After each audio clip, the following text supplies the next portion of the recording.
Hello everybody, yes, welcome to Donington Park. We are celebrating everything big. That's why we're in front of a train. There's no reason for us being in front of a train other than the fact that it is big. Yes, it's Convoy in the Park 2025. And of course, it wouldn't be a truck meeting, would it, if it wasn't with my good friend Pointy. Now, we've got to know each other so well over the years. He can just always finish my sentences. No, you wouldn't believe how many takes we've had to do for you to get that right. First take that was, absolutely. There was no practicing or anything. Yeah, that's take number 13, I think, there. In all seriousness, though, we've got so much going on, haven't we? Absolutely. I mean, the train is just random. We had it here because we could have it here. Yeah, Reed's obviously racing the International Truck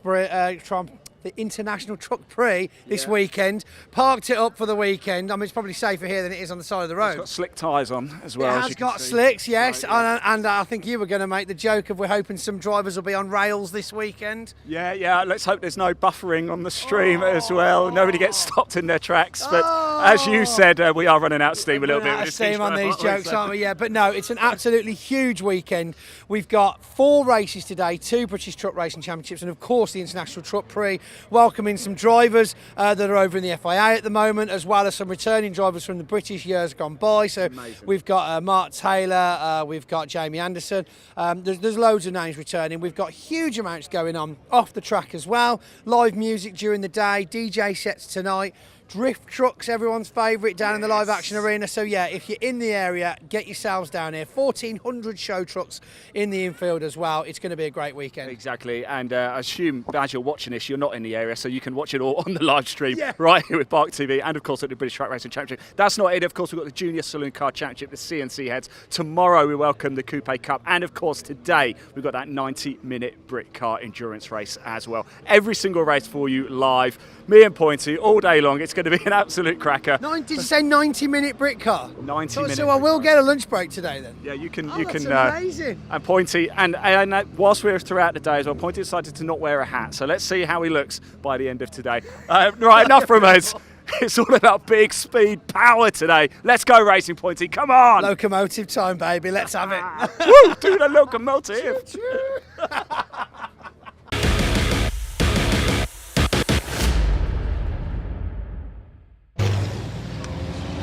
Thanks very much indeed to Ian and Pointy down there. Yes, good morning everyone and welcome to Donington Park, the home of motorsports in the Midlands for Convoy in the Park 2025. The first of 2 days of action here on BARC TV with the British Automobile Racing Club. Dave Goddard here taking you through the action. It is great to be here at one of my personal favourite events of the motorsport season. I mean, we've got truck racing, we've got aircraft flying over to East Midlands Airport next door, we've got steam locomotives present in the paddock. What's not to like? If you like things with wheels and engines of any kind, this is absolute nirvana here at Donington here this weekend. A very busy programme of 18 races and all manner of off-track attractions as well. I'm sure Pointy and Ian are going to be exploring the paddock, having a look at the show trucks. There's hundreds and hundreds of them on the infield this weekend. One thing I would love to see is that steam locomotive be taken for a lap round Donington on its trailer. That would be different. A steam engine has never done a lap of Donington to my knowledge. You might have had a steam car go round many years ago, but that would be something different to say the least. So, what have we got for you this weekend then? Well, out on track qualifying at the moment is the International Truck GP. As Pointy was explaining, we've got a mixture of drivers in this one, which are some drivers who race overseas but are based in the UK, some drivers who have not raced for a few years in the UK. There's even a celebrity guest in the shape of Isle of Man TT legend John McGuinness. He's having a go at truck racing again this weekend. We saw him out last year, he loved it, and he's come back for another go here this weekend. We have 4 races for the international trucks. We've got 5 races for the British Truck Racing Championship as well in their latest round of their series, with Ryan Smith trying to win 10 titles in a row. Stuart Oliver, the 10-time champion, is out to stop him. And all the action in Division 2, which is very close at the moment as well, of course. We also have the Junior Saloon Car Championship, 3 races for them in their Citroen Saxos, the 14 to 17-year-olds. We also have a 90-minute race for the Britcar Endurance Championship for GT and tuned saloon cars. Also the CNC Heads Sports and Saloon Car Championship, the Northwest Sports and Saloons based at Alton Park. They have an away day at Donington today. There's over 40 cars here for them here today. Basically, if it's not a single-seater, you can race it in that series. You can use anything you like in CNC Head Sports and Saloons. We've got everything from small hatchbacks such as Fiestas and Toyota Yaris's right up to an Aussie V8 supercar here this weekend. They have a couple of races, one today, one tomorrow. Tomorrow we're going to be joined by the Track Action Race Club. That's an open series for a variety of saloons. And we also have the OT Publishing Coupe Cup at the end of tomorrow's programme, which is for Hyundai Coupes. The cars aimed at the novice to saloon car racing. They have a 45-minute pit stop race coming up tomorrow. So we begin today's action. We're just looking at the schedules for the weekend. We begin today's action with the junior saloon cars. They have a 15-minute race, followed by the first race for the British Truck Racing Championship. And then after lunch is the International Truck Prix with the first of their 20-minute races.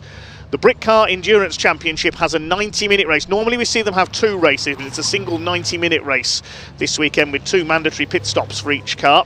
Then Morphin British Truck Racing Championship, a 20-minute race for the CNC Heads Northwest Sports and Saloon cars, and then a final race for the International Truck GP. That's the schedule on day 1. 7 races for you. We're just going through our final qualifying session this morning and running a little bit behind schedule because of an oil slick that had to be cleared up on the circuit earlier on. Looking at the field for this International Truck GP, it's currently Mark Taylor who's quickest. We've seen him in his MAN in the British Championship in the past. He now competes in the FIA European Truck Racing Cup on the continent, so we don't see him race in the UK apart from at this event every year in his, well, it's down as an Iveco Stralis on the timing screen, but I've got him down as on my entry list as an MAN. Normally we see him in MAN machinery. Just looking across some of our show trucks there. Great display from Steve Foster Crane Company. All manner of other haulage companies and much more. We've got some very impressively painted show trucks as well. I'm sure Pointy's going to go down there and explore in the paddock and get a word with some of our show truck owners. So we've got just under 9 minutes left on this qualifying session with Mark Taylor quickest, Craig Reed, number 68. Good to see the Reed brothers, Simon and Craig, back out in their Ivecos, the 2 red machines. They've been competing in the Dutch Championship over the last couple of years. Craig, the former Division 2 champion, in second in the times at the moment. And third quickest, number 11, which is Nathan Smith in the number 11. Down as a Scania on the timing screen, but I think that is David Smith's truck. I think Nathan might be David's son, but we'll get Pointy to confirm that.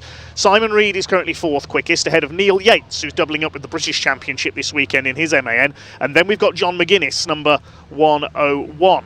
I think he's racing one of Stuart Oliver's trucks here this weekend. Then we have Terry Gibbon. We haven't seen Terry out for a few years in the British Championship, the man from Humberside.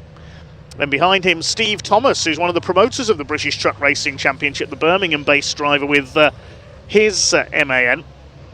And behind them, Simon Faulkner, number 92, Treble 3 Graham Poole, who's also doubling up, the Treble 3 Motorsport driver, teammate of Neil Yates and Stephen Powell. And finally, Jock Borthwick. Yes, the mad Scotsman himself is back. We didn't see him out for quite a while after he sustained some injuries in a motorcycle accident, Jock Borthwick, but he's been competing on the continent this year. He's back in action in the UK this weekend. Of course, races to raise money for the My Name's Doddy motor neurone disease campaign. I remember Carl and Holly Brownsell doing a lot of fundraising with their cycling exploits. I know they're here at Donington this weekend as well, so we'll see if we can catch up with Carl and Holly if we can a little bit later on. All manner of different commercial vehicles. You've seen the low loader with the steam locomotive on the back. I won't get too nerdy because I could tell you all about that, because I am a steam locomotive enthusiast as well as a motorsport enthusiast, as some probably worked out. But I'll leave that for another time. More of our show trucks on display up there in the paddock area. We've got some tipper lorries there on the right of the picture. Good to see the Colson company, Colson Trailers represented, owned by Ryan Colson, ex-British truck racer in Division 2. Used to run a Sisu, if I remember rightly, several years ago. Was contemporary of Ryan Smith when he first started out in Division 2. Collins Contractors there as well with some of their show trucks. Big display from Iveco there, just in front of the circuit commentary box.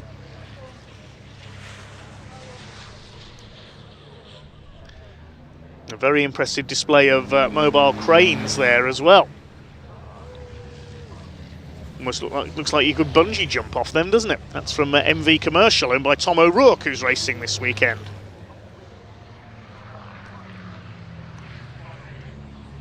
So we'll shortly be getting underway with our first race of the day, which is the junior saloon cars. Thanks for all your comments on the stream already. Hello to Kirbyscape. Hello to Larry Neville, who says, I've got British Superbikes on one monitor, British Truck Racing on a second monitor, and gaming on a third. Good setup, Larry. Hi to Tom Davies. Yes, there is a slight delay, as you have confirmed with that oil slick earlier on. Hi to Green Armchair Gaming. Jamie McEwen, Matthew Dan, Jamesy Boyd, Dan Hughes, William Culverwell, and everybody else who's in touch. Volio 14 says here for the CNC Sports and Saloon. Yes, some very impressive cars in that championship this weekend. We'll see them out a little bit later on.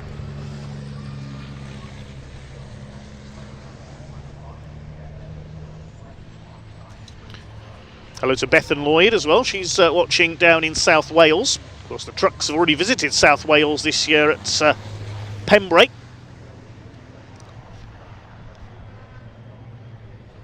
So they make their way around. There's the number 23. That's Steve Thomas. He's in the Scania.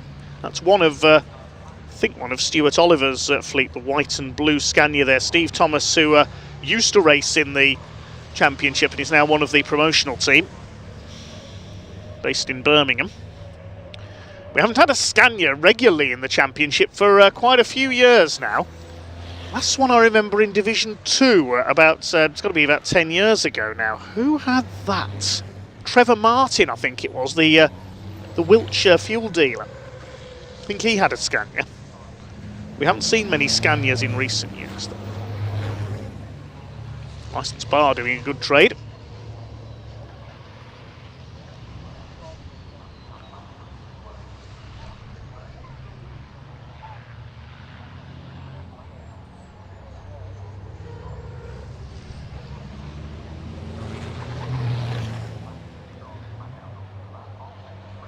Don't forget to give us a like on the stream and subscribe and all that.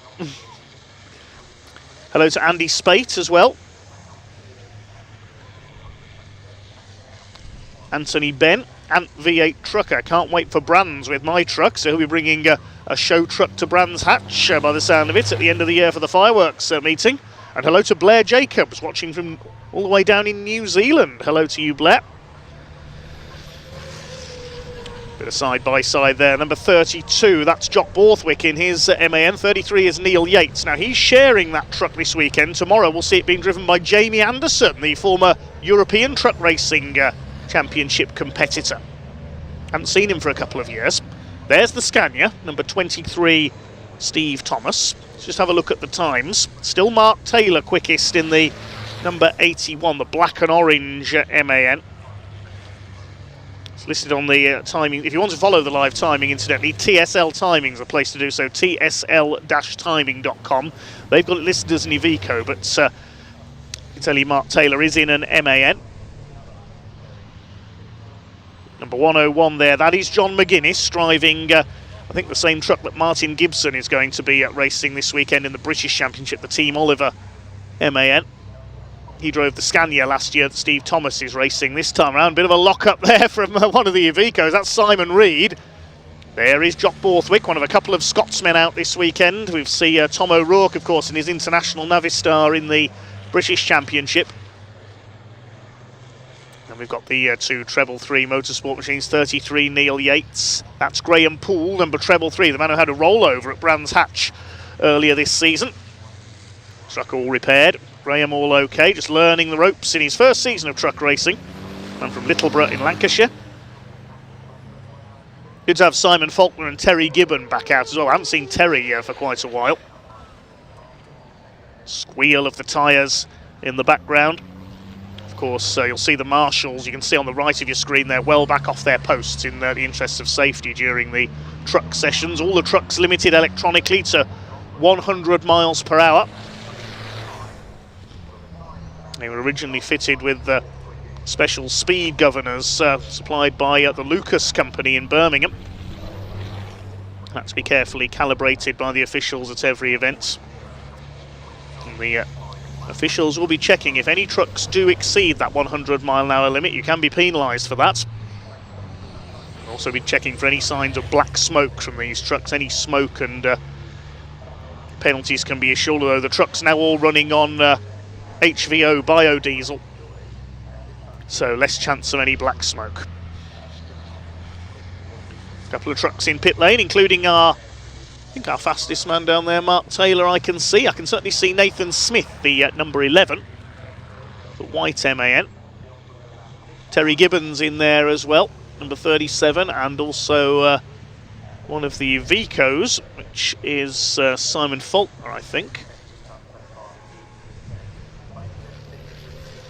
So just coming up to the end of this qualifying session, the checkered flag is about to go out. It looks like it will be Mark Taylor who will be on pole position for our first International Truck GP race of the weekend. 1:26.232 is quickest lap, just under half a second quicker than Nathan Smith, one of our newcomers. Any change as they come in? John McGuinness takes the checkered flag, followed by one of the Reed boys in their Ivicos. Yes, Craig and Simon Reed taking the flag. Craig Reed goes up into third place ahead of Simon. One truck heading back out, that's Terry Gibbon, but the checkered flag has already gone out, so this lap won't count. Jock Borthwick has taken the checkered flag. He moves up to P5 with a personal best of 1:27.142. Around the Donington Park National Circuit, just under 2 miles in length. We're looking from Redgate Corner, the first right-hander up the pit straights. The Wheatcroft Straight, as it's named, after Tom Wheatcroft, who revived this circuit in the 70s, of course. Pre-war, the British Grand Prix was held here at Donington.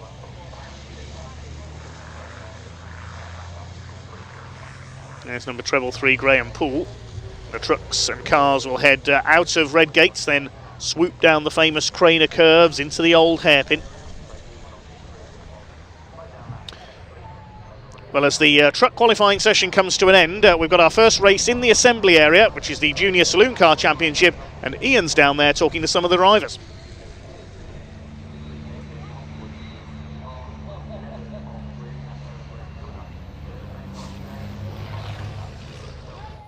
Yes, hello everybody and welcome to the assembly area. You've probably gathered we are running a little bit behind schedule. The reason for that is on my way from the steam locomotive up here. Unfortunately, I got a little derailed due to a little bit of oil on the circuit. See what we did there. That is the actual reason why there was a bit of oil from one of the qualifying sessions earlier.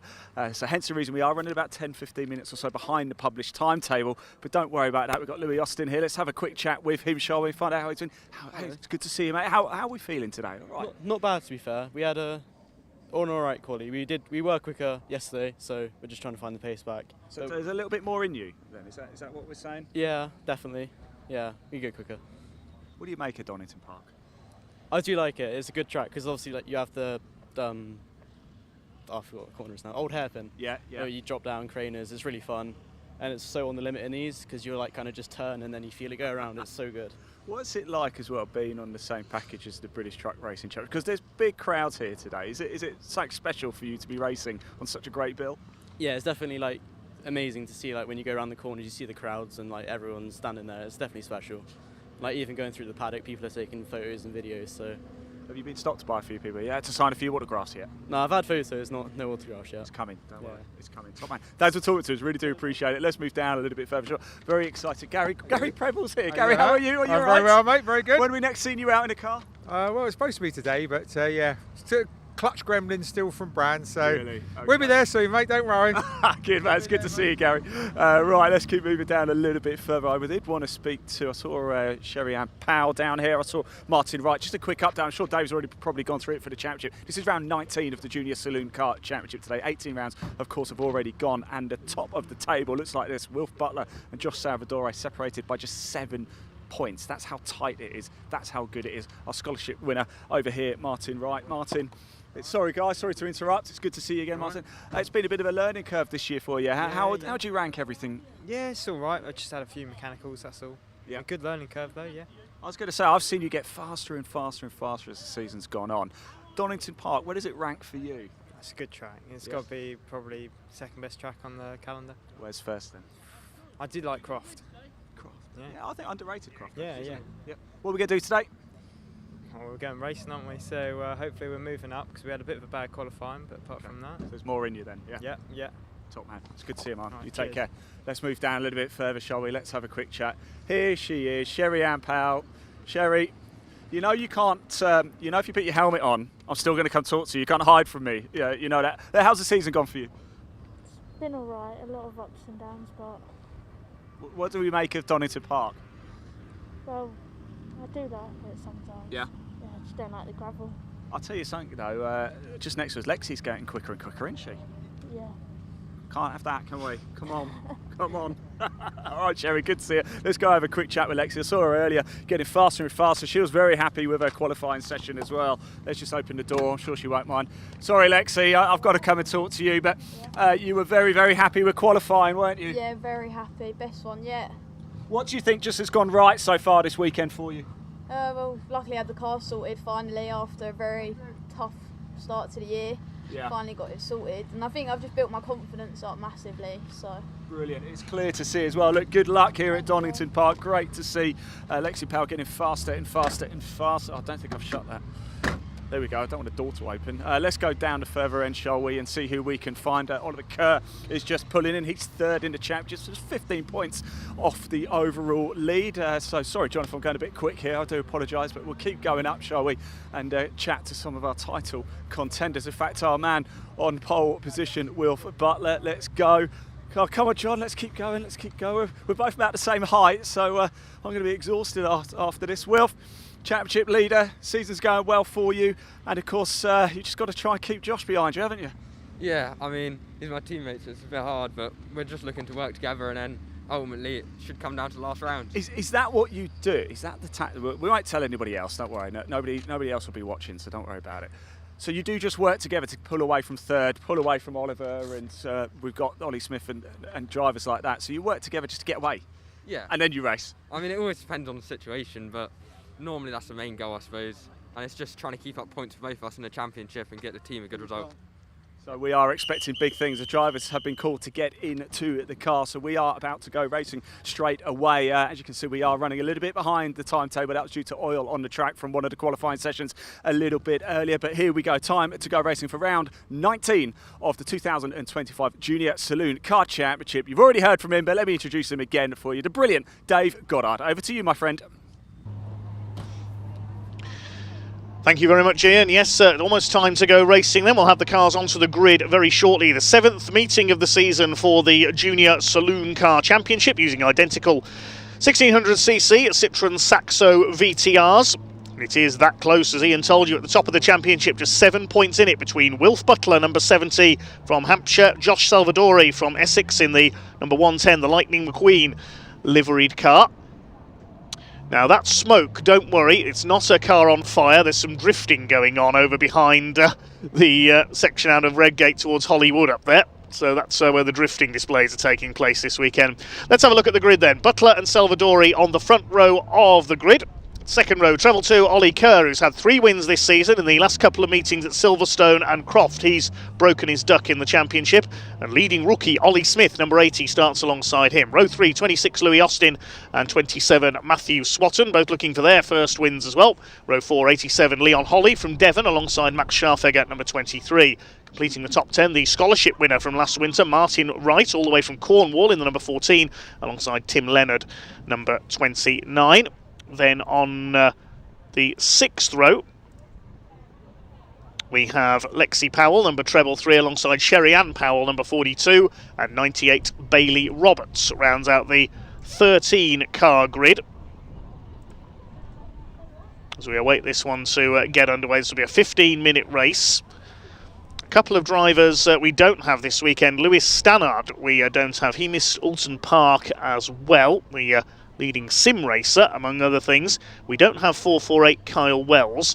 Luca Maserati, another winner from earlier this season, who was fighting for the championship lead at one stage. He's chosen to move up into senior competition. He's been racing with his father in a Porsche Boxster.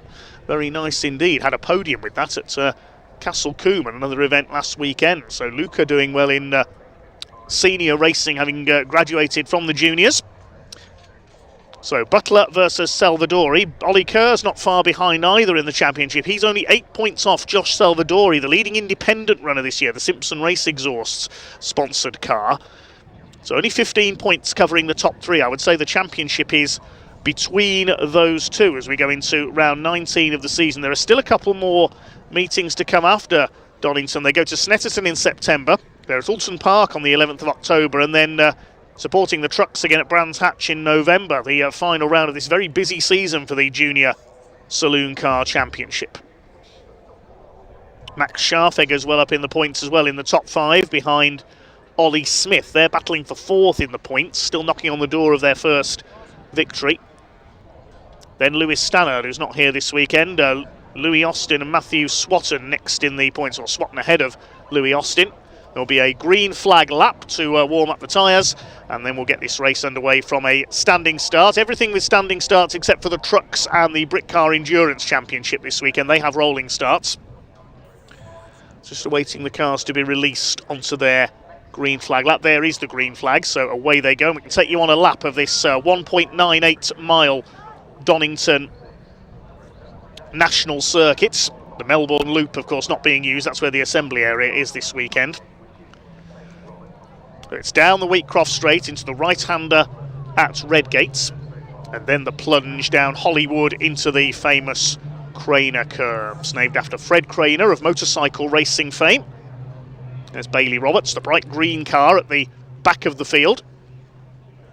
Spectacular roller coaster of a circuit here at Donington. They plunge down the Craners, then onto the brakes into the old hairpin, and then past Starkey's Bridge, the famous stone arched bridge. The pre-war circuit actually went through one of the arches of that bridge before the circuit was redesigned and widened when it was reopened in the 70s. The span of the bridge across the circuit has now been removed. Then it's the climb up. There's the bridge. Just caught a glimpse of it through the left-hander, that Schwantz curve, named after Kevin Schwantz, the legendary motorcycle racer. Then it's the right-hander at McLean's. From McLean's, under the flight path of East Midlands Airport, climb up to Coppice, the tricky double apex right-hander.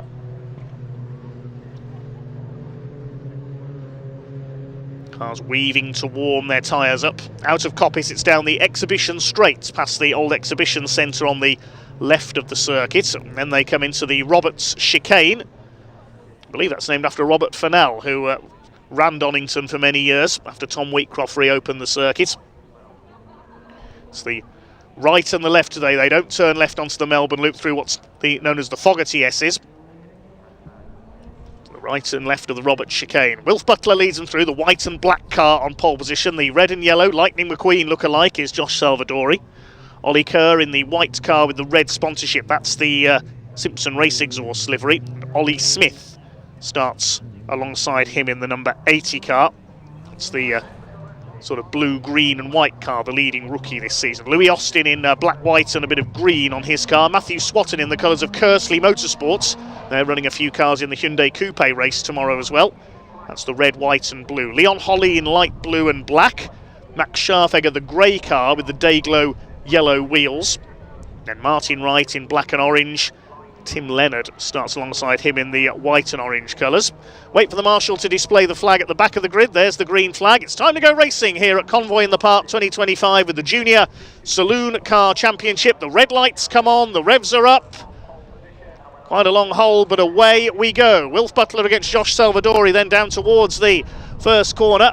Trying to move across to the inside is Ollie Smith. Trying to go through the middle is Ollie Kerr. Wilf Butler holding the inside line. Is Josh Salvadori going to get round the outside? Is Kerr going to get through the middle? It's Salvadori who's got away best. Leads into Redgate for the first time. Side by side almost a second. Butler and Kerr. Then Austin and Smith side by side for fourth as they go to the Craner curves for the first time. They plunge down the drop and Josh Salvadori has got away absolutely perfectly.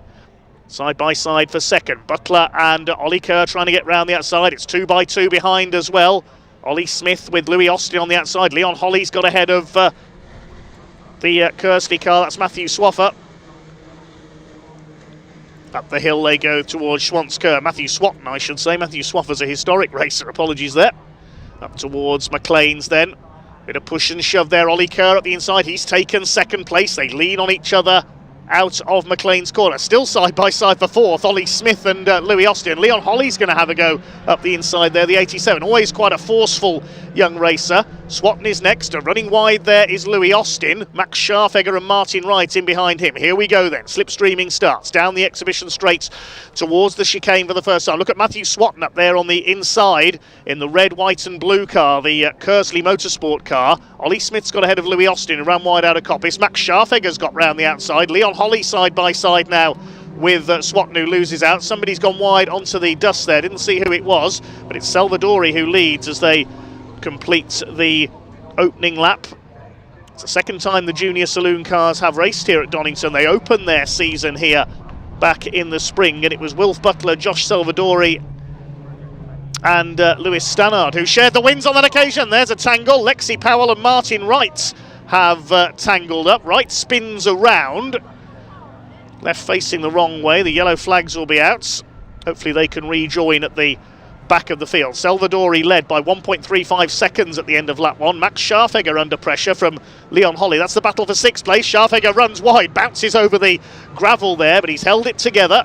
Leon Holly has a look as Scharfegger moves back across. He didn't see Leon was still there, I don't think. Nearly forces him over the curves. Holly will have the inside line for McLean's corner, and he goes through. Still side by side for second. Ollie Kerr ahead of Wilf Butler in the Muni hire car. Cutting back to the inside. The leader runs a bit wide there as well, coming out of Coppice. Very easy to do there because you can't see the apex as you turn in. Down the exhibition straight they go for the second time in this 15-minute race. Salvadori from Kerr and Butler still side by side. Wilf Butler back up the inside for second place into the Roberts chicane. Then a small gap back to Ollie Smith in fourth. Louis Austin fifth. Then Scharfegger and Holly on top of each other for sixth and seventh.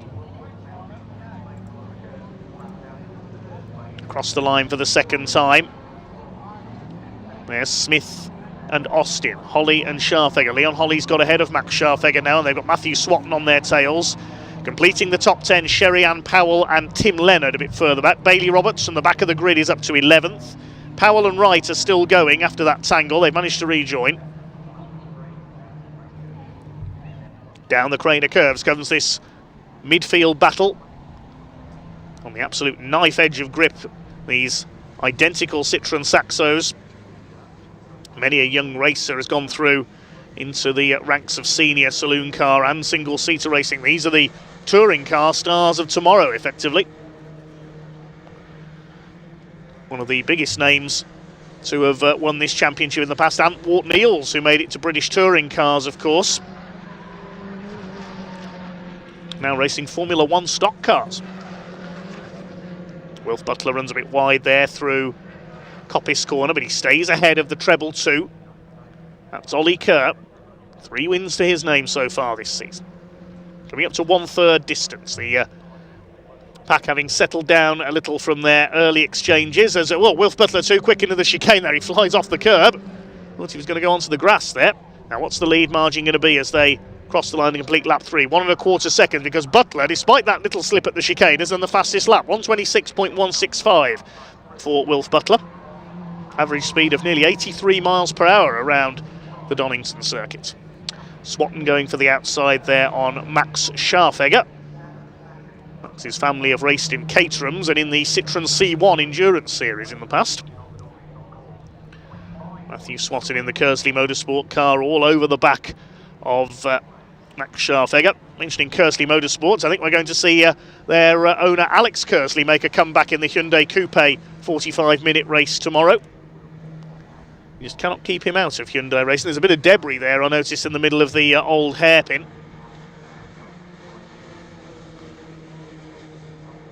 Matthew Swatton all over his tail there, having a look into Schwantz curve. He's not going to get through there. Then it's up towards the right-hander at McLean. Scharfegger with the yellow wheels holds him off. This is the battle for 6th, 7th and 8th. Swatton now making the move to the inside as they go into Coppice. He's got the inside line away. Scharfegger fights back around the outside. Keeps his foot in. He might keep the place here, but Swatton's going to have the inside line for the chicane. Absolutely together. Meanwhile, the leaders have already gone over the line. The lead gap has come down between Butler and Salvadorian. Yes, Scharfegger swings around the outside. That's good driving by Max Scharfegger to hold that place. The battle for P7. Over the line come the midfielders. So Salvadori leads from Butler by 0.65 of a second. It's less than that now. Wilf Butler has got the leader in his sights. You pick them up as they come down towards the old hairpin. Ollie Kerr is in third place. He's dropped back a little. He's about 1.7 seconds off these two. Ollie Smith still fourth ahead of Louis Austin. So Ollie Smith, the leading rookie. And then Leon Holly heading the battle for sixth place. 8.5 minutes of this race still to go, and Wilf Butler has got Josh Salvadori in his sights. The two title rivals into McLean's. Now battle is joined between the two of them, and here comes Butler. He's going to have a look on the inside on the run up towards Coppice. Up the hill they come. Wilf Butler, he's going to take the lead. Yes, he's done it. But has he outbraked himself? Is Salvadori going to get the run to the chicane? Into the exhibition straight. Butler covers off the line. He's got the lead. Looking on behind is Ollie Kerr, thinking, can I close in and make this a three-way fight for the lead now? It is number 70, Wilf Butler, who leads the way. We've lost Lexi Powell, incidentally. She pulled into the pits last time around in the treble 3. Great shame after a good qualifying session. Butler's gone wide on the grass, too quick through the chicane. Once again, he's pushing a little bit too hard there. He's still got the lead, but he'll have lost momentum. And into his slipstream comes Josh Salvadori. He might have a look down the inside here into Redgate. No, he's not quite close enough. They're 1.5 seconds clear of Kerr in third place. So Wilf Butler, the championship leader, now leads round 19 of the Junior Saloon Car Championship in the sunshine of Donington Park. Contrast that with the rain they had to contend with here on their last visit. Down into the old hairpin for the 6th time. 12 cars still running. Unfortunately, Lexi Powell has pulled off to retire. That's a shame after a decent qualifying session for Lexi. We'll see her father Stephen Powell out in the British Truck Racing Championship this weekend. Could we see Lexi racing trucks someday as well? Wilf Butler a little bit wide over the curb there. You don't want to do that too often, run too wide, because you could get pinged for track limits. Oh, Josh Salvadori sideways, driving rally style in the Saxo there. Now, Saxos are popular as rallycross cars in the likes of the BTRDA Clubman's Championship, but they're not meant to be driven like that on a circuit on the tarmac, I don't think. Here's our 4th place man, that's Ollie Smith. Still got Louis Austin in his mirrors. They were side by side for the first 2 laps continuously. Down the straight they come into the Roberts chicane. Ollie Smith slings the Saxo in. The gap is 0.44 of a second, and running a bit wide there is Louis Austin. Ollie Kerr now rather on his own in third place. Here's the fight for 6. They're still nose to tail. Matthew Swatton's got ahead of Max Scharfegger now into P7 on that previous lap. They're clear of Sherry-Ann Powell, who is 9th. Tim Leonard is 10th. Matthew Swatton has a look on the inside, having a go at Leon Holly now. Bailey Roberts is 11th. There's a cloud of smoke there. I couldn't tell whether that's because somebody's had a moment there or whether it's blowing over from the drifting zone. Smoke drifting onto the circuit, you might say. Down towards the old hairpin. Spectacular section of circuit. I think the bit of debris there might be a marker post that somebody's taken out.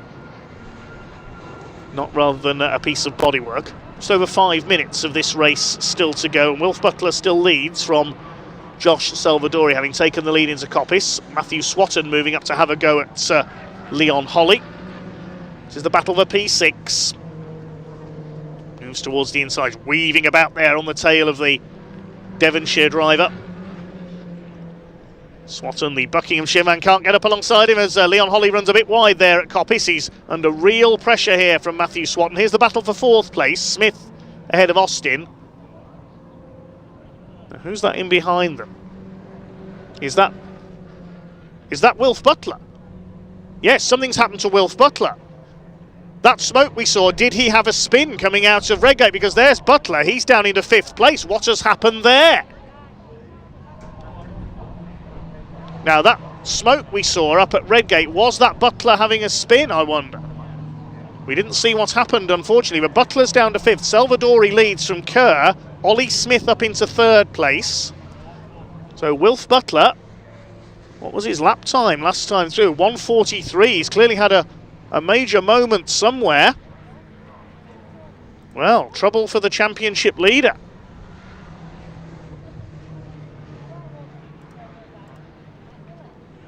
He's back up to speed again, but he's down in P5. Salvadori leads by 1.7 seconds ahead of Ollie Kerr. Now Ollie Smith is up into a podium position. Louis Austin is 4th. And Butler is 4 seconds behind him. He's still got the fastest lap of the race, so looking for extra possible bonus point there. So the battle for 3rd now between Smith and Austin. Just over 3 minutes to go, so we're coming towards the closing stages. I can only assume that smoke we saw seemed a lot of smoke for a single spit. Hello, what's happened to Bailey Roberts? He's got an air brake he's demonstrating. That's a new modification to the Saxo. Now I know back in the early 2000s when modified Saxos were very popular among the boy racer community, they put big spoilers on them, but I've never seen one that big. That's going to be affecting him down the straight, acting as an air brake. A bit like Mercedes used at Le Mans in the 50s. So he's going to get the black and orange flag, I would imagine, for that Bailey Roberts. He's going to have to pull into the pits to have that boot secured down. As the 3rd place battle slides through the old hairpin. Out onto the curbs they go. Smith still ahead of Austin. Ollie Smith from Maidenhead in Berkshire. Louis Austin behind him from Farringdon in Oxfordshire. It's looking good for Josh Salvadori for his 2nd win at Donington this season. Here he comes down the exhibition straights.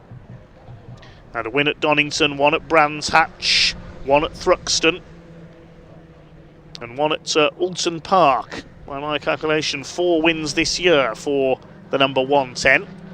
The gap was 2 seconds to Ollie Kerr behind him. I think it's going to be a bit less than that as they come through this time.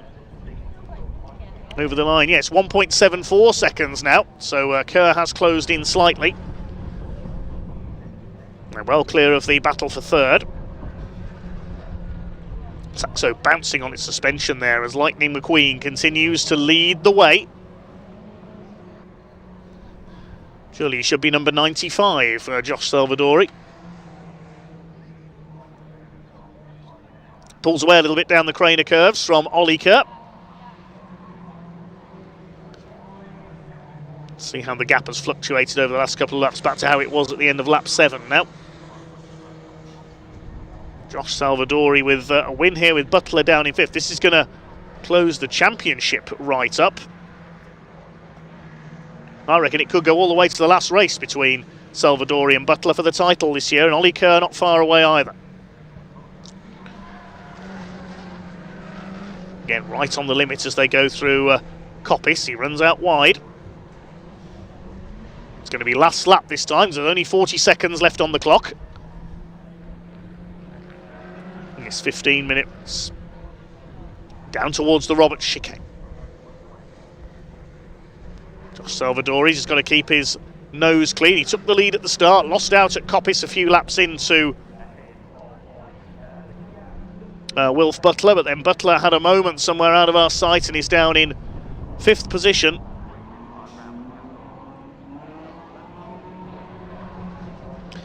I tell you, Lexi Powell's rejoined. Bailey Roberts has been into the pits as well to have his boots fastened down. Oh, Max Scharfegger's stopped.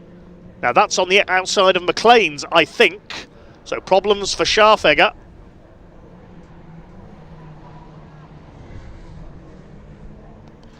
Now, that will be, I would imagine, as we're on the last lap, that's going to be covered with a yellow flag. They won't put the safety car out this late, unless they decide to red flag it.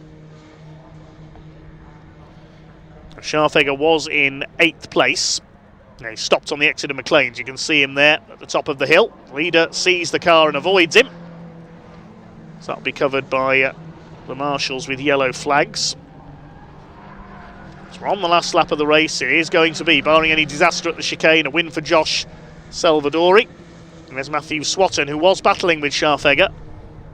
Chasing now Leon Holly, just the two in that battle now for 6th and 7th. And Scharfegger's car having seemingly ground to a halt. So here comes Salvadori. He's going to be our first winner of Convoy in the Park 2025 out of the final chicane. Weaves his way across the pit wall to greet his team, takes the victory. Second goes to Ollie Kerr. The gap was 2.1 seconds in the end. We await our third place man, which should be Ollie Smith ahead of Louis Austin. This is the battle between Swatton and Holly. That's going to go all the way to the line. Ollie Smith, I think, is just going to hang on for third place. Louis Austin closing up, but Smith takes third place. And Wilf Butler be frustrated with 5th position.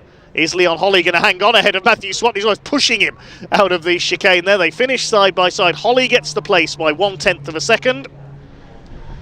And then further behind them, it'll be Sherry Ann Powell, number 42, next home. Here she comes. Tim Leonard will be 9th. Martin Wright in the black and orange car is 10th. That's Lexi Powell, a few laps down behind them. I don't think she'll be classified as a finisher, unfortunately. Yes, some 5 laps down. Lexi after spending time in the pits. And the other classified finisher we should see, the number 98 of Bailey Roberts. There's the green machine. It's coming onto the exhibition straight. Had to pit to close his boot lid.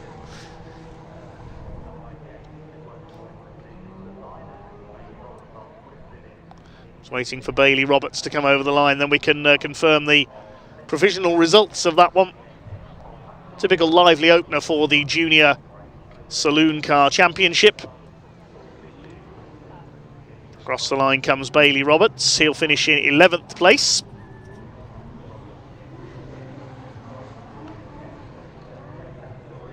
Shortly we'll be able to talk to our race winner, but the provisional results just being confirmed.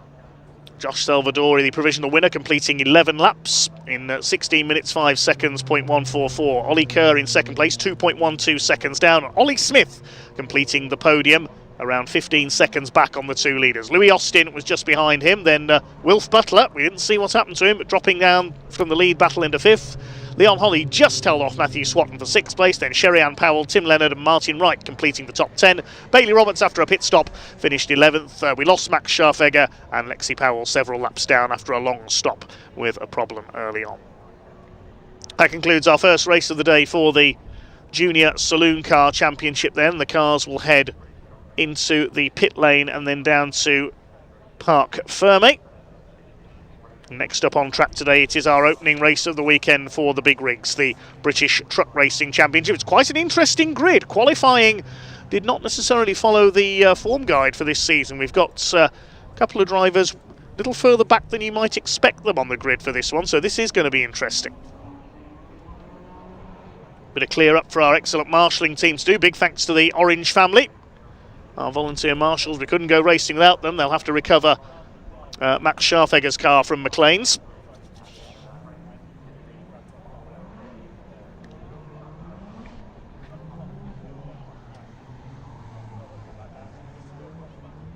I think we can go down to Parc Fermé with Ian to talk to our race winner in just a second.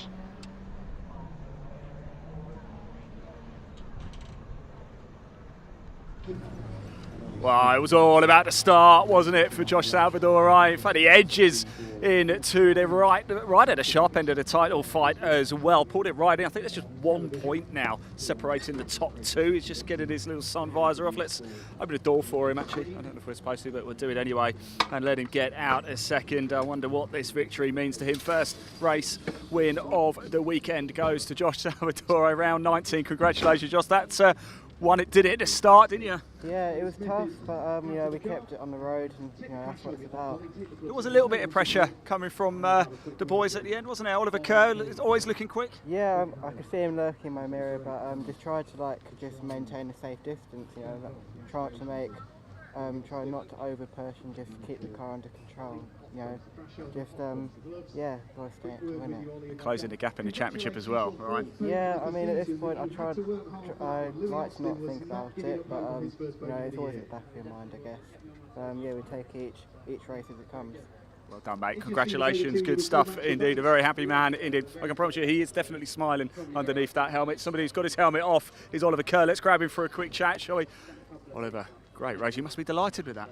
Yeah, it was quite a good race. Obviously, we got a really good start off the line, and then we got past Wilf in the early stages, and then unfortunately, I think I made a mistake through the second to last corner, which kind of got him past us, and then I tried to use him so we could kind of catch up to Josh, but we just didn't have the pace, and I think there's a small issue with the car, which hopefully we can iron out for tomorrow. I guess it did look like you were closing up to Josh a little bit, maybe a few more laps, but yeah, I guess if there is an issue, is it back to the camp now and a bit of diagnosis?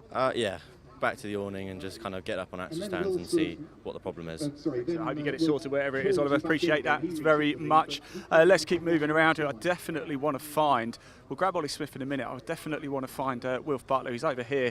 Let's just have a quick chat. Of course, not quite what he was hoping for. Wilf, got to talk to you, unfortunately, but what happened? I went into the first corner and then I think the front left brake line disconnected. So I went in. I slammed on the brakes and there was nothing there, and then the rest of the race I was just trying to nurse at home, only on 3 brakes, so didn't want to do anything stupid. We did pretty well actually then to pick up some useful points. Yeah, that was the main goal. I mean, the championship's so tight at the front, so just didn't want to fall too far back. No, look, plenty more action still to come this week, and thanks for letting us know what happened there as well. Ollie, come on buddy, let's have a quick chat. You have a big smile on your face, you happy with that? Yeah, very happy, extremely. What do you make of Donington Park? One of my favourite circuits. It's an Donington Park, so yeah, glad to be on the podium really. Still a couple more races to go this weekend. Of course, you're on the podium, as you've seen. We know Wilf is going to come back strong as well. What's your expectation for the rest of the weekend? I mean, hopefully get another podium. It's just trying to stick with the front 3. I'm not on the same pace as them, but I hopefully get dragged along. But we'll see. Louis kept me on my toes, so. It's a good learning curve, isn't it? What have you enjoyed the most about being part of the Junior Saloon Car Championship? Racing, honestly. It's very clean and fair, so that's the most. Do you like all the other bits that come with it, like these little bits where you've got to talk to us? Not really. Not a big fan. You're supposed to say, yeah, no, it's my favourite bit here. But yeah, definitely. Yeah, other than that, yeah, it's good. Well, I appreciate you talking to us, mate. Well done. Congratulations indeed. There we go. First race of the day done and dusted. Congratulations to that man, Josh Salvadore. He takes the first win of the day and first win of 3 for the Junior Saloon Car Championship this weekend. I think I can hear a bit of a rumble coming on across the wind. Now it's one of 2 things. It's either Pointy is talking somewhere or it's time for the first race of the weekend for the British Truck Racing Championship. Dave, over to you. Thanks, Ian. Yes, so that's what happened to Wilf Butler. Braking issues with his sack, so hopefully he can get those fixed for later in the weekend. 3 races this weekend for the Junior Saloon Car Championship. Now it's on to the big rigs. First race of the weekend for the British Truck Racing Championship 2025 here at Donington Park. And the grid is, well, a little more mixed up than it usually is. Of course, the championship is led by Stuart Oliver, 10 times champion, looking for his 11th title in his Volvo VNL. He sits 12 points clear of Ryan Smith, looking for his 10th title in a row. It's an Oliver on pole position, but it's not Stuart, it's his son Michael has put the MAN on pole position, number 12, alongside David Jenkins, number 69. Not in the International Navistar, that's Tom O'Rourke's truck, that's an error on our grid sheet. So David Jenkins in his MAN alongside Michael Oliver. He's yet to win this year. Row 2, 14 John Bowler and 101 Martin Gibson. Tom O'Rourke well up on the 3rd row. Ryan Smith down at 6th in his Daimler Freightliner number 1. Row 4, it is Stephen Powell and Neil Yates in their MANs. Stuart Oliver only 9th in the Volvo alongside Ricky Collett in number 95, the heavy haulage boss from Yorkshire. Row 6, number 11, David Smith will start alongside the Mercedes of 5, Adam Bintz. Then row 7, it's Simon Cole, the first of the Division 2 trucks, number 41 in his Iveco. Starts alongside 61, Sami Ojanen from Finland in his Sisu. Row 8, we've got Junior Saloon Car graduate Archie Handy, son of Simon Cole, in his Volvo, alongside number 10, Jake Evans, MAN. Now, Jake Evans was leading the points in Division 2, but had a disaster at Thruxton. His engine blew in practice, and he was unable to race. So no points from Thruxton last time out for Jake Evans. He needs points desperately here. The points leader in Division 2 after Thruxton, Bradley Harvey, with his first race wins in that division. He's alongside 26 Callum Eason. Treble 3 Graham Poole starts at the back, and I believe John Powell with his new DAF number 6, which had some teething troubles last time out at Thruxton as well on its debut. I believe he's going to start from the pit lane. So 20 trucks out there for their first race of the weekend. There is the grid formed up behind the GT Tyres MAN pace truck. It will be a rolling start. Watch out further back on the grid for Ryan Smith and Stuart Oliver. Big thanks to all our sponsors, partners. We've got Total Care Workshop Equipment, Freuhauf Trailers, Napa Auto Parts, Valvoline Oils, Truck and Driver Magazine, GT Tyres, Sylvie Fleet Management, BWOC, suppliers of the HVO biodiesel for the championship, Transport Monitoring Solutions, MV Commercials, Neil Yates Recovery and Alco, and LTS Global Solutions, all of the partner sponsors of British truck racing this year. Huge thanks to them for all their support, and a big thanks to everybody else involved with the championship behind the scenes as well. Let's mention all our exhibitors here this weekend at Convoy in the Park. Everything to do with trucks being celebrated here at Donington Park at this biggest event of the season for the championship. It's easy to forget that everything in our lives, be it consumer goods, food, material to build our houses, clothes, even our cars, everything travels on a truck at some point in its lifespan. Where would we be without HGVs? Also wouldn't be enjoying the spectacle of truck racing. It was back here at Donington in November 1984 that the first truck races were held in Britain back then. They were simply road-going trucks. They left their trailers in the paddock, went out and raced, and then carried on their journeys. It was the biggest phenomenon Donington had ever seen. It was the biggest crowd Donington had ever had as well. And it still pulls the crowds in today, as we can clearly see. So the trucks making their way around, then behind the pace truck. Michael Oliver Jr. in his MAN on pole. David Jenkins, desperate for his first win of the season, alongside him. We've had 7 different winners in Division 1 so far this year, and David isn't one of them, so he's especially desperate for a victory. John Bowler's had a win this year. He lines up alongside Martin Gibson, making a return this year after a couple of years in car racing. Tom O'Rourke, who had such a great win at Thruxton last time out, the Scotsman in the bonneted International Navistar, alongside the similar-looking bonneted truck of Ryan Smith. He won't be too happy to be all the way down in 6th in qualifying. Of course, has had a spell of illness this year, which has possibly held him back very slightly. Didn't show at Thruxton, though. There's Jake Evans, the blue and grey MAN. Bradley Harvey in the Weaver Motorsports white and yellow DAF. That's John Powell's old truck from last season that won the Division 2 title. Bradley Harvey has re-liveried it. Graham Poole there at the back in treble 3. Hopefully we'll see John Powell join in with his new DAF from the pit lane. Michael Oliver, the grey and yellow MAN, the GT Tyres and Tahuna Honey sponsored one of 3 Team Oliver racing trucks on this grid. There's Stuart Oliver all the way back in 9th on the grid, alongside Ricky Collett in the yellow MAN. Simon Cole, number 41, the man from Dartford, heads up Division 2 in his Iveco, alongside Sami Ojanen from Finland in the Mad Croc energy drink Sisu, the Finnish-built truck. So here we go then. 19 trucks, hopefully a 20th joining in, about to be unleashed. 12 and 13 litre engines, almost 1,000 horsepower each from these 5-ton machines, limited to 100 miles per hour. But that certainly doesn't hold them back. This is going to be something very special indeed. The first of 5 British Truck Racing Championship races across the weekend here at Donington Park. Michael Oliver and David Jenkins to lead them away. Simon Cole and Sami Ojanen will lead the Division 2 field. I am really looking forward to this. At the circuit where it all started back in 1984, the pack is unleashed here at Donington Park. Away they go. Charge down towards Redgate for the first time. Stephen Powell taking a bit of grass there on the inside. Looks like Michael Oliver's just about going to hold his advantage into the first corner at Redgate. David Jenkins up on his outside. John Bowler, number 14, in third place. Martin Gibson is lean wide by Tom O'Rourke, who gets a bit of a slide on, the owner of MV Commercials there. Looks like they're all through Redgate okay for the first time. Somebody's run wide onto the grass there on the outside. I think that might have been Neil Yates in the 33. Ricky Collett going side by side with David Smith. It is Neil Yates on the grass, but he rejoins okay behind Division 2 leader Simon Cole. So they're all okay around the first lap, except for Neil with a bit of grass tracking there. Graham Poole at the back in treble 3. Bradley Harvey side by side with Archie Handy, son of Simon Cole, in the number 40, the ex-Paul McCumiskey Volvo.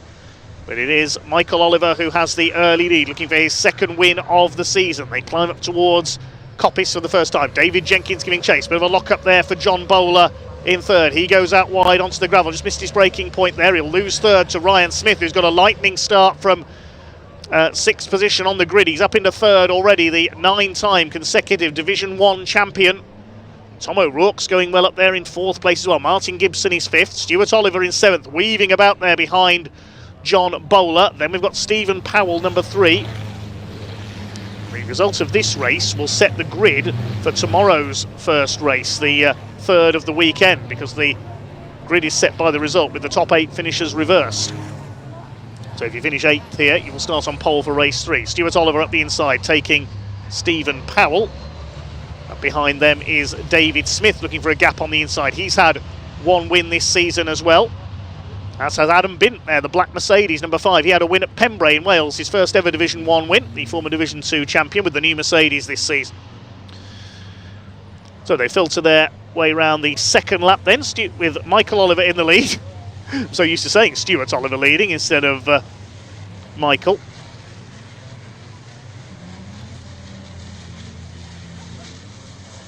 Neil Yates recovering from his off on the first lap. Well, he does run a recovery business, so recovering should be a speciality. Man who had a huge crash at Thruxton a couple of years ago, thankfully escaping unhurt. Michael Oliver had a bit of a wallop at Thruxton this year, went into the barriers coming out of the first corner and was out for the weekend. The front end of the truck had to be rebuilt by Team Oliver Racing. Now, here comes Ryan Smith, the number 1, closing on his arch rival over the years, David Jenkins. Somebody kicking up a lot of dust there in the background coming out of Coppice. Very easy to run wide there. Tom O'Rourke well up in 4th place. He loves the Donington Park circuit. Ricky Collett having a look at the back of the number 3 of Stephen Powell briefly there. Stephen's had a lot of mechanical trouble with the number 3 truck this season. He's yet to win this year. He's behind David Smith in the number 11, the former Division 2 champion from back in 2011, making a return to racing over the last couple of years. We'll see his son Nathan out in that truck in the International Truck GP events as well.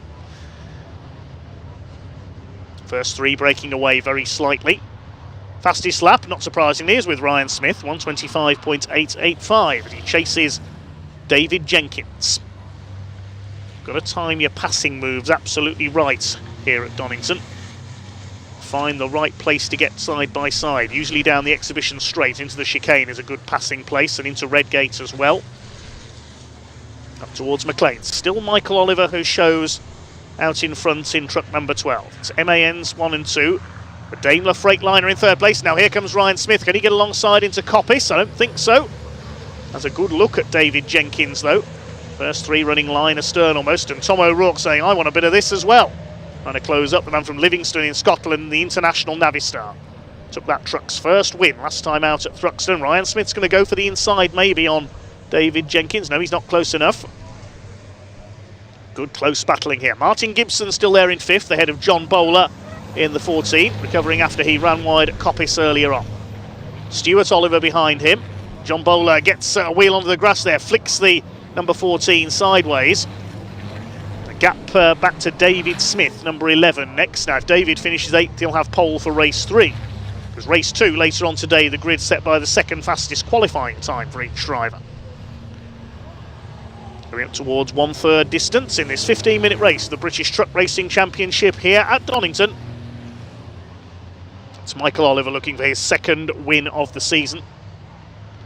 At Brands Hatch earlier this year, Stuart and Michael took a family 1-2 with everybody else squabbling for 3rd place in their wake. That was the race where David Smith memorably held off his namesake Ryan, trying to come through from the reverse grid for several laps, and Ryan just could not find a way through. What's happening in Division 2 meanwhile? Well, there is Jake Evans. I think he's just taken the lead of the category he has from Simon Cole in the number 41. So Jake Evans, his cousin Craig used to race that MAN in Division 2, making up for lost points, and we've had a bit of contact there, I think, because Stephen Powell's lost the front bumper of his truck. David Smith behind him. Meanwhile, is there going to be a challenge for second place this time? Ryan Smith about to have a look into the chicane. No, he's still not close enough. The gap was 0.7 of a second for the lead between Michael Oliver and David Jenkins last time through. Across the line they come. What's it going to be this time? Still about the same. Just a couple of hundredths increase for Michael Oliver. First three breaking away from Martin Gibson, who's now in third place. What's happened to Tom O'Rourke? We've lost the 86 from fourth place. I missed that. So where's Tom O'Rourke got to? He hasn't come through. Has he stopped somewhere? I saw a bit of dust being kicked up at Coppice. Has he gone into the gravel, possibly? Because it's Martin Gibson in fourth place now. Yes, we're missing the 86. Tom O'Rourke has disappeared. Let's have a look at the timing screen. He's come through in 11th place. So he's had an off somewhere, Tom O'Rourke. There he is. Oh, he's slowing down. Tom O'Rourke's got a problem. That's a great shame. I wondered if he'd been off up at Coppice. Look at this, side by side through the old hairpin. That's an achievement in cars, never mind trucks. Ricky Collett and Neil Yates, that is brave stuff. Collett, a vastly experienced truck racer. Neil Yates, a relative newcomer, the man from Kent. Collett from Halifax, runs the Collett heavy haulage business, hauling some of the biggest and heaviest loads seen on trucks in the UK. Meantime, Ryan Smith trying a different approach. The outside on David Jenkins there, switches back to the inside. Well, the rivalry between Ryan Smith and David Jenkins has at times reached Jason Plato, Matt Neal proportions in truck racing. And David Jenkins determined to hold that second place as we come up towards half distance in this race. Still Jake Evans leading Division 2, I can tell you, further back.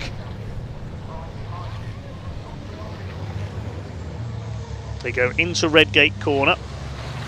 19 trucks still going for the moment, but I fear Tom O'Rourke's heading for the pits and out of it. John Powell sadly never got going, still teething troubles with his new DAF. Fourth place behind this group is Gibson, then Bowler and Stuart Oliver sixth. Then a gap back to Stephen Powell, who's ahead of David Smith, then the Collett and Yates battle. Hopefully Tom O'Rourke can make it round to the pits into retirement. Here's a battle in Division 2. We've got Sami Oyanen in the Sisu up against the DAF of Bradley Harvey, who led the points coming into this round, had his first couple of wins in the championship at Thruxton. The Weaver Motorsport DAF, well, I was going to say goes to the inside of Sami Oyanen. He's at the back of him. Bodywork flying everywhere. Souvenirs for our marshals. There's a chunk bitten out of the front of the DAF now.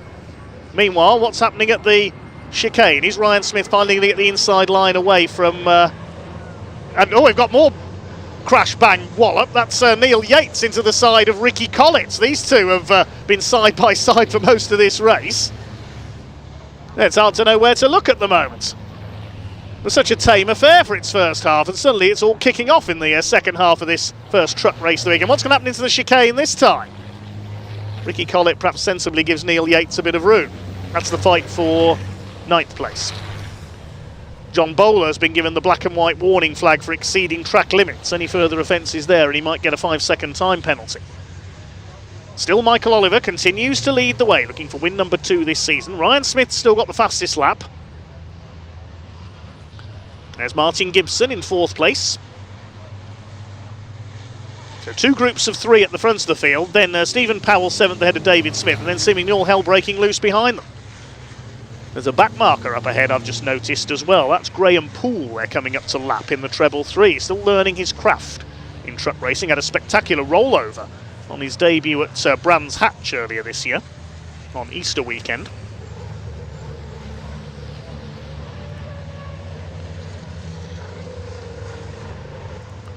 Moving towards the closing stage now, into the final third of this first race of the weekend for the British Truck Racing Championship. Again, Ryan Smith tries to get the inside line down the chicane. In the background there, Stuart Oliver's all over the back of John Bowler for 5th.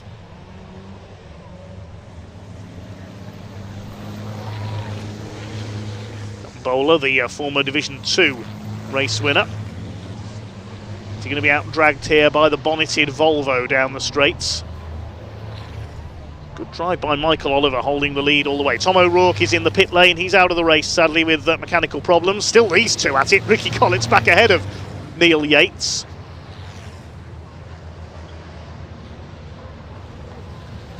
Down the Craner curves they come. Oliver, Jenkins and Smith is a top three you would predict in British truck racing, but this time it's Oliver Jr., Michael Oliver, at the front. Great effort to take pole position. He's led all the way. They're coming up on a back marker now, so Graham Poole needs to be mindful on his mirrors here and try and keep out of the way of the Division 1 leaders. Of course, Division 2 for the slightly less powerful trucks. The leader goes to the inside. I think he's going to stay wide here. That's allowed David Jenkins to close up, though. They met him at the middle of McLean's there, which forced Michael Oliver to back off a little. And he's kept his lead, but only just. This has backed these three up into one another as they lapped Graham Poole there in the treble 3. I think Michael Oliver's going to hold his lead, though. 3.5 minutes just over of this race to go. Archie Handy's going to be lapped as well in the Volvo. Youngest man in the championship. Second season out of junior saloon cars. Here they come down the straight. Still Martin Gibson in 4th place. Ryan Smith switching back to the inside there at Redgate. He just can't get the line away from David Jenkins in the LKQ, Digraph and Morris Lubricants MAN. The Northside Truck and Van Daimler Freightliner run by Worldwide Truck Racing. Still putting the pressure on. This is allowing Michael Oliver to escape again as these two scrap for second. Down into the old hairpin. Where are they going to meet Archie Handy? I think it might be into McLean's again. Hopefully he'll see them in his mirrors. There he is. The young gun in the Volvo, the ex-Paul McCummesky, Paddy Mack Volvo FM12. They're going to meet him at McLean's again. Look, this is exactly the same as the previous lap, and he moves aside. Maybe just got a little tap there from Michael Oliver just to remind him he was there. And they get past him, no problem. Ryan Smith is on David Jenkins' bumper now. What's happening in Division 2? It's still Jake Evans ahead of Simon Cole and Sami Ojanen, who's shaken off the attentions of Bradley Harvey.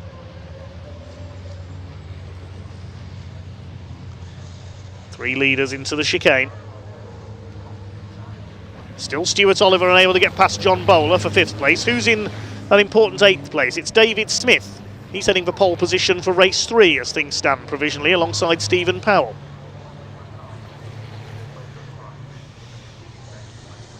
Couple of laps to go now. Still no change among the leaders. 18 trucks still running. Tom O'Rourke has retired. David Smith has just got the black and white flag for track limits exceeding as well. Just a warning with an offence, and he might get penalised.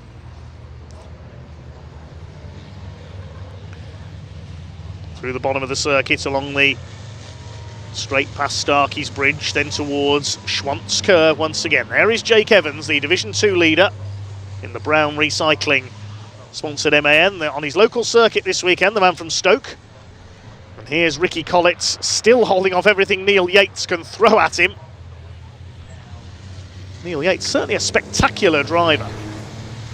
Ricky Collett with a lot of experience, though, as they pass Graham Poole, Neil Yates' teammates, to put a lap on him. Coming round to start the final lap then of our first truck race of the weekend, and Ryan Smith is getting determined here to take second from David Jenkins. Can Jenkins challenge Michael Oliver and take his first win of the season? Bit of dust being kicked up there as Ryan Smith starts to push ever harder. They're clear of Martin Gibson by about nearly 5 seconds now in 4th place. Still no change into Redgate for the last time. Clock about to count down to 0, 10 seconds left. So the checkered flag will be being prepared.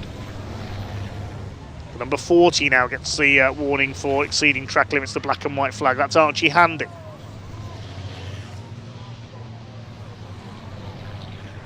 Through the old hairpin for the last time.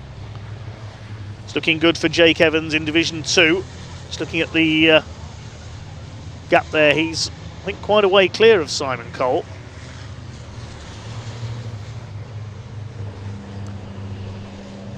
Will there be any change in Division 1? Yeah, 14 seconds is now Evans' lead over Cole in Division 2.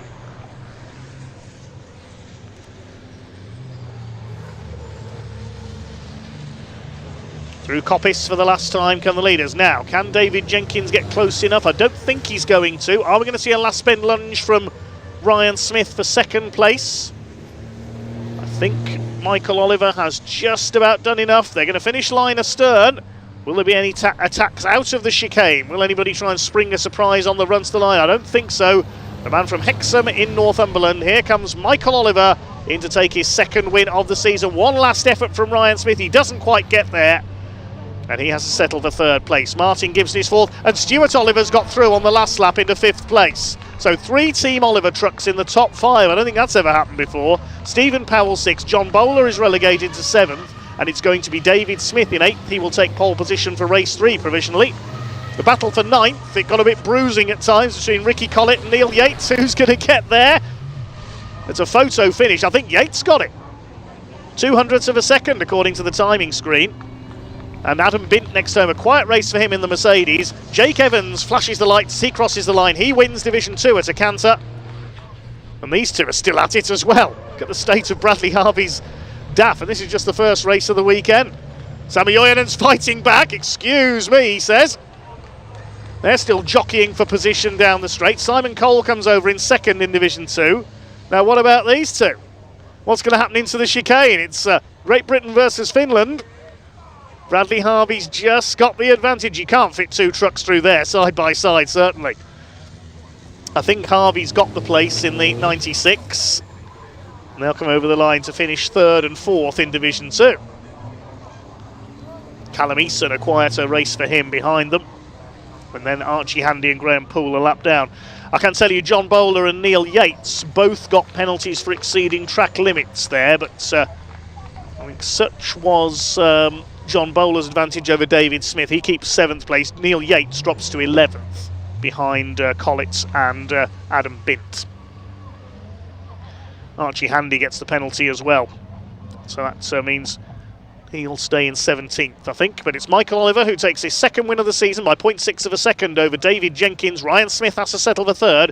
Good 4th for Martin Gibson. And Stuart Oliver on the last lap getting ahead of John Bowler to take P5. 3 Team Oliver racing trucks in the top 5 places. Excellent stuff. Stephen Powell 6th ahead of John Bowler. David Smith in 8th. And then Ricky Collett in 9th after that titanic battle with Neil Yates, who then got that 5-second penalty, dropping into 11th behind Adam Bintz. Jake Evans wins Division 2, well clear of Simon Cole to the tune of some 14 seconds. Bradley Harvey winning his fight with Sami Ojanen. Then Callum Eason, Archie Handy and Graham Poole. Sadly, we lost Tom O'Rourke into the pits with a problem while running 4th, and John Powell didn't take the start. 11 laps completed by our race winner. It was Ryan Smith who got the fastest lap. The fastest lap in Division 2 went to Jake Evans, an extra point each for them. As we await the trucks to make their way into Parc Fermé, we are heading into our lunch break shortly. But I'll be over to Pointy in a few minutes' time to catch up with our truck racers, I'm sure. The display of cranes is most impressive, isn't it? Bit windy for bungee jumping off them today, though.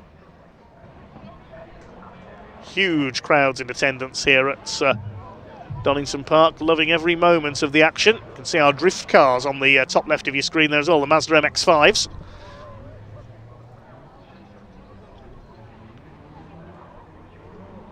Thanks to all our commenters as well. Here's some of our drift cars. I will admit that Japanese sports cars not my biggest forte. I think that's a Nissan of some description possibly we've got there. Either a Skyline or a Silvia, I'm not so sure. Our director Elliot knows a bit more about drift cars than I do. I think we can head down to Parc Fermé with Pointy in the meantime.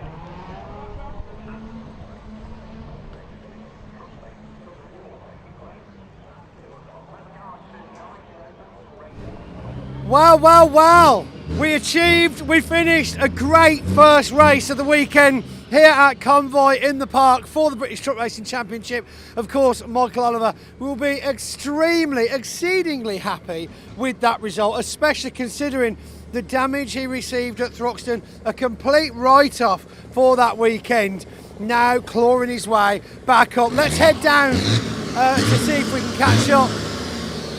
Of course, we've got Steve Powell minus or sans bumper, as they say in Europe. Let's try and find Michael at the front. Of course, we've got Ryan Smith in third place, Michael Oliver in first, Dave Jenkins in second. Can we get him?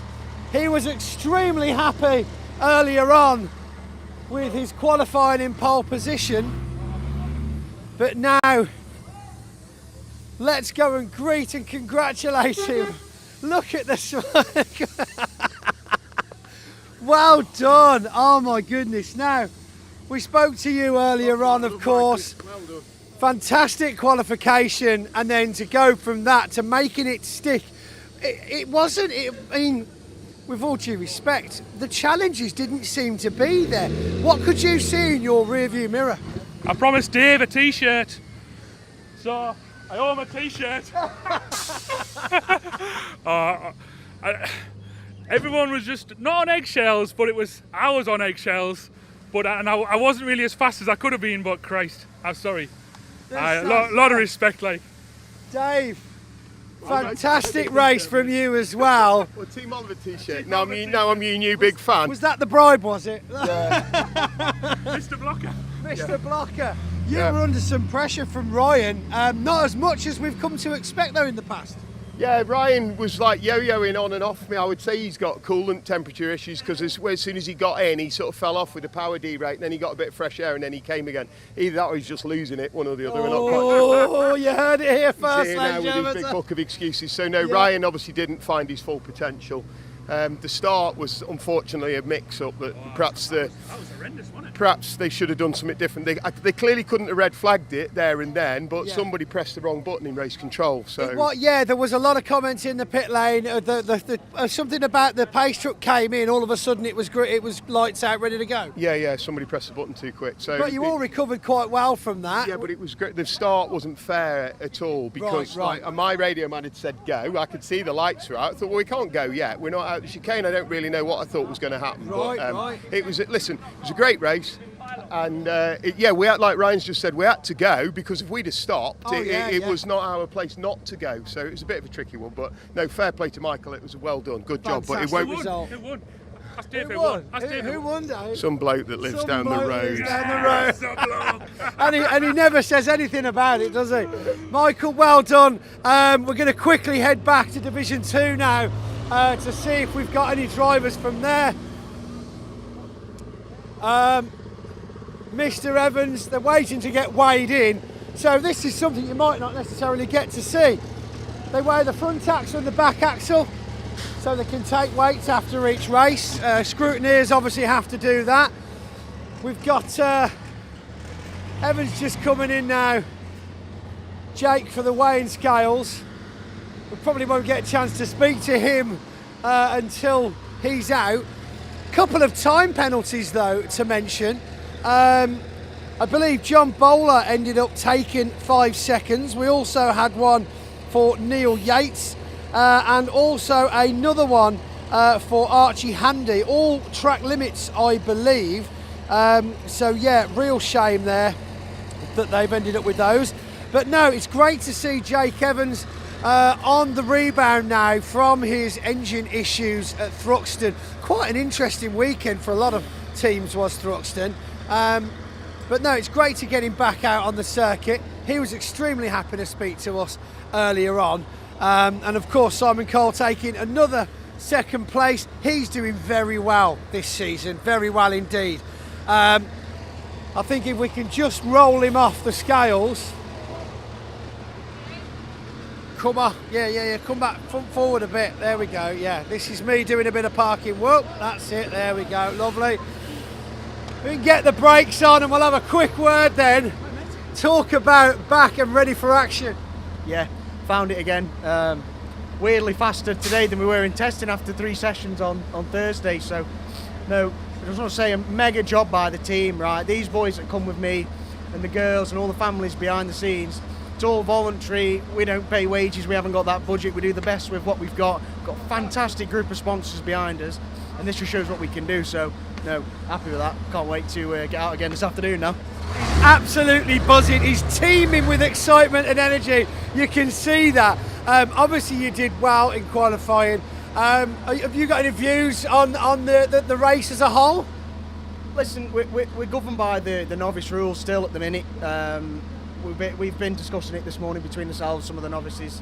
Listen, the rules are the rules, and we'll play by them. It just gives us more work to do, which is, fun for me, but I think nerve-wracking for everybody watching trackside. But we've come away from that one without any damage. It was all clean away from the start, so we'll just go and try and do that again all weekend if we can.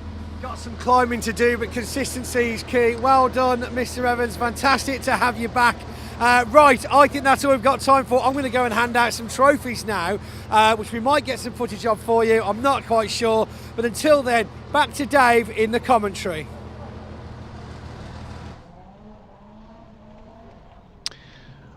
Thanks very much, Pointy. Yes, we are scheduled to go into our lunch break now, but of course with a few delays earlier on, it will be a shorter lunch break than scheduled. We will be back underway shortly. The next race scheduled, the International Truck GP, first of 4 races for them. Then it's our longest race of the weekend, the 90-minute Enduro for the Britcar Endurance Championship. So we'll be back underway very shortly.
There we go. Right, let's get a bit of...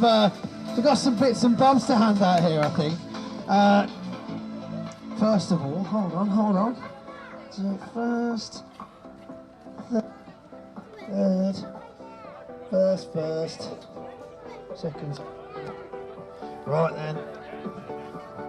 Got hats here.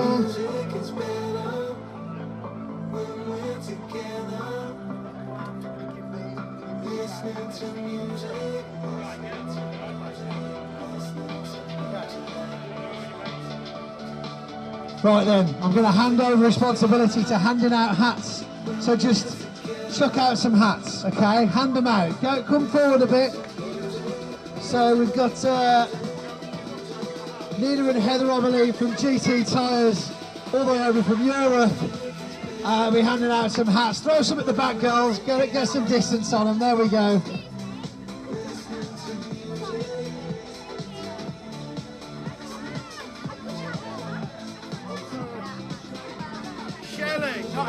Shelley, not Heather. Right. Shelley, not Heather.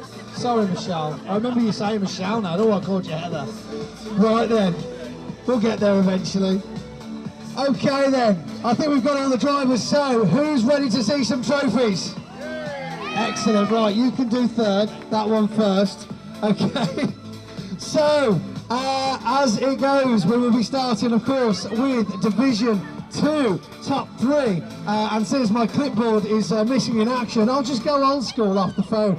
So please, in third place, put your hands together for Bradley Harvey.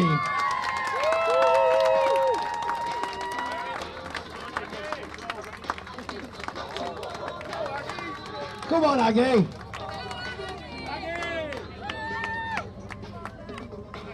Well done. Very good job, sir. Take your position. Come on, up on the podium. That's it. First one of the weekend is always a little bit clunky, but we will get there. Right then, and in second place, put your hands together for the governor. It's Simon Cole.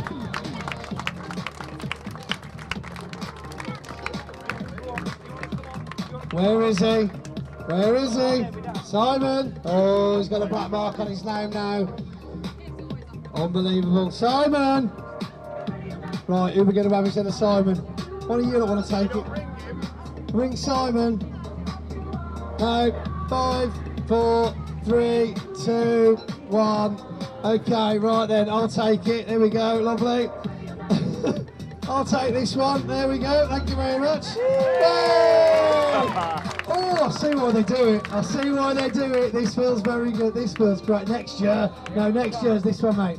Shh, don't tell them the rumours. Not passed my test yet. Right then. And back with a brand new engine and ready to rock and roll. Please put your hands together to Jake Evans. Can't believe you didn't hand me my trophy. Unbelievable. Come on, Jake, I know you're here. Where's he got, honestly? No, they don't need to be in Park Fairway, the trucks do. Where's Jake? Oh my goodness, I can't do both. I can't do both. Way! Oh my goodness me. That's two black marks now. No, it's too late now. I know, I'll tell you. They get in trouble for this, you know. Is he? Well, that's not good. That's not good enough. It's not good enough. Not, it's too late. Black mark. Got to do blooming paperwork now. Come on. Come on. You can have this one off her. There we go. I'll get out your way to get a picture. Come on, Simon. Unbelievable. Unbelievable. Too busy. No, it doesn't work like that. Too busy for racing, which Troop is a part of, I believe. Yeah, righto. Right then, now they've all finally showed up. Let's have another round of applause for Division 2, top 3. And if you chaps could take a stand over to one side for me, we'll get on with Division 1. And in third place, just about making it from a bit of a medical emergency this weekend, ladies and gents. So please make a special round of applause for Ryan Smith. Well done, buddy. A lot of effort went into getting here this weekend for Ryan. And in second place, a fantastic result for none other than Dave Jenkins. Well done, Dave.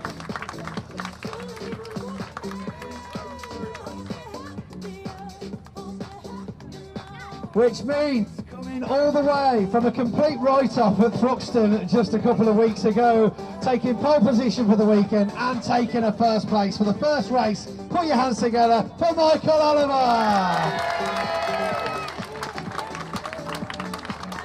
It just goes to show with all of the teams here in the British Truck Racing Championship how much work and effort goes in from the teams to get these trucks out on the circuit. An incredible effort. Let's get a shot of these top three. Wait a minute, wait, Michael, calm, Michael. Wait. Right, let's get the Division 2 top three in. Yeah, you can all just run away if it starts spraying. Yeah, don't, Michael, not yet. Right then, now, we all know the drill now. Let's get a quick one-word wonder. Fast. Oliver, love it. Return, very good. Winner. Effort. Brilliant, absolutely. Another round of applause then for Division 1 and 2, top three. And now, of course, it's time for the champagne.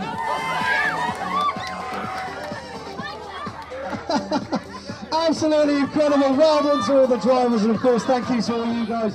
We'll be having the trophy straight after the International Truck Prix, which will be happening after lunch, so please make sure you come back and see those again. It's been fantastic to welcome you all back to Donington. Loads to see and do here on the weekend. So we'll see you again shortly. Thank you.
So nice to hear from Pointy down on the podium there. In the meantime, Ian's been busy with a bit of research into our Britcar Endurance Championship race a little bit later on. Let's see who he's caught up with.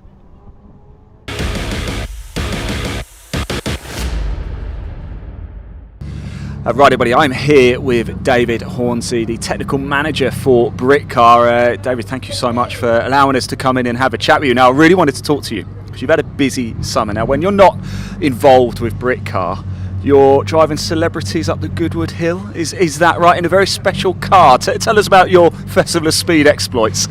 You make me sound like quite a superstar, but yeah, so I've worked with TWR for about a year, 18 months now, working on chassis development for the TWR Supercat. So it was my honour to drive the car at Goodwood for its dynamic launch. Wow, and that was the first time it's been seen in a public setting moving, is that right? Yes, yeah. It's so that actual car was the American press car. So that was the first finished car built, and it was built to go and show at Amelia Island in America and a few other events, and then it's been back over here just doing a little bit of photography and static events, and that was the first time that the public have seen it moving. So give us a bit more of the stats about the car. So it is a Jaguar XJS underneath. They're all developed from an original 80s, 70s, 80s, 90s car. It keeps some of the chassis, it keeps the original V12 block that's then bored out to 5.6 litres, supercharger strapped on, and then everything else on the car is bespoke, other than the door handles. Okay, so you're going up the hill. Were you looking to set a time, or were you taking it easy?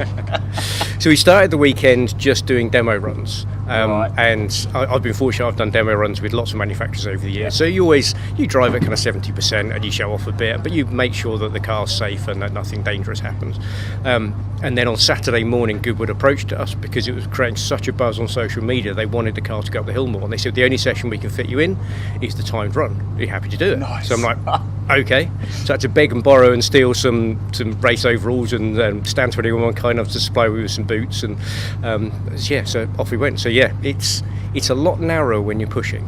Right, let's talk about getting towards the top, because you've got the wall. It looks very tight up there. Was there a couple of hairy moments? Yeah, definitely.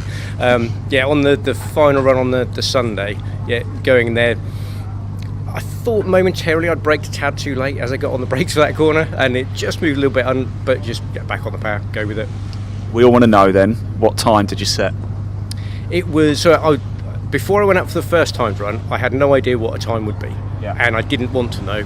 I just wanted to drive it, see what happened. And I think we ended up with something like a 58. We were like 4th, 5th in the road car class at that point. Yeah. So that was all right. And I thought, well, if I know there's a couple of areas I can go a little bit quicker. If I can knock a second or two off that'd be cool. And then we ended up doing a 55. We came 3rd in class. We beat the Ferrari. We beat the Lister Storm GT1 as well, which I was quite pleased with, and we finished 11th overall out of whatever it was, 20 cars that did the run. So yeah, wow, absolutely ecstatic. It's the most intense minute I've ever had in motorsport. Yeah. It's just astonishing. Wow, quite a privilege as well, I imagine, to take it up the hill, isn't it? You mentioned a few demo runs. I understand you took Ranty, of course, from Blue Peter up the hill. Were you trying to scare him a bit?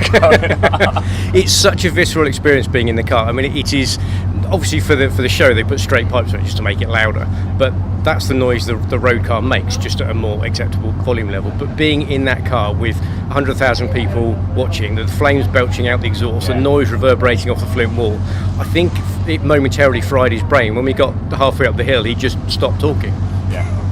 I can imagine. So, are you aware when you're doing the demo? I mean, when you're doing the time run, I imagine you're just laser focused on getting up there as quick as possible. Yeah. When you're doing the demo runs, are you aware of all of the people around? Like, can you see them? Can you see the whites of their eyes as you're going around? Are you trying to put on as much of a show as possible for them, make it as loud and tyre squealing as possible? Yeah, like you say, when you're doing the timed run, all you're seeing is the ribbon of tarmac in front of you, and it's just maximum concentration on that aspect. When you're doing a demo run, I always say to other people when it's their first time, all you can do is make a mess of it. You will only ever be remembered if you're driving a road car. You will only ever be remembered if you crash it. So you always just dial it back a little bit. Make a bit of smoke, make a bit of noise, but be well within your capabilities and the car's capabilities. So it's not so much that you're noticing people on the way up; it's that you're very conscious of what could happen if it goes wrong. But you notice all the people on the way down the hill. Yes, of course, I bet you do. I have seen one or two crashes there, I have to say. Right, let's turn our attention back to Britcar. Of course, we're here at Donington Park, another around 90-minute race, of course, today. But big changes in 2025 from last year, isn't there? Tell us what's happened. Yeah, so last year was a tough year, I think, for everybody in motorsport. We saw some very small grids, and last year we had our championships split over 2 separate grids. So we had the bigger, faster GT cars running on the Saturday, and the smaller, less fast saloon cars running on the Sunday. So we looked at what were the most popular classes in there. We looked at our overheads, and obviously track time being the biggest overhead because the circuits are so expensive. So if we could trim that down to 1 championship, hopefully that would be better for us. So in the end we took away the GT3 cars at the top, because it was always a struggle to get more than 2 or 3 cars on the grid. We dropped the slowest class off the bottom, and so we had that nice mixture in the middle of all the classes that were really competitive the previous year. And it's proved this year, we're regularly getting grids of over 30 cars, and it's just back to how Britcar used to be. It's just really I was going to say, are you happy with it? Because from the outside, I say outside, I'm quite involved in it. It looks like it's been a huge success, and from the reaction I've had from drivers and people tuning in, they seem to love it. Are you happy? Oh, absolutely, yeah. I mean, it was genuinely actually the first round at Silverstone when the cars set off on the grid. It was actually quite emotional just seeing that many cars from where we'd come from the previous year, just seeing the turnaround that we had, and just the positive feeling from everyone in the paddock is fantastic. As you say, it's competitive, everybody wants to win, but it's that level of championship where everyone just gets on with each other, and it's just good fun. Excellent. David, thank you so much for sharing your Goodwood story, and of course tell us a little bit more about Britcar. Of course, next month head to Snetterton, don't we? Alton Park and Brands Hatch still to come up, so a lot of action with Britcar still to come. 90-minute race, of course, with pit stops as well. We'll be in the pit lane for that. It's going to be an absolute cracker. David, thank you. Cheers.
Okay, so a slightly shorter lunch break than expected because of a couple of delays earlier on this morning. But so we're coming towards the end of it now. Next up on track, we will see the first of 4 races this weekend here at Convoy in the Park for the International Truck GP.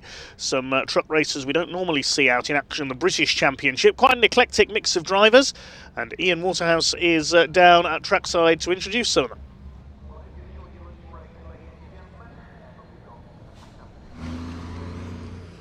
All right, everybody. Yes, hello. Welcome down to assembly area. Time for the International Truck Pre-Race. We were going to chat to some of the drivers. They've literally just gone out, so there is no wait at all. How good is that, though? More truck racing action coming up for you right now. They've just headed out, and if it's anything like the one we saw a little bit earlier, it's going to be a cracker, isn't it? We've got Mark Taylor in this one, Nathan Smith, Craig Reed, Simon Reed, Jock Borthwick, Neil Yates. John McGuinness, of course, is in this race. I know a lot of you are looking to see him in action. We've got Terry Gibbons, Simon Faulkner, Steve Thomas and Graham Paul. So time for the first International Truck Pre-Race of the weekend. Coming up, straight into the action. Dave Goddard, over to you.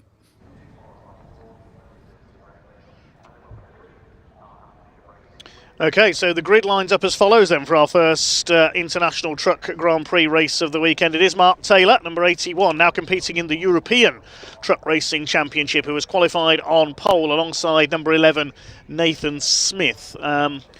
I think they're both in MANs. A bit of confusion over the truck makes for each driver this weekend, unfortunately. The Reed brothers are on row 2, though. Craig ahead of Simon. Jock Borthwick, great to see him back on row 3. The Scotsman alongside Neil Yates. Seen him battling with Ricky Collett in our previous championship race. Row 4 is Isle of Man TT legend John McGuinness alongside Terry Gibbon, the man from the northeast. Row 5, Simon Faulkner with, I think he's in an Iveco, alongside Steve Thomas, completing the top 10 on the grid in the 23. Then on row 6 it is Graham Poole. I don't think we'll see John Powell because he didn't run in the earlier race, so it's likely to be just 11 trucks for this one, but an excellent eclectic entry. Wouldn't it be a story if John McGuinness can take his first truck racing win? One of the all-time greats of the Isle of Man TT, driving the Martin Gibson MAN this weekend. Third in the all-time win list in TT racing, with 23 wins, 47 podiums over the years. Phenomenal record for the motorcycle legend. Thanks to Truck Sport UK for the sponsorship of this event.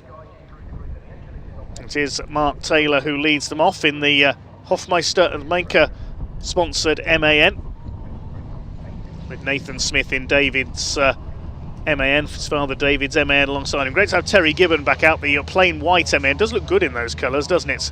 Simon Faulkner in the Iveco alongside Steve Thomas in the Team Oliver Racing run at Scania, the truck that John McGuinness raced last season on his appearance here. He's now in the 101, the GT Tyres MAN.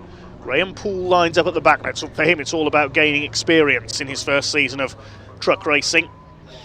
Wonderful to have the Reed brothers out, the bosses of Reed Freights, based in Stoke-on-Trent. It's them that hauled that steam locomotive here, you may have noticed, on one of their low loaders, the heavy haulage specialists from Stoke.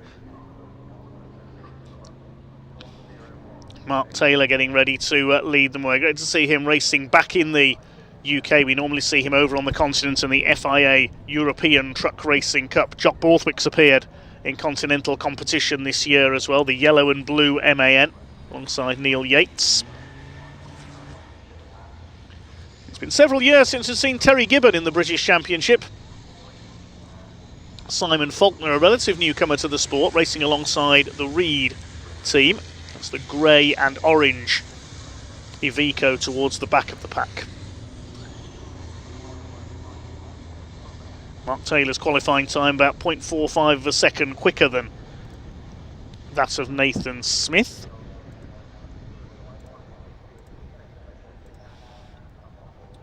His father David will be looking on rather anxiously.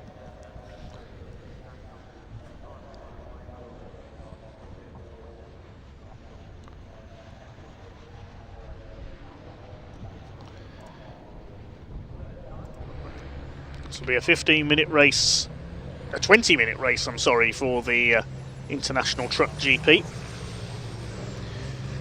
The other British driver who competes in the European Championship, of course, number 18, John Newell. We've not got him here this year, who was pretty dominant in this event last season.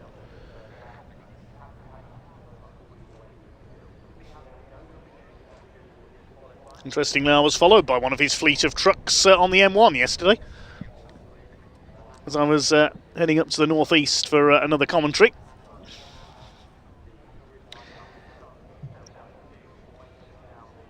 It's an all-British field of drivers out today, but a very eclectic mix indeed. This is going to be an interesting one. Mark Taylor will start as the favourite, going off pole position in the number 81.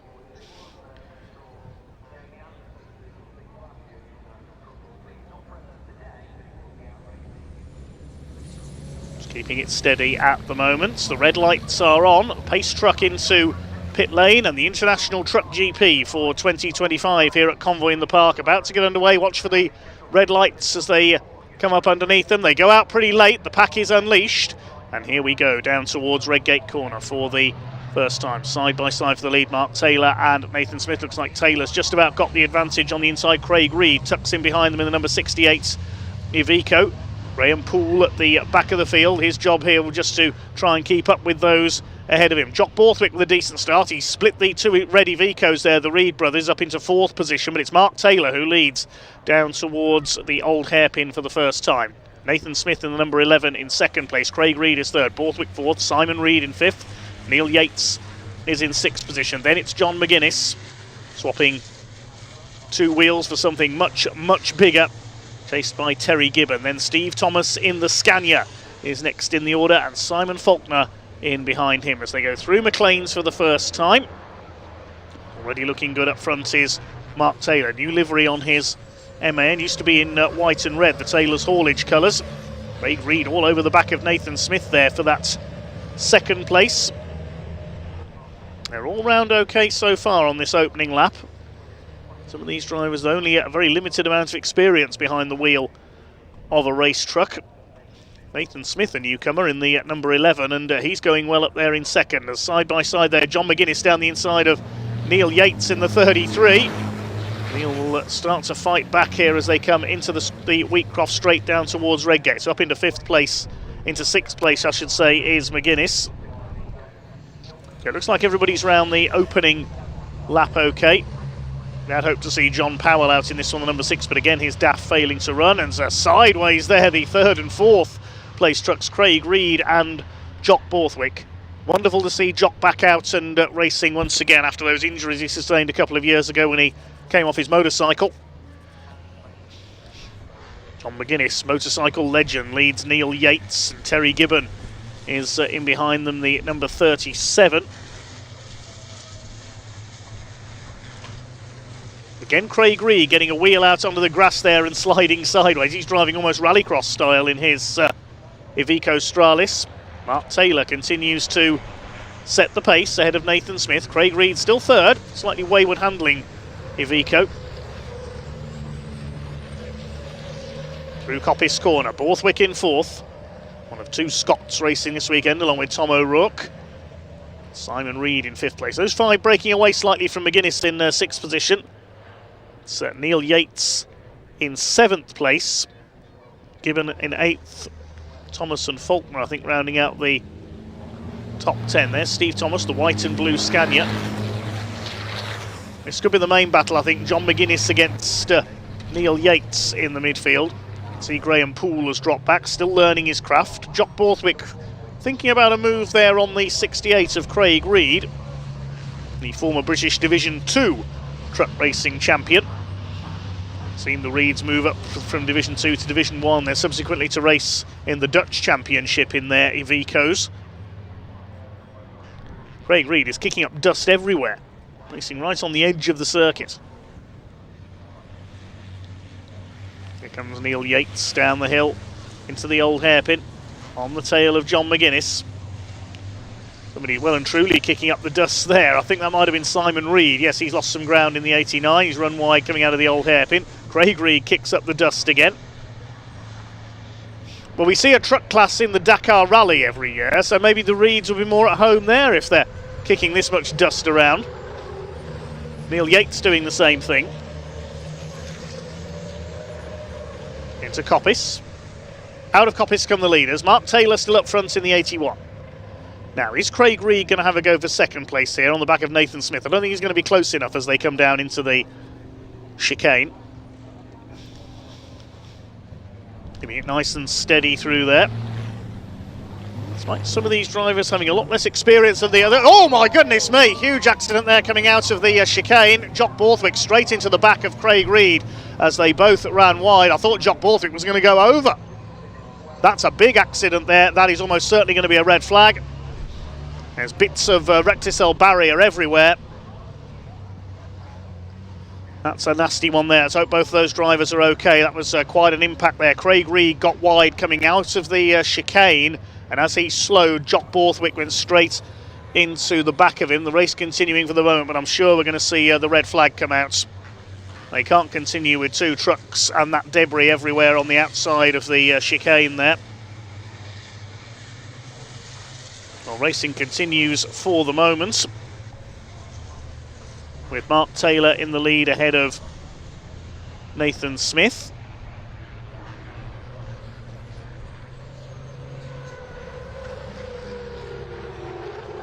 Tyres squealing as they go into Coppice corner.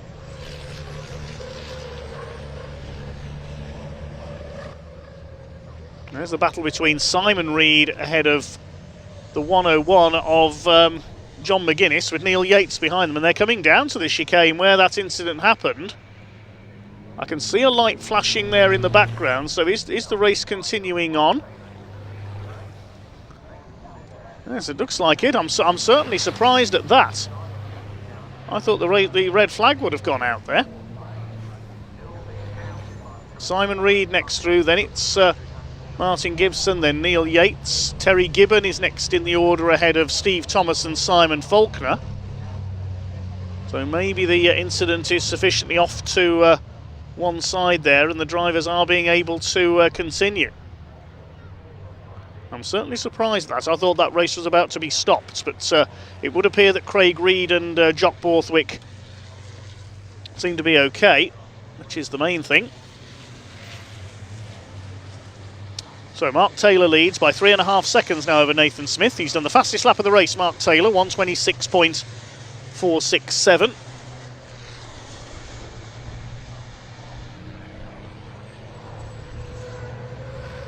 It's going to be quite a clear-up operation needed there. There's quite a bit of damage to the recticel barriers in front of the Armco there coming out of the Roberts chicane.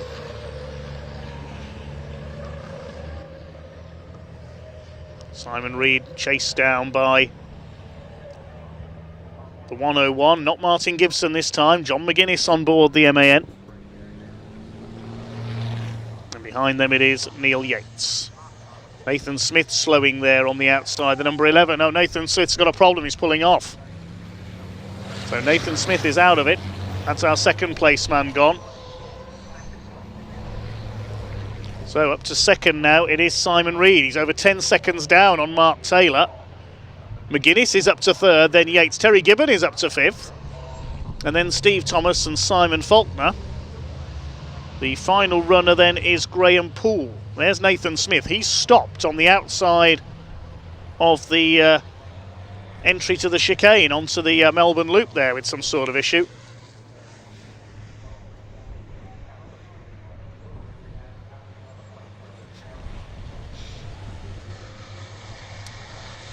John McGuinness under pressure then from Neil Yates. His first of 4 races this weekend for the International Truck GP.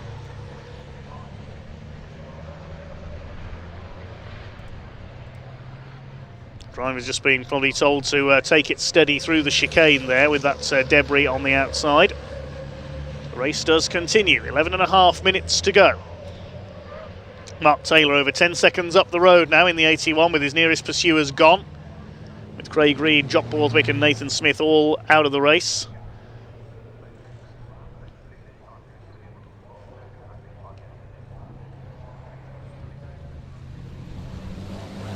Terry Gibbon closing on this battle as well, the number 37.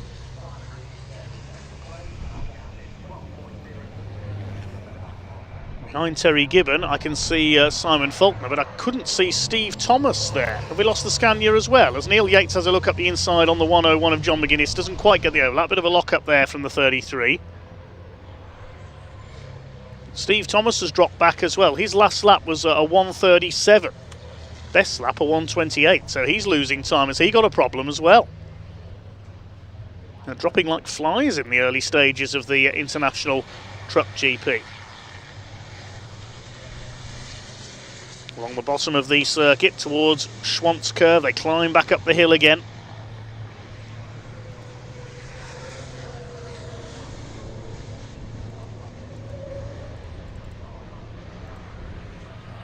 Bit sideways there, John McGuinness on the curb coming out of McLean's.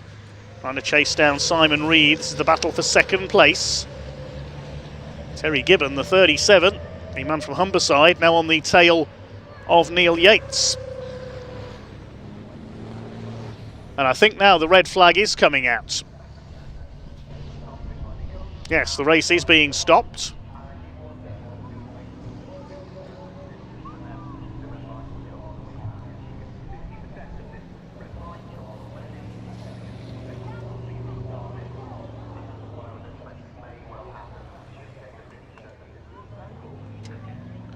So that means that Mark Taylor, I assume the race is going to be declared, because they just passed the halfway mark, and I assume that means that Mark Taylor will be your winner.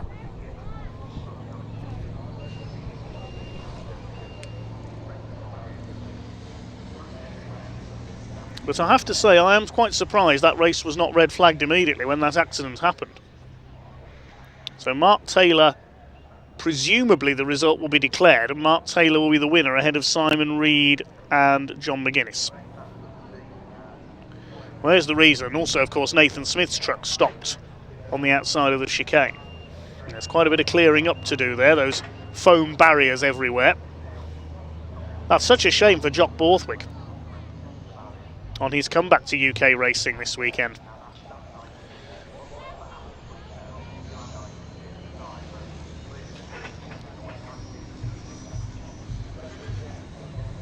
Hopefully those trucks can be repaired for the second race later on for the International Truck Grand Prix. Let's try and have a look what's happened here. Craig Reed in third place. He goes out wide onto the dirt there and he suddenly seemed to slow. I don't know whether he had a problem here. He goes back to the outside. I think he had a problem, and Jock Borthwick walloped straight into the back of him. He very nearly went over. That's a huge impact. And then straight into the barriers on the outside. How that truck did not end up on its side, I do not know. It nearly took out Craig Reed's cab. Scary incident there at the chicane.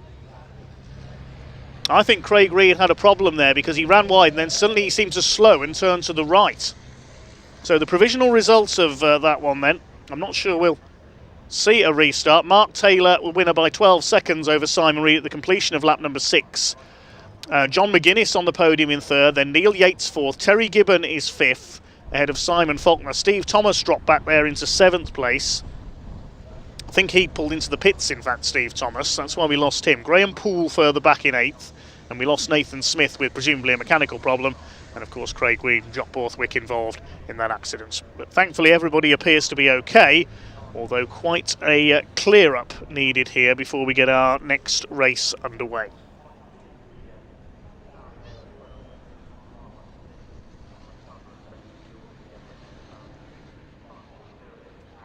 Let's have a look at that again. Watch the third place truck as they come out of the chicane. The red Iveco of Craig Reed. Did he have a problem and slow up there? Because he ran wide, but then watch as he comes off the chicane. Does he turn to the right? As if he's going back on the circuit. There, the truck moves back to the right. I think there was a problem there. And Jock Borthwick nowhere to go, straight into the back of him, very nearly onto his side. And then smashes into the barrier on the outside. And Jock's trying to get the truck stopped, and then he goes into the barrier again. The Recticel barrier's shredded everywhere. And then another impact with the barrier. Jock Borthwick is going to be very shaken up, if nothing else, there. And Craig Reed as well.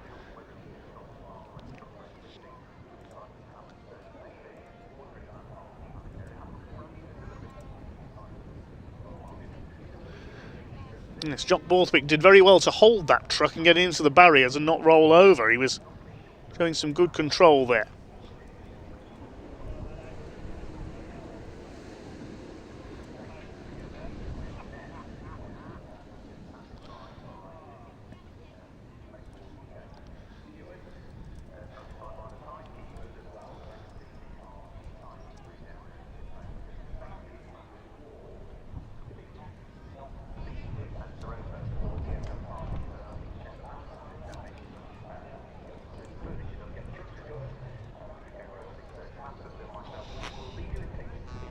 So here comes one of the telehandlers then. And then we'll see the clear up operation. I'll need the heavy recovery vehicles. There's quite a few of them in the show truck paddock today as well.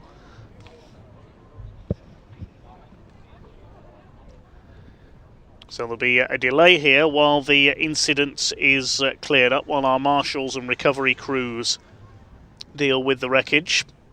And I imagine the drivers will be taken to the medical centre for a checkup as well. Here's Neil Yates Recovery involved here.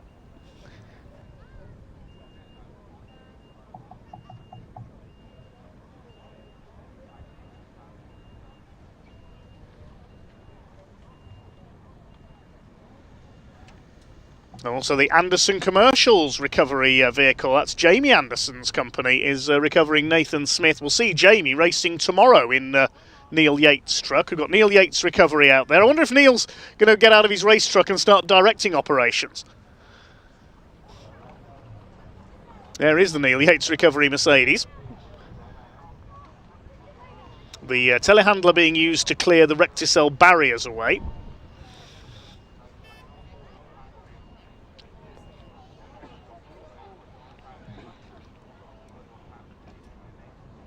And the rescue ambulance as a precaution, just in attendance as well. And now we get to take a look at the clear-up operation.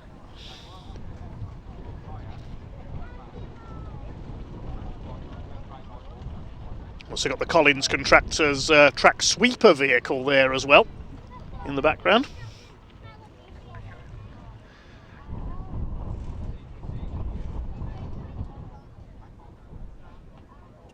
So the Anderson Commercials truck is recovering Nathan Smith, who sadly broke down while running in second place. Let's have a look again at this incident, this time at full speed, and you can see the impact that Jock Borthwick took as Craig Reed slowed, and then bang! One impact, two impacts, and then a third impact into the barrier. Jock Borthwick is going to be very shaken up indeed there.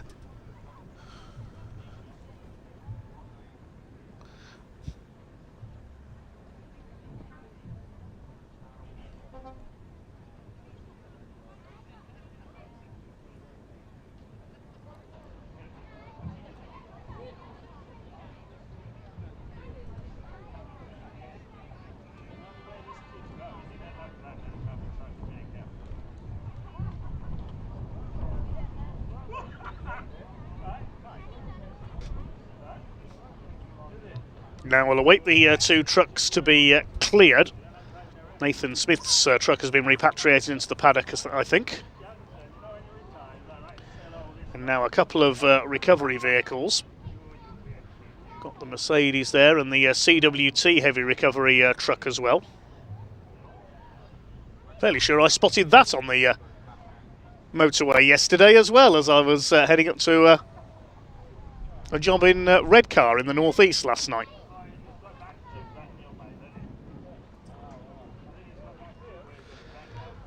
They're certainly noticeable, these big recovery vehicles, especially at night when they're all fully lit up, as we see in our truck parade at the end of the season at Brands Hatch as well, on Bonfire Weekend.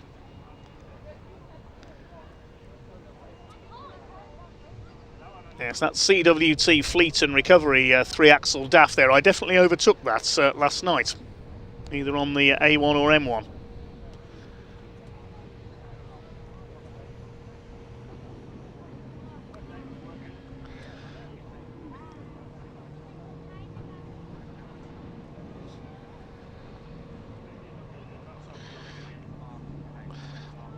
Well, I think we can now head down into Parc Fermé and have a word with our race winner, Mark Taylor. He's talking to Ian.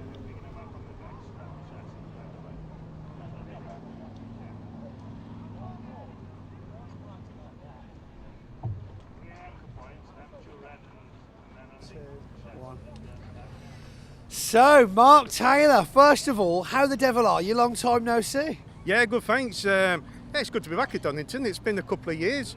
So, yeah, the team's worked hard on the truck to get us out, and, well, good time to be here. It is, in fact, and you brought the weather with you from sunny Europe. Yeah, definitely. You've got to have some sunshine while you're racing, haven't you? It makes it better. And what a result for the first International Truck Prix of the weekend. Yeah, it was a good race. Everyone went out well. We all come off at line well. Not sure what happened to two trucks on the start line, but Jock and Craig a bit further back. I mean, they had a bit of an incident coming together, but yeah, I mean, they let you carry on to get that 50% across the line, and then they called it. Yeah, I know it was a short, quick race, so makes it a bit different to Europe with the long half-an hours. Or yeah, because you're 20-minute races on the International Prix, aren't you? But of course, you managed to get about 10 minutes of it in then. Maybe save yourself some tyres and some fuel, right? Oh yeah, why not, eh? And a bit more to enjoy sunshine while I'm here. Indeed. Now, whilst we've got you, we might have seen you, people might have seen your truck and realised, what's the little fins for on the fifth wheel? Is that just an FIA thing, or is it just a you thing, or what's the crack? It's FIA via promoting the HVO fuel. So we run round to promote the fuel, and yeah. So you guys are racing on green diesel too? Yeah, it's all HVO out there, so absolutely brilliant. That's what we like to see. Of course, our championship partner with fuel, Sylvie Fleet with HVO and BWOC, of course, in all of our trucks, and I believe we're looking at maybe getting it in some of the pulling trailers as well. Sounds good, that does. At least it cleans the sport up, and you can put a stamp on the sport, say you're doing what you can to keep it clean.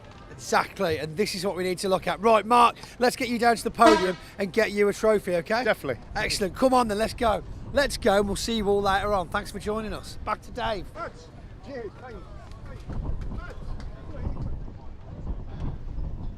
Yeah, thanks to Pointy down there. Let's having a quick chat to Mark Taylor. Good to have him back racing in the UK with us. He'll hopefully try and go for 4 out of 4 in this International Truck Grand Prix.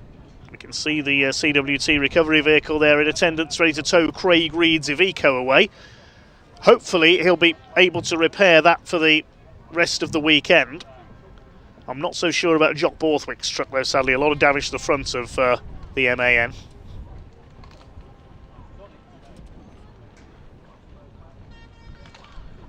The barrier's being repaired by the marshals as well.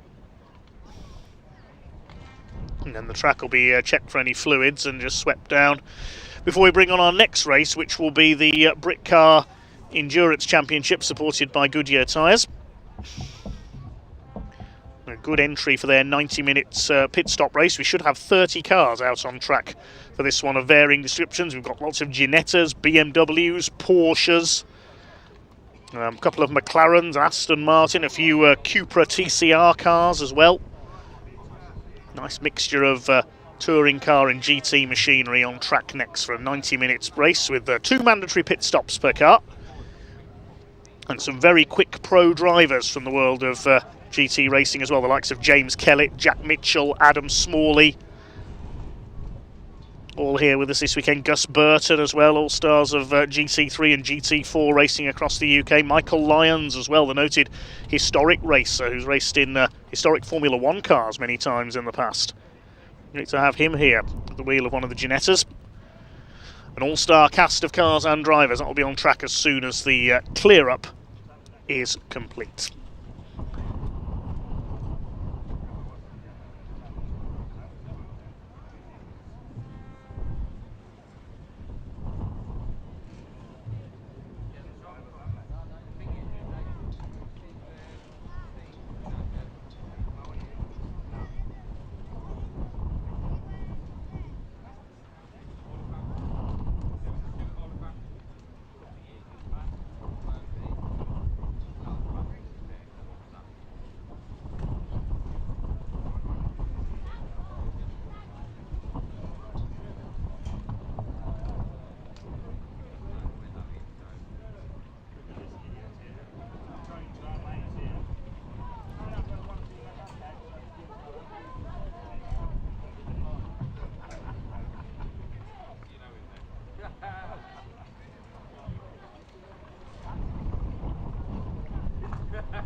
Well, welcome everybody down to the pit lane. John and I just stood on the pit wall at the minute looking at some of the recovery work currently going on from the international truck period at the minute. So there is going to be a delay right at the minute. So whilst that happens, we thought we'd pop into the pit lane, chat with some of the Britcar endurance drivers. Because don't forget, coming up next, we have a 90-minute race. And somebody I really wanted to talk to is a newcomer to the season, Mike Chalkiopoulos from Greece. Mike, I probably just butchered your name now. How do I say your surname properly? It's Chalkiopoulos. Chalkiopoulos. Yes. Is that it? That's it. Correct. First of all, welcome to the UK. And am I right in thinking this is your first car race ever? It's actually my third car race. Your third car? Yes. First in the UK? First in the UK. Correct. Brilliant. I've done a couple of races in Greece with a Volkswagen Golf.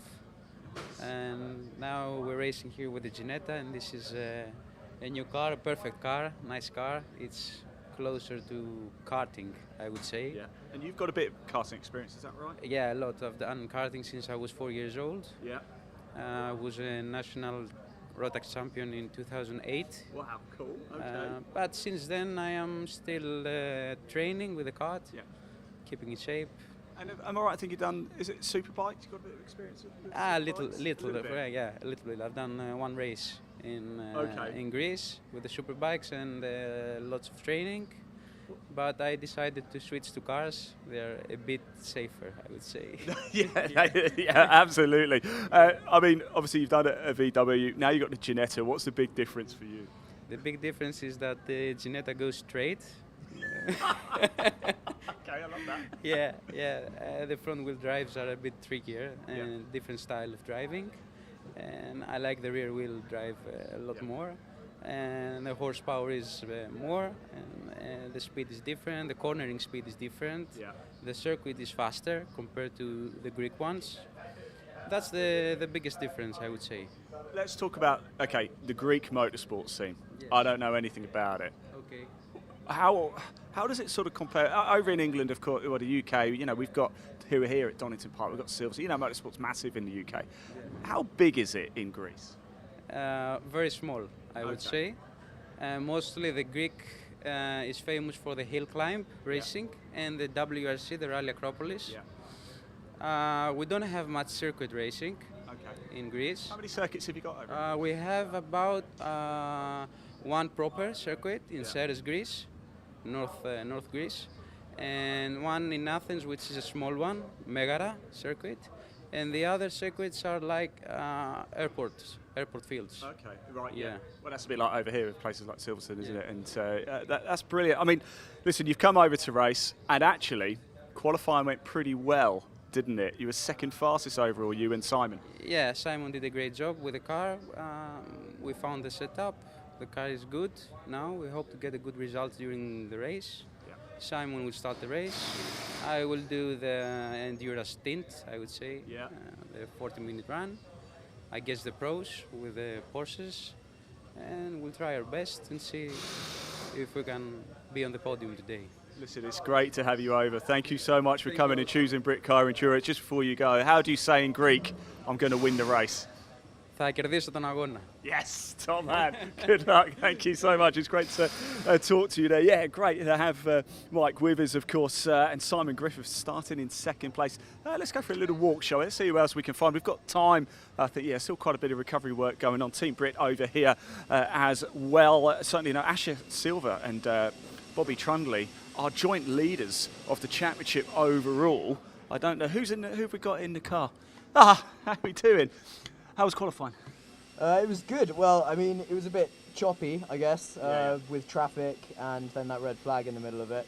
So went out with about 5 minutes, rushed it a bit, absolutely ruined that lap, so I had one more to put one together and just managed to slip in P2. So it's all right, good place to start, to be honest. We're only P5 overall, so hopefully the front cars just get going and I can have some space. What have you learnt this season, from the opening round to where we are now? Have you really come to grips with the car? Yeah, massively. It's a car you've got to be really patient with. As soon as you start to try push it or rush it too much, it will just, completely backfire and won't do anything you want. So, it's quite counterintuitive how you'd think to drive it, but it's when it works, it's bloody good. Absolutely terrifies me. Good luck out there as well. That's Noah Cosby there in that one. Let's move around a little bit and find out who we got. It's Aaron. Aaron's in here. Aaron, it's good to see you, my friend. I haven't seen you this weekend so far. You got a big smile on your face. Always quite difficult to hear under the helmets, but let's have a quick chat anyway. You're in the car, getting ready to go. Are we feeling confident? Yeah, feeling good. The team have done an amazing job, obviously fixing the car after the damage at Snetterton. Yeah. And it felt in a great place this morning. So really looking forward to the race ahead. How's your mindset been going into this one? Have you done anything different heading into this race? Nothing different, I can say. I really like the track here at Donington. So looking forward to a full 45 minutes, 50 minutes of the race here. We've got some of our amazing sponsors supporting us today, so hopefully we'll put on a good race for them. Got little Noah behind me on the grid, so we'll put on a good show for Team Brit, all the amazing fans watching. Can I just ask then, I often wonder this, a race week for you, all right, what does it look like from Monday through to the Saturday today? Do you do anything on the Monday, Tuesday? You obviously get to the circuit early, but when do you arrive and what does your prep look like? So I've had a right week this week. I think it's a good week to ask then. Yeah. So I still have a full-time job outside of racing. It's not my only occupation. So on Tuesday I was in our Peterborough office because I'm chair of a business resource group we have within the business for disabled people. Yeah. So we had a charity called K9 Partners come around to each of our offices this week to show us the amazing things that their assistance dogs do for disabled people. So I was in Peterborough on Tuesday, I was at home on Wednesday, I drove up to Donington Wednesday night. We tested here Thursday. And then yesterday I was at CDW's rugby office for a K9 Partners visit there. So it's been one hell of a week before I've got here. Work are quite good with you going off and doing racing because it seems like when you do have a race weekend you do need to take a day or two off. That's the one. I mean, I'm really fortunate as well. They're one of my biggest sponsors. Incredibly grateful to them for their support. I think we're into our 5th year now, and I can't say enough to thank them really. Family's watching again, I know that. Message for them? Yeah, of course she is. Love you, Hayley. Ian, you wouldn't believe there's a main bar in Phuket. She's got them showing it on the big screen, so loads of people watching it. That's awesome. Yes. Hello everybody. Come on, Aaron. Top man, good luck, here we go. Everybody over in Phuket and obviously supporting Team Brit. Let's move down a little bit further. Sure, a lot of garage is quite empty. I'm just trying to have a little look, still quite a bit of work going on. So this is pushing things back, of course. With plenty of time in that timetable, though curfew's not to about 8 o'clock this evening, so no worries there at all. We've got the Mac G boys. I wonder if Johnny's around or anybody, and let's just quickly nip through. Hey guys, how we doing? Oh, is he in the car? Is it Johnny? Is he? Should we wake him up? Is he going to be mad if I wake him up? I'm not going to wake him up. I'm not going to wake him up. Have a look. Johnny McGregor there is having a kip. Look, oh bless him. I'm not going to wake him. Is he awake? Johnny, they were telling me to wake you up. I said I'm not going to wake you up. Is that the perfect way to prep for a race, is it? That's it, yeah. Just visualising it all. That's what I call it. Is that what you were doing, or were you just grabbing 40 winks? Probably the latter. Qualifying, how did it go? Pretty poor, really. We had the sector time, just couldn't string a lap together without any traffic. So, we're quite a long way down from where we planned to be, so quite a lot to do in the race. I suppose an hour and a half, there's plenty of track time, isn't there, to make things happen. We see so much every time we go racing. Do you prefer this format of a 90-minute race as opposed to the 2:45s? I think I prefer the 2:45s, just because you get to do the start twice and it's kind of the exciting bit, but there's a lot more to the 90-minute races. We're at a bit of a disadvantage to the 90-minute races because our fuel window is so small. we're on the back foot immediately, where we've got more flexibility in the 45-minute races. So yeah, we struggle with the 90 minutes with the refueling windows and the tank capacity and the fuel consumption. Well, look, best of luck anyway, John. Get back to sleep. You've got a bit of time yet, I think, anyway. And yeah, best of luck. Yeah, if you are new to Britcar Endurance, new for 2025, this year, at certain events there's 2 45-minute races, and at other events they are just 90-minute races. There's just one 90-minute race. That is it. Of course, there are pit stops, so we're going to be in and around the pit lane as they happen. Let's just keep walking down. Actually, if you're wondering, we'll just turn the camera around if we can, John. These garages are shut at the minute. That's because tomorrow we are joined by the Coupe Cup, and they're going to be occupying these garages as well. Britcar Endurance, just one race this weekend. That's coming up very shortly, and then after the race they will be off home. And of course, don't forget, we've still got more races for the British Truck Racing Championship as well, International Truck. We've got, actually, I want to grab a quick chat with Ashley. Sorry to interrupt. Oh, yeah. How are we doing? All right. Are we really excited good. and ready for this? Oh yeah, can't wait now. Yeah. Yeah, really looking forward to it. Is it? It's obviously frustrating. We've got to wait, but we've got to make sure everything's safe, haven't absolutely, we? Yeah. I mean, the barriers alone. Did you see the damage? Yeah, I did. Yeah. And coming off the S's like that, it's really easy for someone to catch you at the back end, and if the tyres aren't there, that's going to make a real mess of the car. Tell me, how long have you been racing? Since 2008. Okay. On and off. What did you start in? Clio Cup. Did you? Okay. Yeah, not actually a Clio Cup car, racing it in Britcar. Oh. We were the guys at the back that people used to wave at as we were going past. Not anymore. Not anymore. What can we do with this race? I'd like to think we could win our class. Yeah. We're the car feels fantastic. The guys have done an excellent job. Yeah. The setup is just out of this world. It's the quickest I've ever been around here. Oh really? And okay. we looked at the lap, and it's like, oh, do you know what? There's more in it. We could see where there's more in it. I got bolts on just before my fastest lap coming into the S's. Yeah. And that held me back. So I wasn't carrying the speed coming onto the straight. It's like, oh, okay.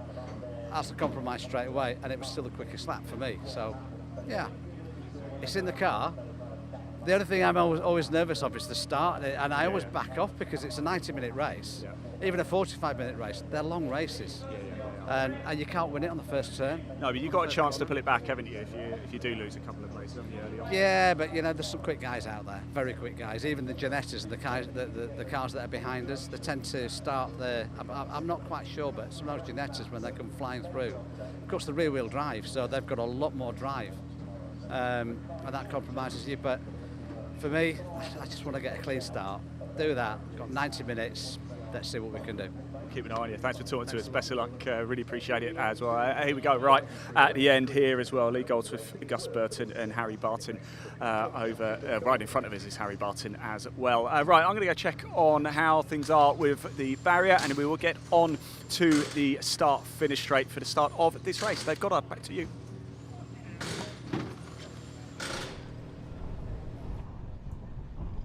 Thanks very much, Ian. We see, well, I was going to say being towed off there, being lifted off. Jock Borthwick's MN, showing the strength of Neil Yates' Recovery's big Mercedes crane there. Truck just being lifted right off the ground. And we will shortly be back underway with the Britcar Endurance Championship 90-minute race. The cars just being brought out of their garages as we saw. There should be 30 cars on the grid for this one, so we'll check out the grid. It'll take a short while to go through it. Double winners from Thruxton on pole position, Don Malone and Adam Smalley in their Porsche 991 Cup, the Amspeed run car, alongside the Innovation Racing Ginetta. Newcomers to the championship, with Simon Griffiths starting that car. Mike Chalkiopoulos, the Greek driver who we heard from earlier, will be taking over. Second row, the second of the Amspeed Porsches, Ash Muldoon will start. James Kellett, the pro driver, will take over. And it's the first of the Team Brit McLarens alongside. Started by Aaron Morgan, Paul Fullick will share. Row 3, the other Team Brit McLaren, Noah Cosby will start. Caleb McDuff will take over the McLaren 570S. Alongside number 23, which is the BMW M3 GTR of Nathan Wells. He'll drive solo. Row 4 is the first of the Ginetta class cars, the Ginetta G55 Super Cup, started by Maurizio Cilio, sharing Marco Anastasi for Dayton Motorsport, the two Italians, and their teammates number 118. Alongside, started by David May, Mark Skeets will take over. The 5th row of the grid, number 10 in the trophy category, that's Callum Bates with his BMW M3. We'll start alongside number 11, Harry Barton, running in the GT guest class with his BMW M3. Row 6 of the grid, number 63, the Raceworks Motorsport Ginetta G55 GT4. Chris Bingham will start, and Michael Lyons, the noted historic racer, will take over. They start alongside number 7, the first of the TCR cars on the grid, started by Rob Ellick, the Cupra TCR, sharing with Finn Jones, that's the TSR performance car. On row 7, number 60, we've just heard from Ash Woodman, driving for EDF Motorsport in his TCR Cupra, starting alongside number 3, which is the championship joint leader, Nick Casey, in his Ginetta G55 in the Ginetta class. Row 8, number 22, which is the Wilson family, Elliot Wilson is going first, sharing with Ian Wilson, the Ginetta G56 in the trophy class. Starting alongside number 40, now this is something a bit different. Jazz Sapra and Brian Bransom have got 2 BMWs here. Brian Bransom is going first, and they're going to run in relay. So when Brian Bransom comes in, Jazz Sapra goes out in his own car. So a 2-car relay team. We've not seen that before in Britcar.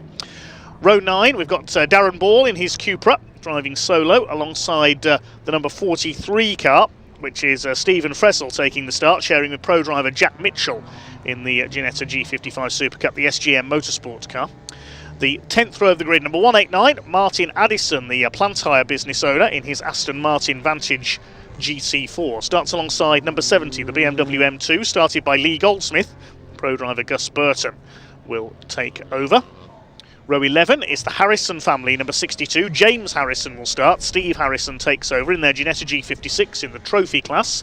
And they start alongside the Mazda RX-8. Johnny McGregor, the car owner, will start. Josh Tomlinson will take over. Unfortunately, that car suffered an engine failure last time out at Thruxton. Hopefully back to full strength today. Row number 12 is the BMW GTR of Matthew Sanders and Jack Layton. It will be Matthew Sanders going first. They start alongside the number 162. Alex Turnbull starts the Ginetta G56. Alex Toth-Jones, the long-time Ginetta racer, will take over. Row 13 will be started. The number 24 TCR Cupra will be started by Richard Avery, sharing with Nick Hull. Alongside them, number 721 Chris Murphy with his BMW E36 M3. Row 14 is the Hayes family in their Seat Super Copa in the Cup class. Jamie Hayes will start, Chris will take over. Starting alongside the joint championship leaders, number 4, also in the Cup class, the BMW M240i. Asher Silva will start, and Bobby Trundley will take over. And then on row 15 at the back, number 78, Matt Rainbow, a newcomer to the championship in his Ginetta G40, and the Audi TT of number 77, Mark Jones and Mark Kemp. That car sent to the back of the grid. They were found to be underweight after the qualifying session, so their times were disallowed. They've got to start from the back. It will be Mark Jones taking the start. In that one, Mark Kemp will take over. 30 cars out there then. We've got GT cars, we've got TCR touring cars, we've got saloons, and we've also got Ian Waterhouse. He's out on the grid waiting to greet the cars and drivers.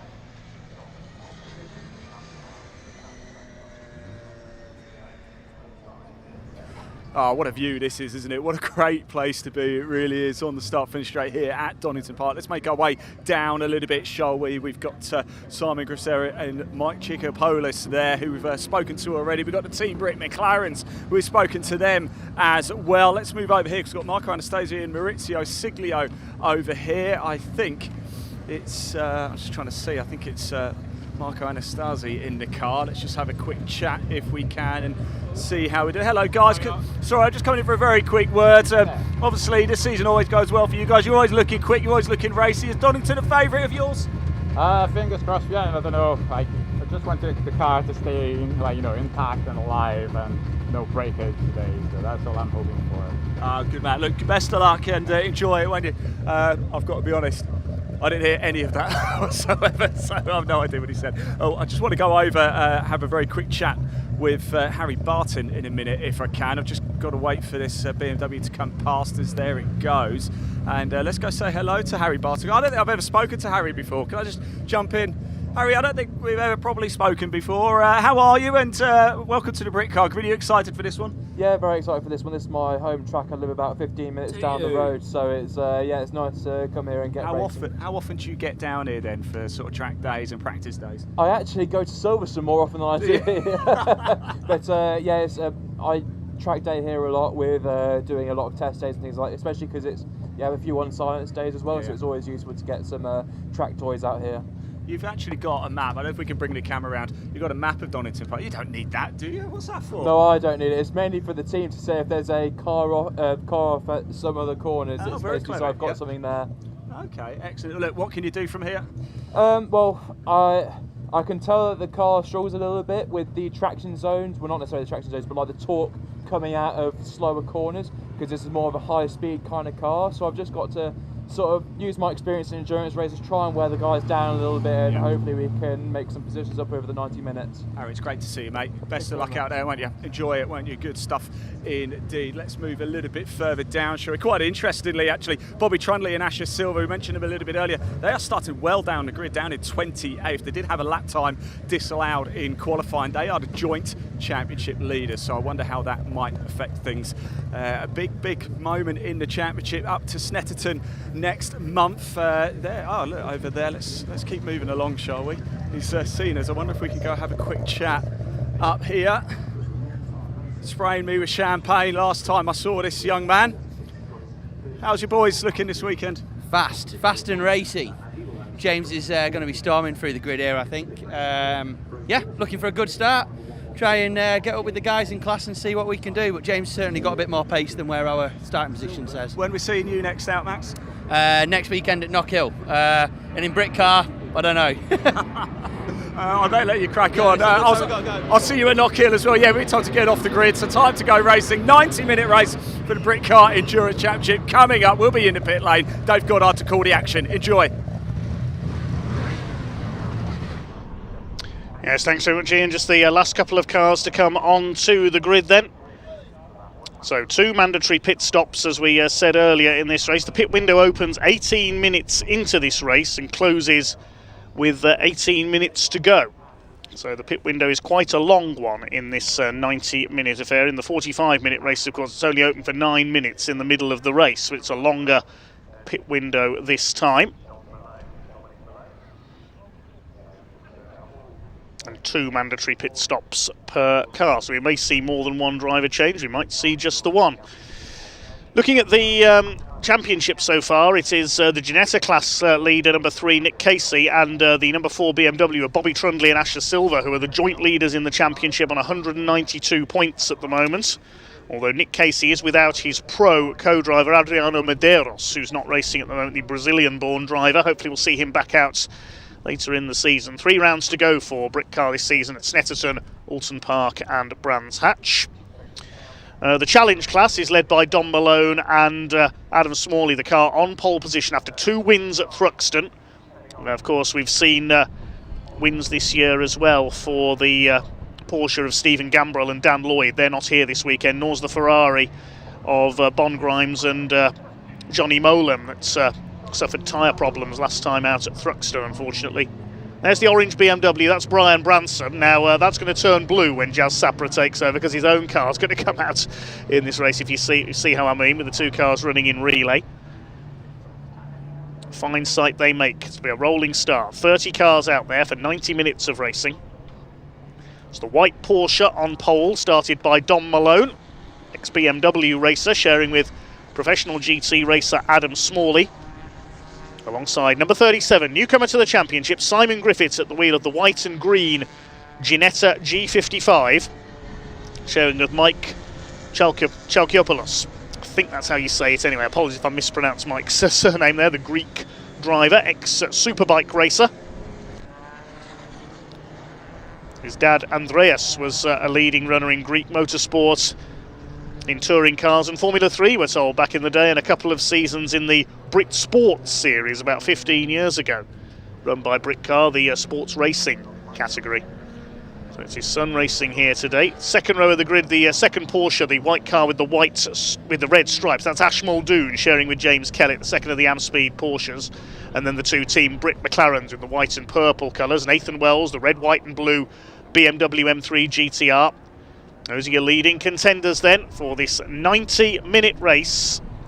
Time to go racing with the Britcar Endurance Championship here at Donington Park. A single race but a big one. Revs are up. Porsche against Ginetta off the line from the front row. The lights go out and away we go. Down towards that first corner they go. It's going to be Don Malone who takes the early lead in the Porsche ahead of the Ginetta in second place of Simon Griffiths. Third is the second Porsche, that's Ash Muldoon. Harry Barton's BMW, the blue and white car there, running wide over the curb on the first corner. As they start to sort themselves out, one car kicking up a little bit of dust. That was Nick Casey, the championship leader, on the inside of the Craner curves. Something flying up into the air, just a bit of litter, I think that is, being blown around by the cars. Not a bit of bodywork as I first thought. They charge their way along the bottom of the circuits. There's a couple of the TCR Cupras sandwiching Nick Casey. Darren Ball ahead of him there. But it is Don Malone who leads the way in the number 74, sharing with Adam Smalley. Simon Griffiths, Ginetta in second place, the 3 challenge class cars, the quickest class. First, second and third as expected. Then it's one of the Team Brit McLarens. They're in 4th and 6th places. We'll pick up which one that is as they come towards me. Nathan Wells in 5th in the BMW. The black BMW is Callum Bates, number 10. Then we've got Maurizio Cilio at the wheel of the Ginetta. David May's Ginetta, the red and blue car behind. They complete the opening lap then. It is Aaron Morgan running in 4th place. Driver races with hand controls. Sadly was paralysed in a motocross accident when he was younger. Team Brit, of course, helping those with physical and mental handicaps to find rehabilitation through motor racing. They've helped so many over the years. David May getting ahead of his teammate there. The Dayton Motorsport Ginetta's finding out. Maurizio Cilio now behind him. It's Harry Barton, number 11. And then the number 62, the blue and white Ginetta, that is Chris Bingham. That car was originally shown as a winner of race 1 at Thruxton overall, but it was a timing glitch that had put it to the top, because for some reason every time that car pitted it was crediting it with an extra lap. I don't think the same will happen here. Just behind Bingham is the number 7 car, which is Rob Ellick at the wheel of the first of the TCR cars, the bright green machine. Harry Barton running in the GT guest class in his BMW. Bingham in the almost Rothmans look-alike Ginetta, the livery made famous by the Le Mans Porsches in the 80s in Group C. The 3, Nick Casey, the championship leaders in the silver Ginetta. Harry Barton side by side with David May. He goes through into the chicane. Good move there by Harry Barton. Here comes Casey up the outside. It's going to be 3 wide, 4 wide possibly out of the chicane. Look at this down the Wheatcroft straight. Something's got to give here. Brian Bransom in the orange BMW wants a bit of this as well. 3 wide into Redgate. May comes out on the inside. Oh, Nick Casey contact there with the Seat, the Cupra I should say, and Nick Casey left sideways. Let's hope everybody misses him through Redgate. Oh, that was dicey. The Dayton Motorsport Ginetta able to rejoin. There's a fair bit of smoke there. Big lock-up, I think that was for Harry Barton. So contact there into Redgate. Nick Casey, I think, was with Rob Ellick in the TCR Cupra, which sent him sideways. They are Cupras, of course, the sporting brand, not Seats. There's Brian Bransom's BMW chasing Martin Addison's Aston Martin. Here's Chris Bingham on the tail of David May. Battle of the Ginettas. May turns in. Oh no, there is something wrong with Harry Barton's BMW. That's not tyre smoke, that's engine smoke, and Harry's in trouble. He could be our first retirement, unfortunately. Let's hope he's not dropping oil.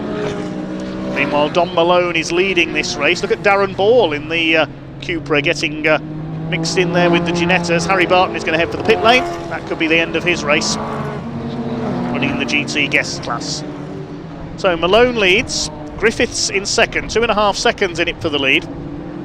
Ash Muldoon's Porsche is third. Then we've got Aaron Morgan in the Team Brit McLaren. Nathan Wells' BMW E46 GTR is in 5th place. The car liveried in the stars and stripes, almost look-alike of the old IMSA GT BMWs.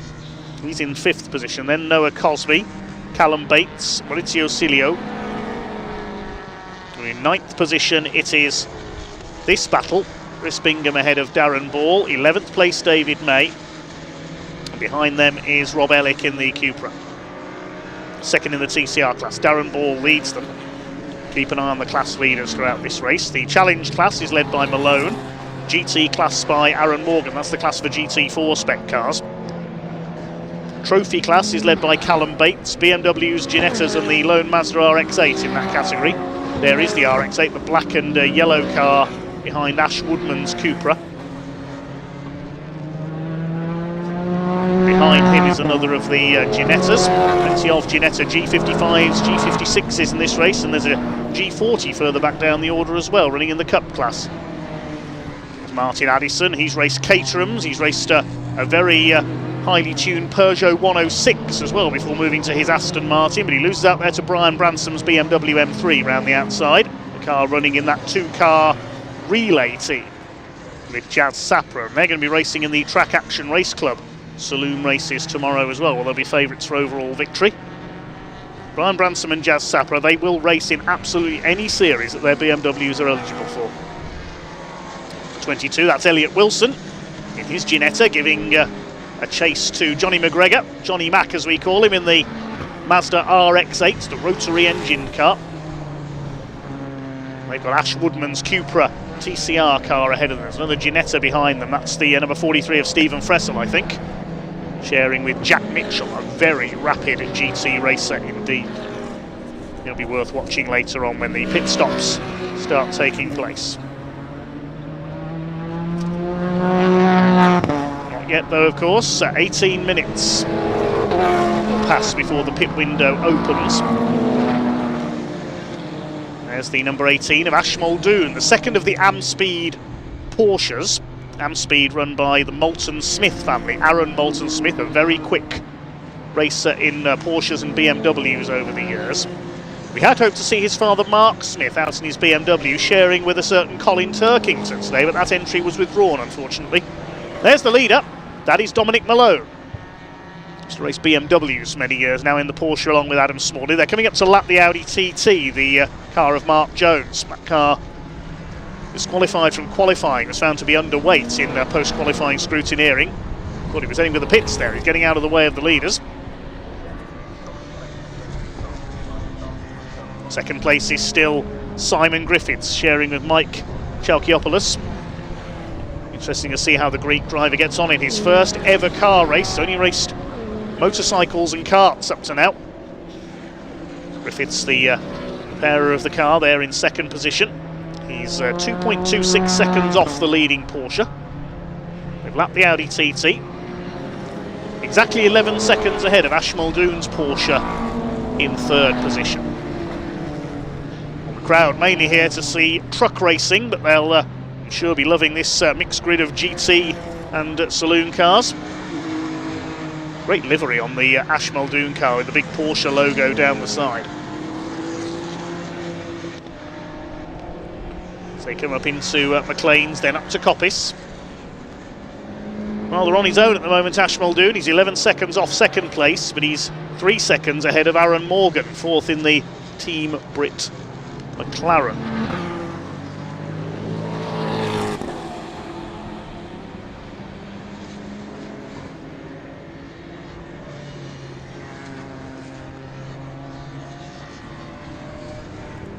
So a quick hello to Hayley Morgan in our comments, cheering Aaron on. There he is, just ahead of Nathan Wells in the big BMW GTR. The other Team Brit McLaren, that's Noah Cosby at the wheel of that one. They've lapped the little Ginetta G40, I noticed there. That's Matt Rainbow's car. On his debut with Britcar, I believe, this weekend in the Cup class. Let's take a quick rundown of our class leaders. Challenge is being led by Malone and Smalley. GT by Morgan and Fullick in fourth place. Callum Bates is leading the trophy class in the black BMW in seventh. The Ginetta class is led by Maurizio Cilio in 8th place, the yellow and black Ginetta G55 Super Cup. Darren Ball, number 25, in 11th place is leading the TCR category. Is that a bit of flame I see on the back of the Team Brit McLaren there? I hope it's not. Keep an eye on that. And the Cup class, that's being led by the Hayes family in the Seat Super Copa further back down, the slightly less powerful cars. Is that just something flapping on the back of the 68 car? I hope that's not a bit of fluid catching fire that might be leaking. Don't want the McLaren on fire. Keep an eye on that as he comes through to complete another lap. Still your leader is Malone by 1.7 seconds now ahead of Simon Griffiths. There's our trophy class leader, the black BMW of Callum Bates in 7th place. 8th behind him, the Ginetta class leader, Maurizio Cilio, the Edinburgh-based Italian, sharing with Marco Anastasi. They were direct rivals over the last couple of years in Britcar Trophy, but now teaming up for Dayton Motorsport. Haven't had the best of seasons so far, sadly. Ginetta class, of course, led by Nick Casey. So Nick having had that spin earlier on. The Audi TT has pulled into the pits, I can tell you. The pit window is not yet open, so that's had a problem. And of course, Harry Barton's BMW out of the race as well, went up in smoke early on. Nick Casey is 22nd at the moment, 4th in the class, recovering from that spin. There is the 47. Cilio leads the Ginetta Super Cup category.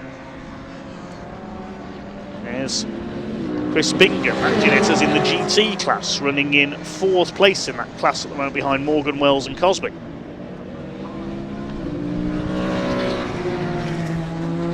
Wonderful to look at, isn't it, with the Rothmans-esque livery. David May behind him, number 118. David May and Mark Skeets used to race a Nissan 370Z in Britcar Trophy, sadly proved unreliable.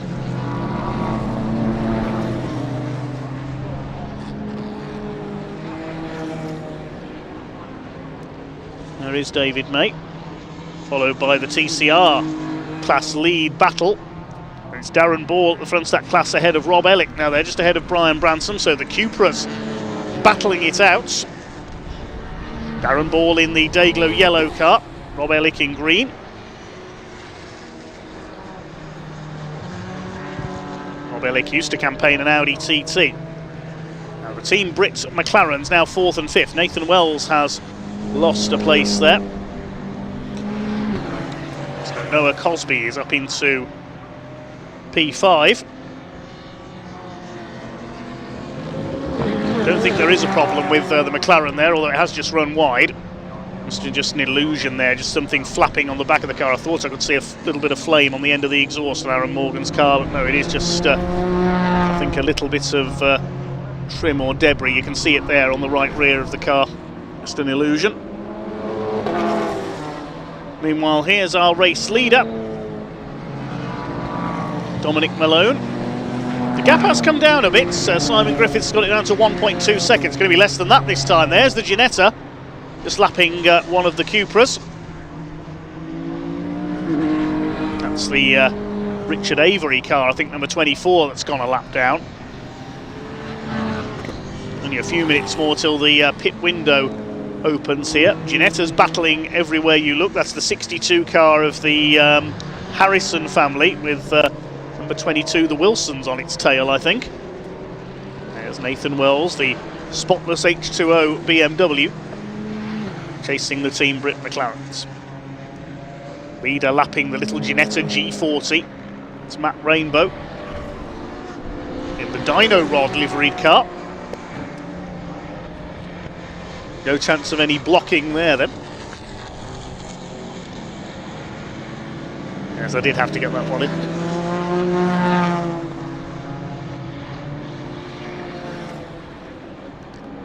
So Malone will hand over to Adam Smalley when the pro drivers take over.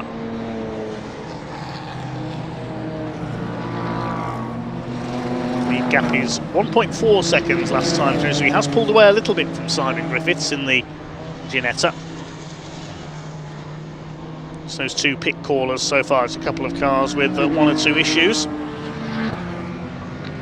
Coming up on Chris Murphy now, the ex-Aston Martin racer at the wheel of the E36, the older BMW shape. Here's the fight for 4th.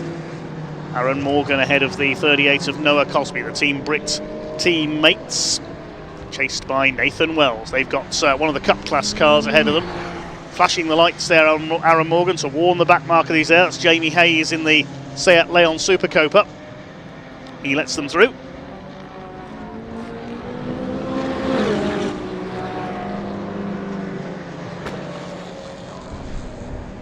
Behind them, that's the other Team Brit car that's been lapped, the number 4 of Asher Silver.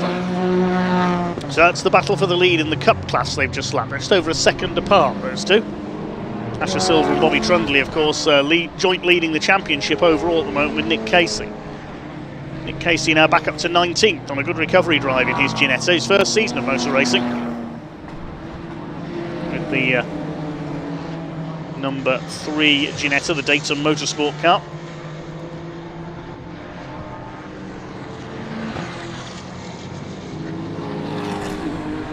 Still this battle going on for 4th position. Here's a scrap further back. Ginetta versus Mazda RX-8, getting a little close for comfort there. That's the number 43 Ginetta, yes it is. It's Stephen Fressel. Johnny McGregor in the Mazda RX-8. Johnny McGregor used to campaign the Taranis sports racing car in Britcar. He's driven an Arinara Husaira as well, the Polish-built supercar. Saw that at Goodwood in the hill climb a few years ago at the Festival of Speed. More Ginettas battling behind this pair. Nick Casey's one of them. You can see a little bit of damage on his car following that bit of contact with the TCR Cupra earlier on, but he's getting back up the order. He's ahead of the 162 car, which is Alex Turnbull. Casey in 19th. Behind them, the light blue BMW there, which is Lee Goldsmith, Jeremy Gus Burton, and more contact, and Casey again. This time it's the RX-8 he's made contact with. What is going on for Nick Casey in this race? Exactly the same place as earlier on. It's Johnny McGregor he's made contact with this time. Looks like they've all got going again, so Nick Casey is back to square one once again. If he's not careful, he's going to be losing his championship lead to the Team Brit BMW. So those two jointly top of the championship, and they're only 2 points ahead of the number 7 Cupra. That's the car that collided with the number 3 earlier on, of course. Team Brit continuing to fight it out for 4th place. Still Aaron Morgan ahead of Noah Cosby. Nathan Wells in 6th in the BMW. Malone and Smalley are only 6 points off the overall championship lead as well. With Chris Bingham and Michael Lyons 5th, they lead the GT class in their Ginetta.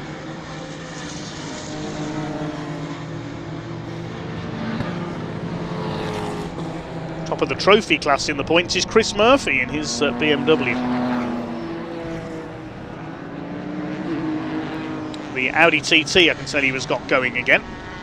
As we see here, the number 4 being lapped by our TCR front runners and by David May as well in the 118. Brian Bransom's BMW as well.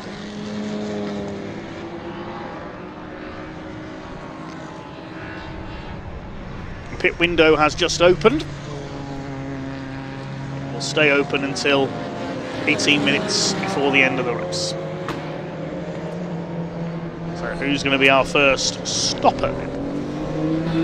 Darren Ball has dropped back, I can tell you. There he is in the background, the Dayglow yellow Cupra. So he's dropped away in the last couple of laps from Rob Ellick, who leads the TCR class.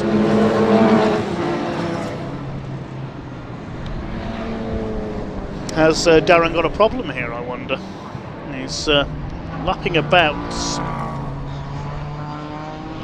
He's lost another place on that, lapping about half a second off his ultimate pace, so not a huge deficit.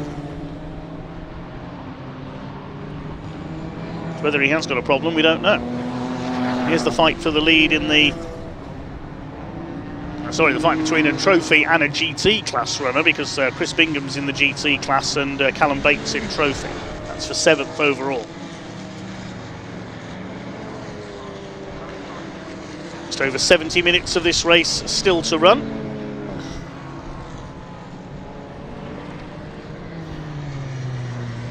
Rob Ellick under fire from Brian Branson.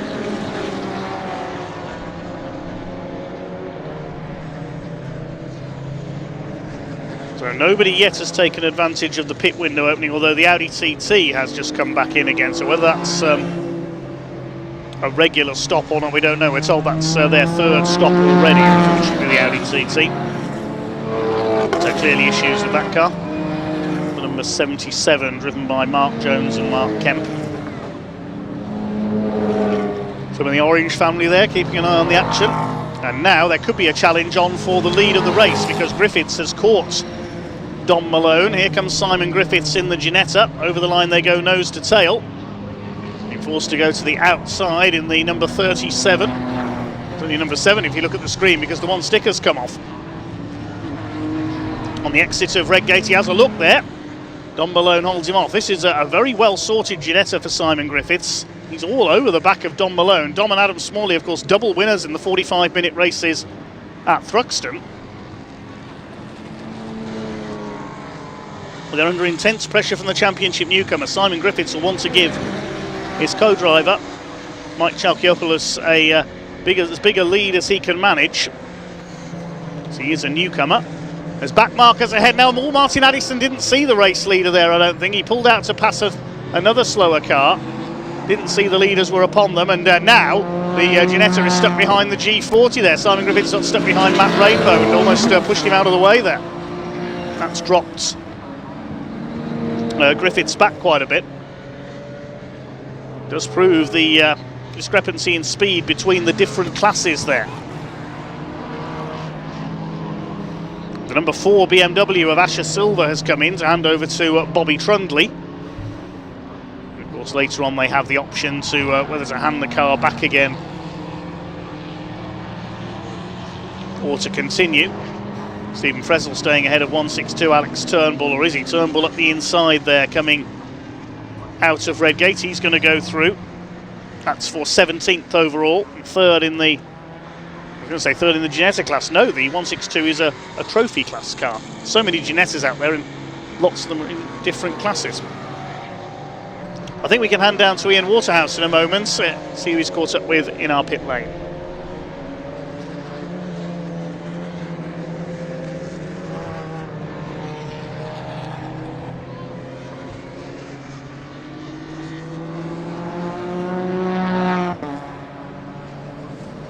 We'll wait to hear from Ian, our pit reporter, as we see Griffiths flashing his lights there at Darren Ball. Still waiting our first pit caller apart from the number 4. Let's go down to pit lane.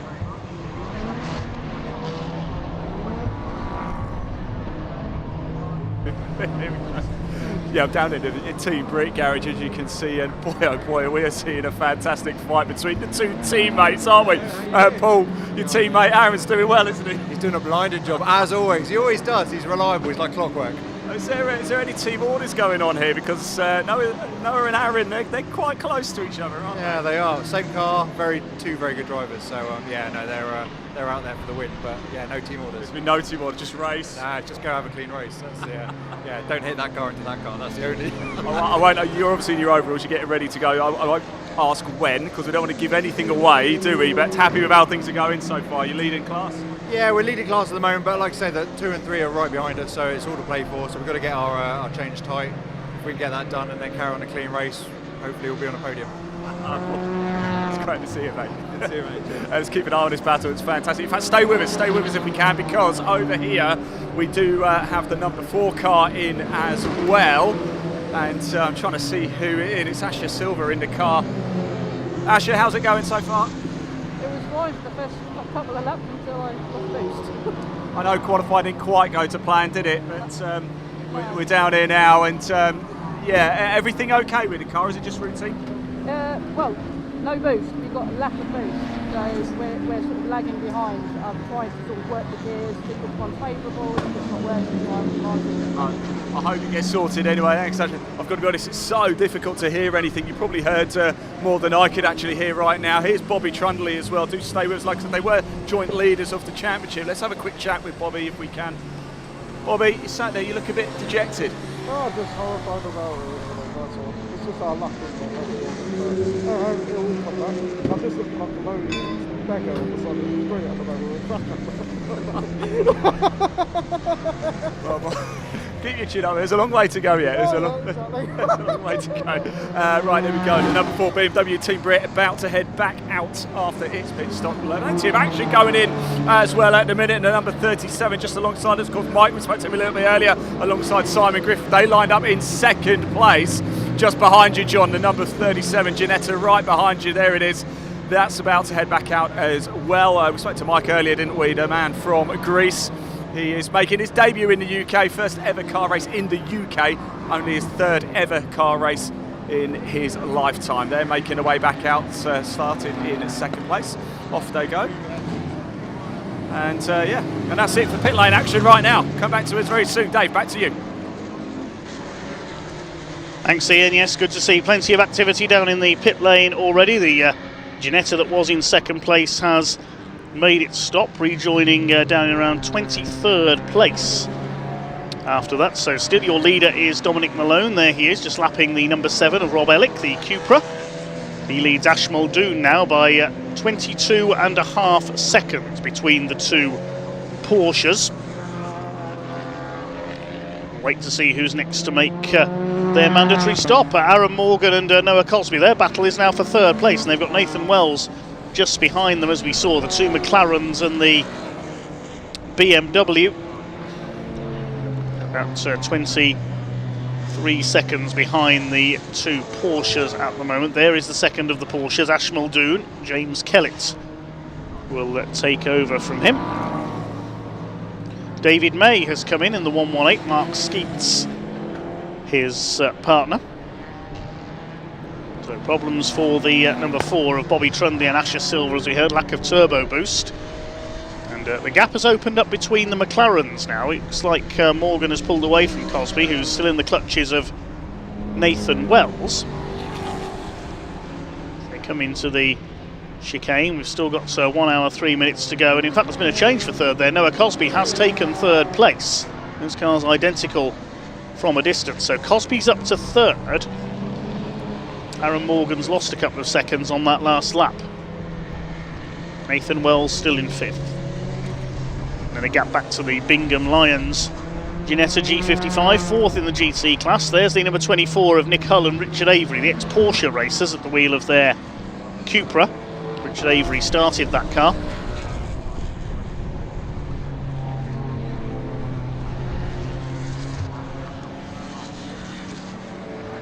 A couple of Ginettas making a bit of contact there, and off goes Stephen Frezzel sideways into the gravel and wallop straight in the tyre wall. Look at that.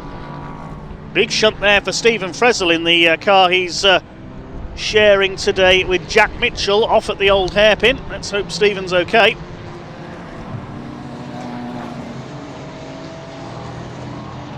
Contact with one of the other Ginettas there, just going down the crater curves. Any contact there can have serious consequences, and I think that will be end of race for the number 43. So we possibly won't get to see the very rapid Jack Mitchell out there today. The Harrison family have pitted in number 62. James handing over to Steve. And the Hayes family in the 114 Seat Super Copa in as well. So a few pit callers already.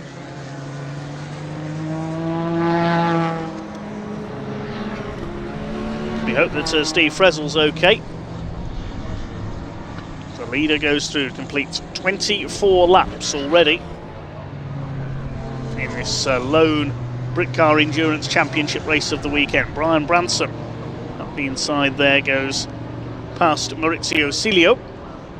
That's a change for 7th position overall. Sapper and Branson leading the trophy category.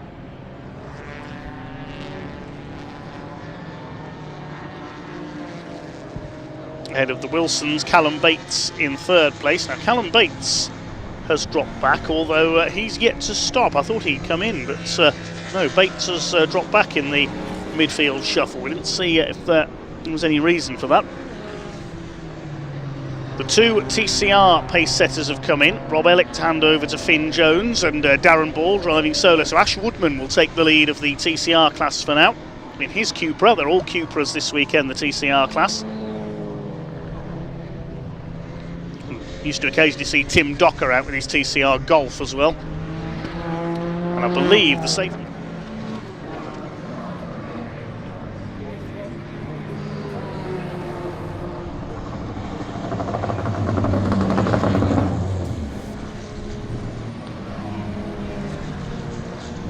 There's the Hayes family Cupra, and yes, safety car is coming out, so you know what that means. Everybody in.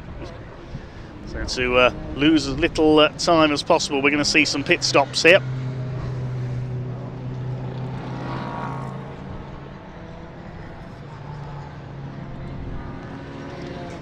Safety car out presumably because of, as we say, that incident down the old hairpin. Yes, there's the telehandler pulling the Ginetta of Stephen Fresnel and Jack Mitchell out of the tyre wall.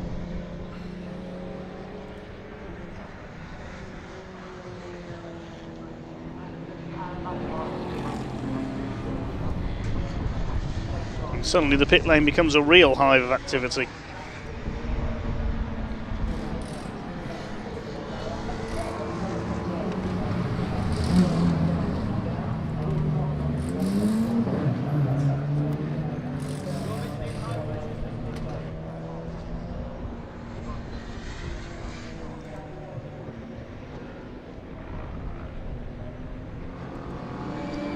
Malone continues to lead here at Donington Park. There is the Hyundai safety car heading out. Of course, the Donington Park circuit's now in partnership with Hyundai, as are all MSVR circuits. The leader has come in. In fact, most of the field has. Ash Muldoon has yet to stop. It's easier to go through cars who haven't pitted. Ash Muldoon, Callum Bates, Martin Addison hasn't come in yet. Lee Goldsmith and Chris Murphy are about the only cars that haven't come in so far. Let's head down to Ian in the busiest place to be right now in the pits.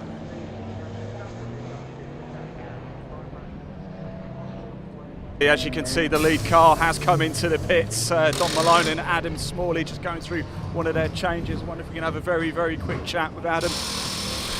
Well, it's been a eventful race. Yeah, it's been good so far. Dom's doing a fantastic job. He's really got up to speed in the last few rounds that I've been working with him, so he's doing really well. This safety car has thrown a bit of a mix into it. Has it? Okay. So yeah, we're gambling a little bit on strategy now. So I'm now part-time driver, part-time strategist as well. You have to do it though with the safety car coming out at this point. You've got to make that call. Yeah, personally, I was like straight away put the tyres on.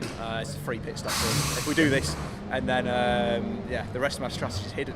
Can't say those secrets, but yeah, no, it's good. He's doing really well. Hopefully this all goes to plan, and then I'll tell you in an hour's time where we end up. Okay, I'll find you in an hour. We'll find out exactly how your job has gone on there. So there we go.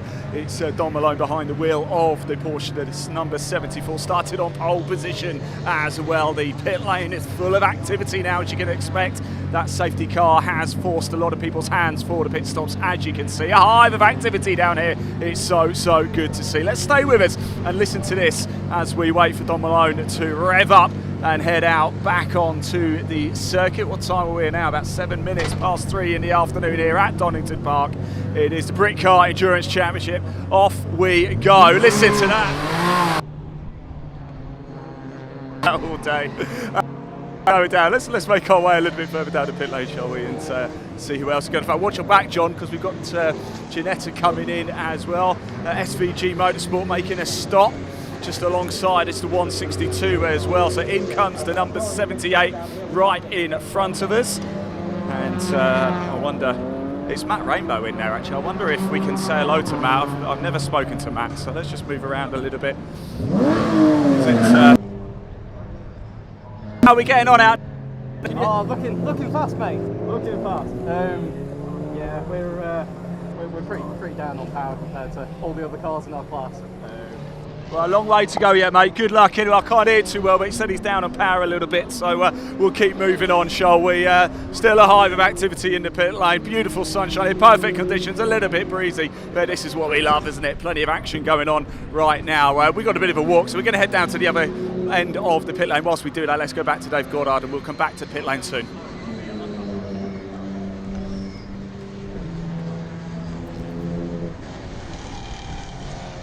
So just under 56 minutes of the race to go, and only two cars haven't made their first stop. Ash Muldoon's Porsche is one of them, and the other is Lee Goldsmith, the light blue BMW shared with Gus Burton. They have yet to stop.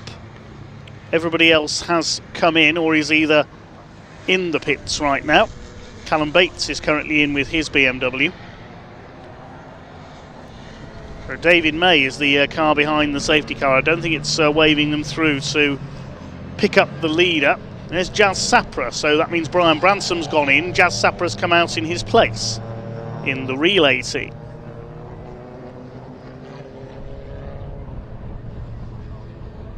Lights still on atop the safety car, so we're going to get at least another lap. Once those lights go out, it means safety car in this lap.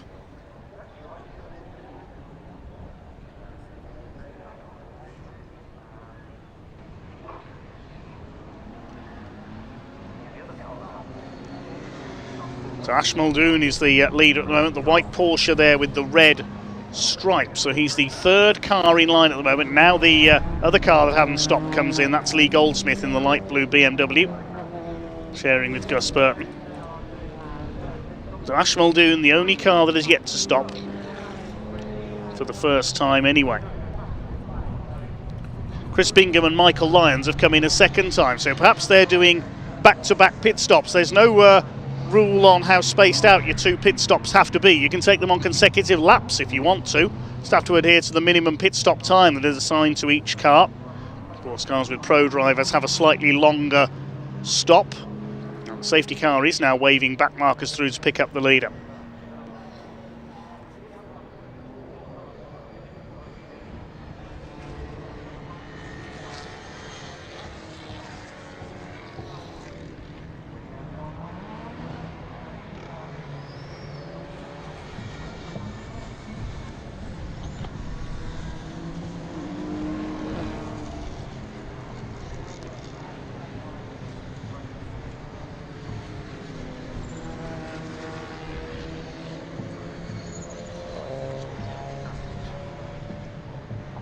Lights are still on atop the safety car.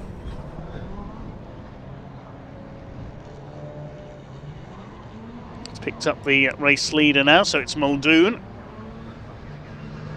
I think it's still Malone in second place. We'll see when the race goes green again, once everybody's cycled through from their pit stops. Are the lights going to stay on for another lap? Will they go out as they come down the exhibition straight?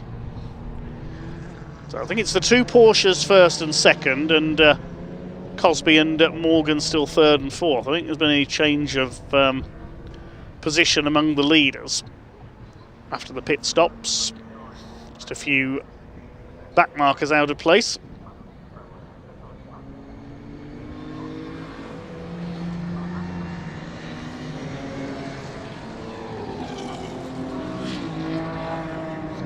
Should be restarting this race with about 50 minutes to go.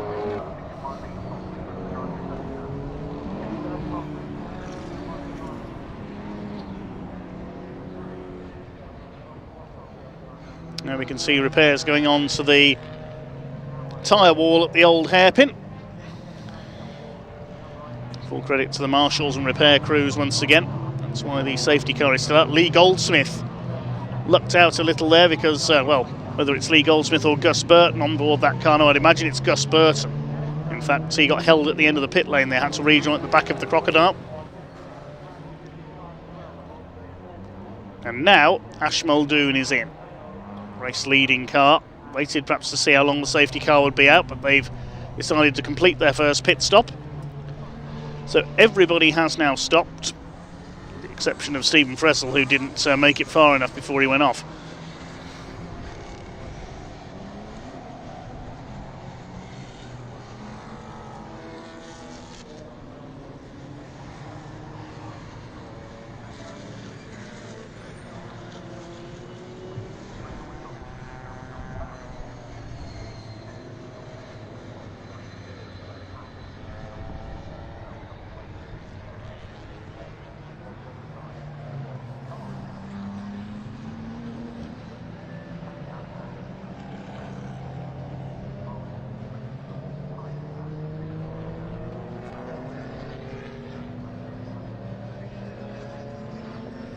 Last bit of pit activity for now. I think Callum Bates has been in again. Yeah, we are seeing a couple of cars doing double stops one after the other. Chris Murphy is another. So Callum Bates and Chris Murphy in the two BMWs have done their two stops. We mentioned the Bingham and Lyons.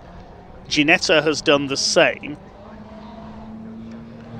The Jones Kemp Audi TT has been in 3 times, but that's got a problem we've deduced. Okay, having stationary for the required time. The Porsche number 18 is released.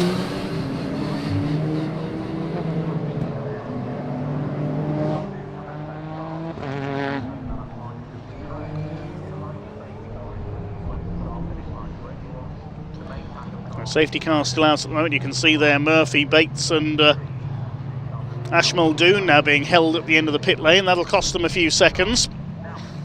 Marshall then releases them at the back of the Crocodiles to reduce the risk of any collisions. 73 car back in. That's the Matthew Sanders and Jack Layton BMW. Riders helping each other to strap in. Loving Jack Layton's House of Cards crash helmet there. All the 4 suits. So Matthew Sanders back in the car. Getting the gloves on. So that's their second stop.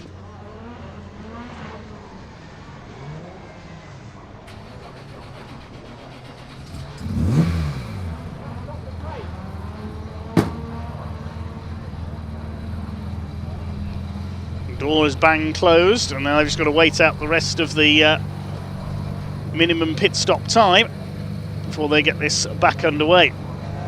Members of the Amspeed team looking on there. Let's see who Ian's caught up with down in the pits.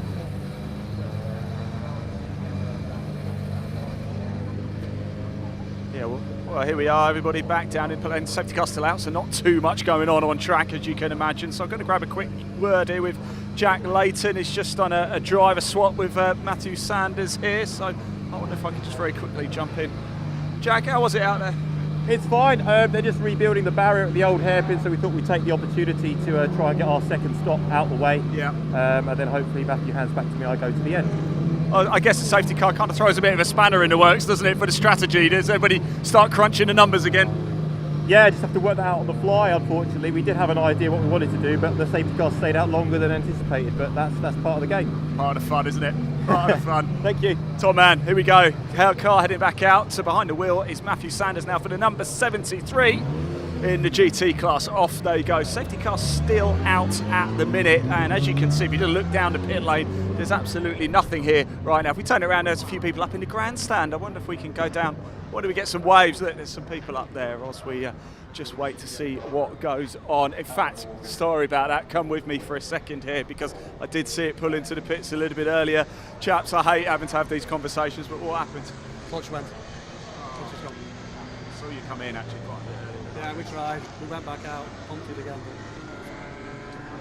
Better luck next time, guys. And it's good to see you again anyway. Right, now let's go to the grandstand. I watch you back there, John, because I've had to save John from getting run over once today. Now he's about to trip over the leaf blowers down there. Can we get some waves, everybody? Can we get some waves? There we go, look. There we go. Make our own entertainment down here in the pit lane whilst we're behind the safety car. Good stuff indeed. Let's just jump over here, shall we? Very quick chat. Let's just jump in for a word.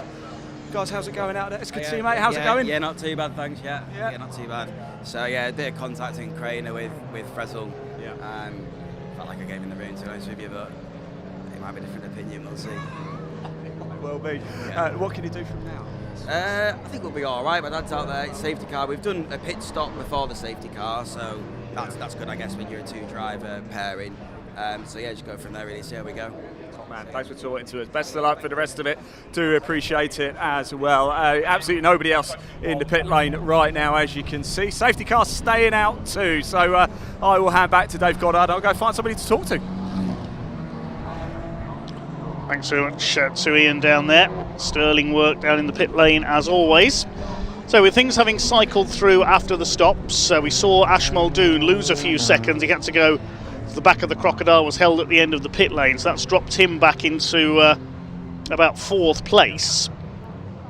Showing in 4th on the timing screen, it's Don Malone who still leads, the Don Malone Adam Smalley Porsche, because we haven't seen with all of these cars if there has been a driver change. We know who started them, so we'll just refer to them by numbers and by both names from now on. It's Malone and Smalley who lead the way. Cosby and McDuff second for Team Britain, Morgan and Fullick in the similar McLaren in 3rd.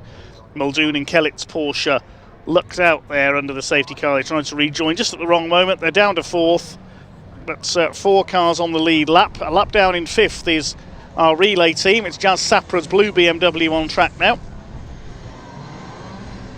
6th is Maurizio Cilio with Marco Anastasi. The Chalkiopoulos and Griffiths Ginetta is 7th. 8th is Nathan Wells BMW. 9th is the number 22, the Wilson family Ginetta, and Ash Woodman, number 16, his Cupra TCR rounds out the first 10.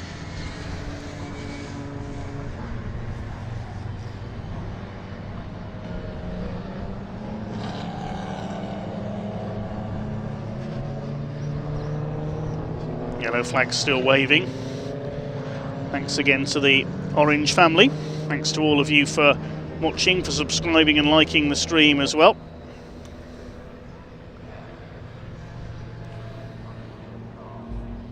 Quick hello to Richard David Moxley, box in this lap, one of our regular viewers. Hi to David Fielder as well. We saw him out at Thruxton in his BMW. He said, gutted I missed this race. We're back at Snetterton. Good to hear, David. Number 147 BMW. Hi to Steve Crompton as well. I mentioned the Morgan family cheering on Aaron.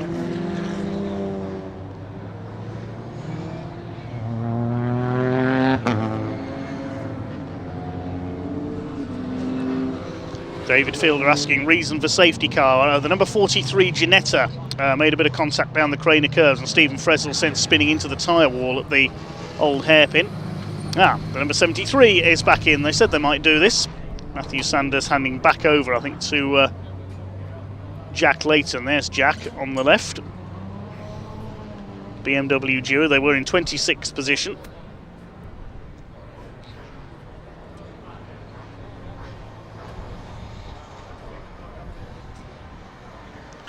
Over 43 minutes of this race still to go. Are we going to see any more double stoppers under the safety car? We shall wait and see if anybody else comes in. Let's see what Ian's got for us now down in pit lane. We will in a minute anyway, as we see the 73 BMW in pit lane. Jones and Ellick have made their second stop as well in the Cupra TCR. Callum Bates, we know, has come in twice as well. It's Malone and Smalley who continue to lead the way.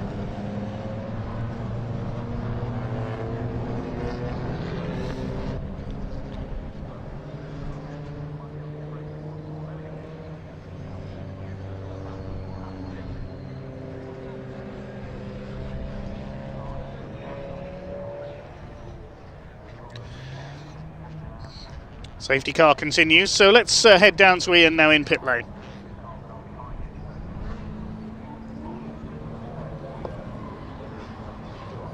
Yeah, welcome down everybody. Safety car still out, as you can see. Let's go for a little walk over here, shall we? I think we can chat to Ash Muldoon. Oh no, I'm so sorry. I'm so very, very quickly, because we're live. I promise I won't keep you long. Ash, how's it been going out there? Yeah, it was good. It was pretty slick. We just kept consistent pace around the track. It was pretty smooth. It was really enjoyable, actually. What do you make of racing over here in the UK? Oh, I love it. I love it. I wouldn't be anywhere else. The variety of tracks and all that, it's just mega. Where's your favourite? I really like Donington, but in Silverstone, it's a close touch between the two. But I really love the flow of the up and down here. It's awesome. Excellent. I'll let you crack on. I'm really sorry. Matt, you can go ahead now. I'm really sorry. I stole him. Oh, listen to that. Wow, yes. That's what we like to see, isn't it? Yeah, big thanks to Ash Muldoon. Big thanks to Matt Suckling as well, because I sort of stole Ash from him. He was just about to interview him. Nobody else in the pits, as you can see at the minute. Still behind the safety car. Hopefully we will be green flag racing very soon. Dave, back to you. Yes, thanks Ian. We'll check on how the tyre wall repair is going at the old hairpin after Stephen Fressel's Ginetta spun into it. I think we're going to be getting back underway this time around. We haven't had a notification on the timing screen as yet. We'll take a look and see if the lights have gone out in a second on the safety car. They're still on at the moment. Yes, just come up on the TSL timing screen. Safety car in this lap, so we will be going green flag racing this time by. With Don Malone and Adam Smalley's Porsche in the lead, looking for its third win in a row in this championship, having won both races at Thruxton. It's got the Ginetta of Celio and Anastasi behind it there. They're in 6th place, a lap down, leading the Ginetta Super Cup category. I'll take you through the category leaders for this restart. Cosby and McDuff lead the GT class. The trophy class led by Jazz Sapper and Brian Bransom. Ash Woodman leads the TCR class, and the Hayes family in the Seat Supercopa lead the Cup class. Challenge class, of course, is led by our overall leader, Malone and Smalley. So the safety car picks up the pace, and the pack about to be unleashed once again. This Britcar Endurance Championship race with just under 40 minutes left on the clock. Here we go. Down towards Redgate Corner, the Porsche leads them off. Martin Addison dives in. There's several cars diving in, including our championship leader, Nick Casey. Martin Addison is in the 162 Ginetta of Alex Turnbull. Alex Toth-Jones has come in as well for its second stop. Who else has come in? We mentioned Nick Casey's Ginetta taking its second stop as well. Here comes Nathan Wells diving at the inside of the number 4. That's the Team Brit Cup Class BMW. We know they're having turbo boost issues. And Noah Cosby and Caleb McDuff have come in as well from second place in the McLaren. There it is in pit lane. Driver changes being done.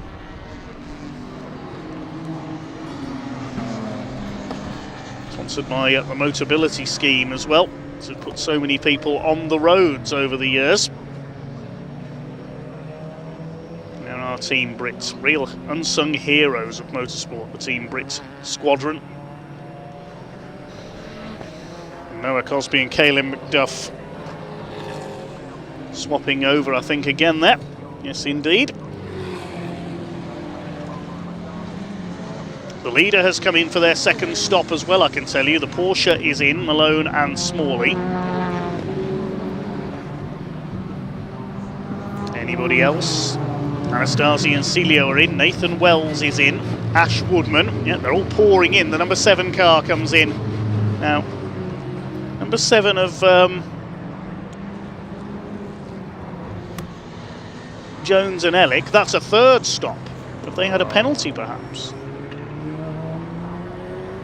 Doesn't say so. So a third stop for some reason for the number 7, one of our TCR class pace setters, Rob Ellick and Finn Jones. Number 38 being pushed back, about to head back out, the Team Brit McLaren 570S GT4.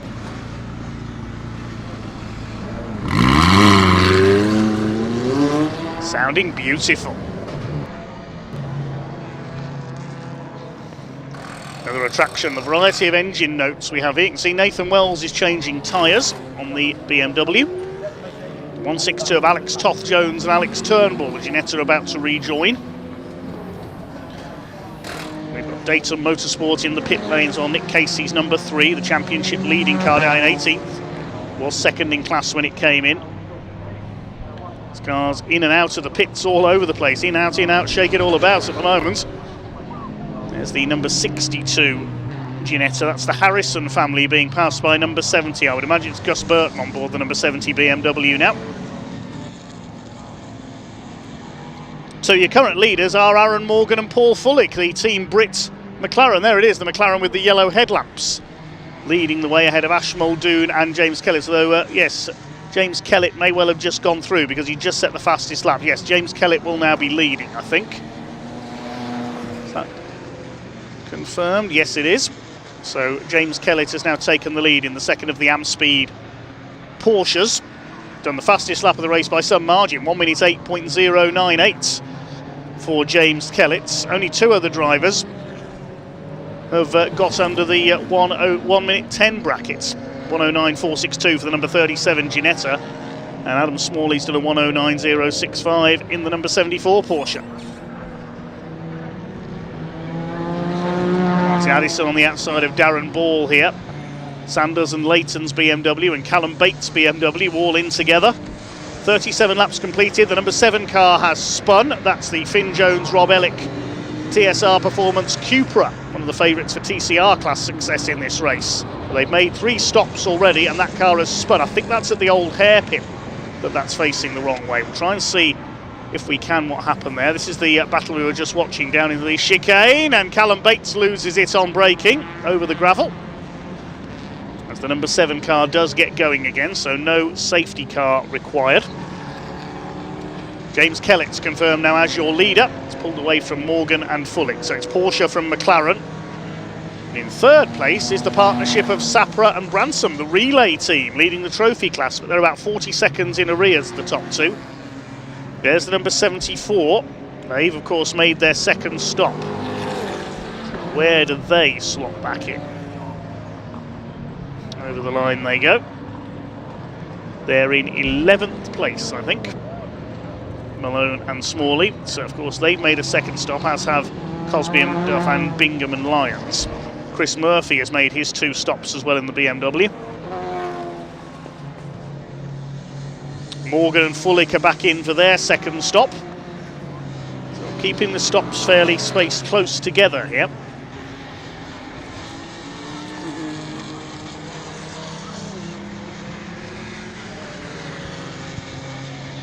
Ash Muldoon and James Kellett lead the way, the white Porsche with the red stripe. This is the car of Adam Smalley, battling with the number 37. We saw them fighting for the lead earlier on. This is Mike Chalkiopoulos at the wheel of the Ginetta, I think, now.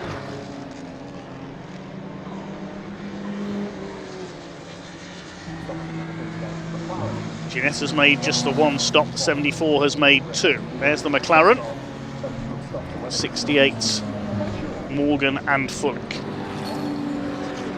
Aaron Morgan, the pro driver of the pairing. Driver has to be out of the car before refuelling can begin due to safety reasons. There is the 18. And there is one of the Team Brit McLarens behind it. Imagine that's the 38 car of Cosby and McDuff. Just behind the 37, which is Chalkiopoulos and Griffiths.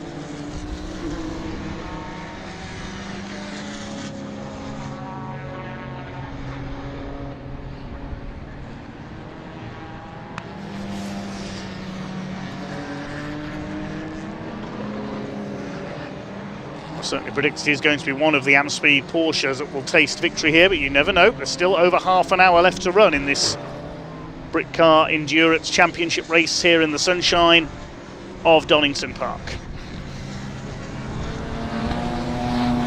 So Morgan and Fullick in the pits, and a new fastest lap for James Kellett, 1 minute 7.868. He is absolutely flying along. There is the number 18. See what his gap is back to Sapra and Branson, who will now be second. That's the blue BMW, I think, that's on track at the moment. They lap the Mazda RX-8. James Kellett's taking over the reins from Australian Ash Muldoon. Tyre change on the 68 Morgan and Fullick McLaren. Currently dropping down to around 7th place in the standings.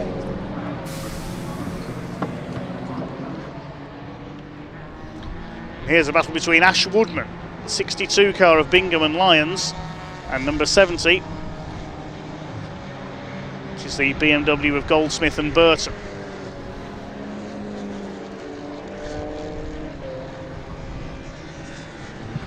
On the outside there as they attack Ash Woodman. Bingham and Lyons currently in 12th place. Goldsmith and Burton are up in 4th place overall. Of course, they, like the first half dozen cars in this race, have not stopped yet a second time.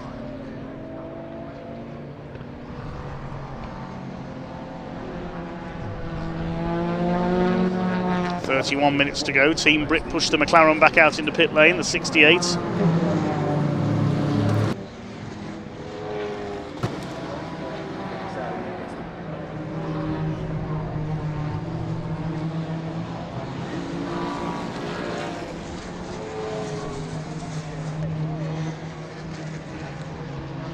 Still the BMW all over the back of the Ginetta here of Bingham and Lyons.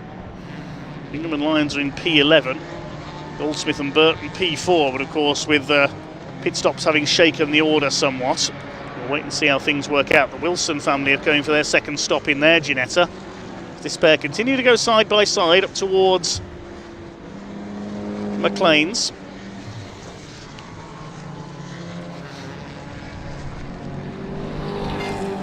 42 laps completed by now our leaders, Ash Muldoon and James Kellett. Casey there in the background, the championship leader. Still there in 16th place.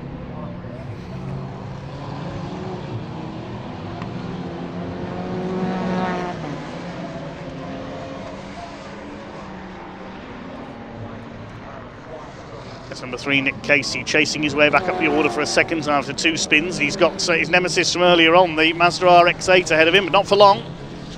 Ginetta cuts ahead into the old hairpin.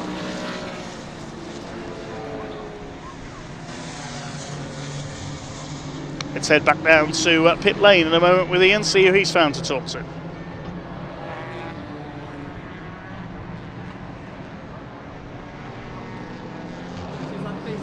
Back here with Aaron Morgan. I know Hayley's watching. She's keeping our comment section alive, Aaron. It must mean a lot having that support, doesn't it? Yeah, definitely. Yeah, it means the world to know, even from the other side of the world, she's there cheering me on all the time. Listen, you were having a great battle with Noah out there, weren't you? Yeah, it was real good fun. That was. I was really struggling with the tyres in that first stint.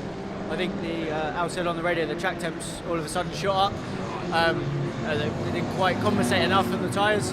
That's why we did when we did our dummy stop. We switched to another set with some lower temperatures, so we were a bit better. But yeah, it was a bit tough getting back up to temperature after the safety car.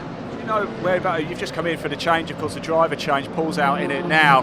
We just need a couple of laps, things to settle down and work out where we are. Yeah, it's always the way, isn't it? After the pit stops, you need them to settle out. Need to work out how many people have done, how many stops and stuff like that. So, yeah, we're in that weird lurking stage right now. We're like, oh, we might be there, we might not, we might there. So still a good chunk of the race to go. Minutes. Oh, it's great to see you again, mate. I'll tell you, Hayley, he is. Oh, he's dripping with sweat. That's not bad. Stay with us a sec. Come with us if we can, because I did find round the back. Hopefully Brian Branson might still be here. He was in this chair, but we'll give you a little look behind the scenes, shall we, here, Donington Park. There is Brian. Let's go over and have a quick chat with him. We'll speak to him. Here we go. Brian, quick chat if we can. I've already given you a heads up, but we know your mum's watching. Can you give her a message, please? I love you, Mum. How's it going out there? How's Jas? She's my best fan. How's Jas getting on? Yeah, he's doing all right, mate. I think he's doing consistent lap times, and I think we're first in class, actually. We're at that point. I was just saying to Aaron, actually, we need things to sort of just filter through a little bit. A couple of laps to work out where everybody is. There's still a chunk of the race to go, no long way. Yeah, we've got a little while left, I think, yet. So anything can happen, can't it? In these sort of races, we're going to get another safety car, can get anything happen, really. I've got to go do another stint in a minute, so... I'll let you prepare. Sally, that one's for you. There you go. Top man. Here we go, driver change coming on as well, the number 37. Of course, so we know we've got Mike in there, our Greek friend who's taking part in his first ever UK car race. And he's sharing with Simon Griffiths at the minute. We'll let them get their pit stop done, and we'll come back down to the pit lane soon to find somebody else to talk to. We certainly will, yes, thanks Ian. Here is Jas Sapra, the later shape, the F80 BMW M3. Now, is Jas Sapra, the Warwickshire driver, going to come in this time? No, he's not, so he's out for at least another lap. So when he comes in, Brian Branson will drive out in his car. The leading car, the Ash Muldoon and James Kellett Porsche, has just made a pit stop. So it is now Jas Sapra, who in fact is leading overall. He's just completed his 44th lap. But of course, they've yet to make their second stop. Other cars that have not yet made their second stop, Goldsmith and Burton, they're on like a later pit strategy to everybody else. They've got about 8 minutes to do so because the pit window closes 18 minutes before the end of the race. The Mazda RX-8 of McGregor and Tomlinson has yet to make its second stop. David May and Mark Skeets have not stopped a second time. The Harrisons in Ginetta number 62 have not. I think everybody else has. A third stop for Ash Woodman in his Cupra. Don't know the reason why. Jones and Ellick have now been in 4 times and had a spin as well. So they're, I would say, out of contention for TCR class victory. Leading the TCR class is Darren Ball. He's just come in for his second stop. There's a replay of some action down into the chicane and wallop. Oh dear, the Team Brit McLaren there. Rather harpooned by Martin Addison. That was a late lunch from the Aston Martin, and that's the 68 car in a spin. That's the Morgan and Fullick car that was in contention for a podium. Now, have they got that car going again? I'm not sure if they have. We'll have to wait and see. No, it's stuck in the gravel. Oh, this could lead to another safety car. Disaster for Aaron Morgan and Paul Fullick. Contact with the Aston Martin. And they're off backwards.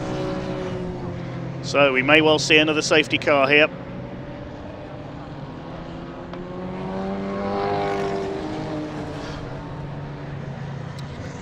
Okay, so that's bitter luck to the Morgan family. We know they're watching.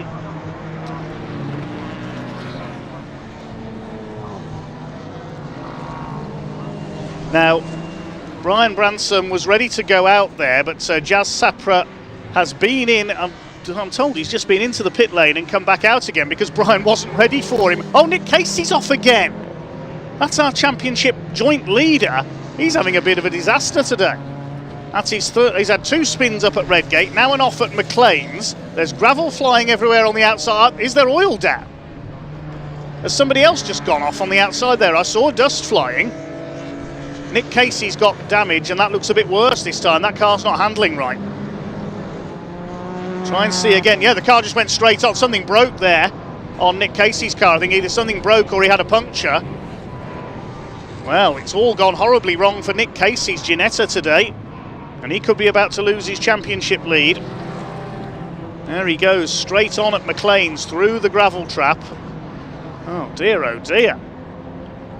And the safety car is coming out because Morgan and Fullick's car stuck backwards in the gravel at the chicane. So the safety car scrambled again. That is such a shame for Team Brit. They were going so well with their McLarens today. There's the number 40 of Brian Bransom. Now he's getting ready to go back out now. And yes, his mum is watching. We just heard from them. We just heard from Sally Bransom in our comments section on our stream. Thanks for getting in touch, Sally. And yes, the pit lane suddenly becomes a hive of activity again. Nick Casey has come in, not surprising there. The Mazda RX-8 is in. The David May Mark Skeets number 118 Ginetta is in. The number 62, the Harrisons are in as well. Everybody will now make their second stops. Yeah, everybody has, I think. They've already come in. The only one that hasn't is Goldsmith and Burton, the light blue number 70 BMW in the trophy class. They're still out there. They'll be in next time around, though. They've only got 4.5 minutes to make their second stop. And the 118 Rescue Ginetta. Changing drivers. There's David May. Maybe 118 Rescue are needed here. Could they get the 68 out of the gravel trap? Okay, Goldsmith and Burton are now in. There's the BMW. Right at the end of the pit lane there, garage. So this, we'll wait and see what it's going to do to the race order. I think Malone and Smalley are going to get the lead back again. Because we know Sapra and Bransom have just made the swap over. The RX-8 goes back out.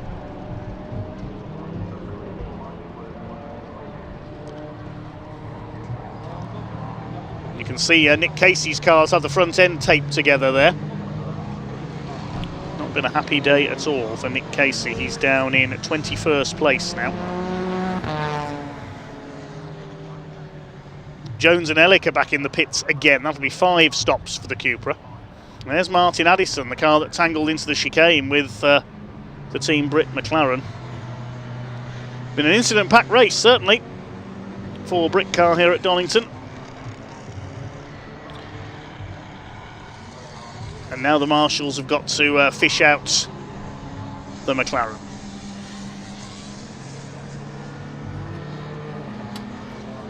David May and Mark Skeets changing tyres.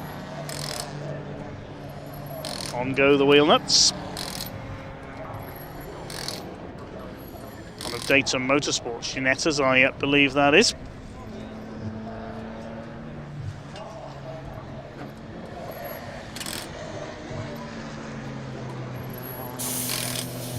It's the 118 Rescue with Dayton Motorsports team. We'll be back on track shortly. The Goodyears are fastened on.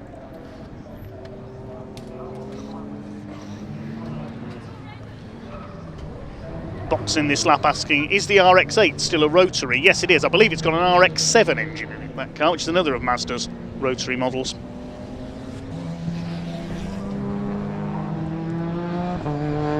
box in this lap says, yes, saying the marshals have been busy today is an understatement. Yes, certainly they've earned their keep today. Thank you, marshals. The number 7 car held at the end of the pit lane, the number 70 as well. Nick Casey is back in again. I think the damage might be a bit more serious, sadly, on the number 3 Ginetta. Now, Sapra and Branson still showing at the top of the timing screen. 1.7 seconds ahead of the 2 Porsches.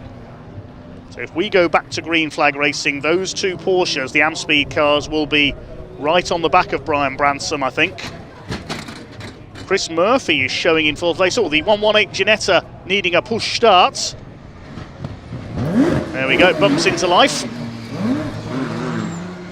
Gets out ahead of the Team Brit McLaren, which has limped into the pit lane. There's Brian Branson.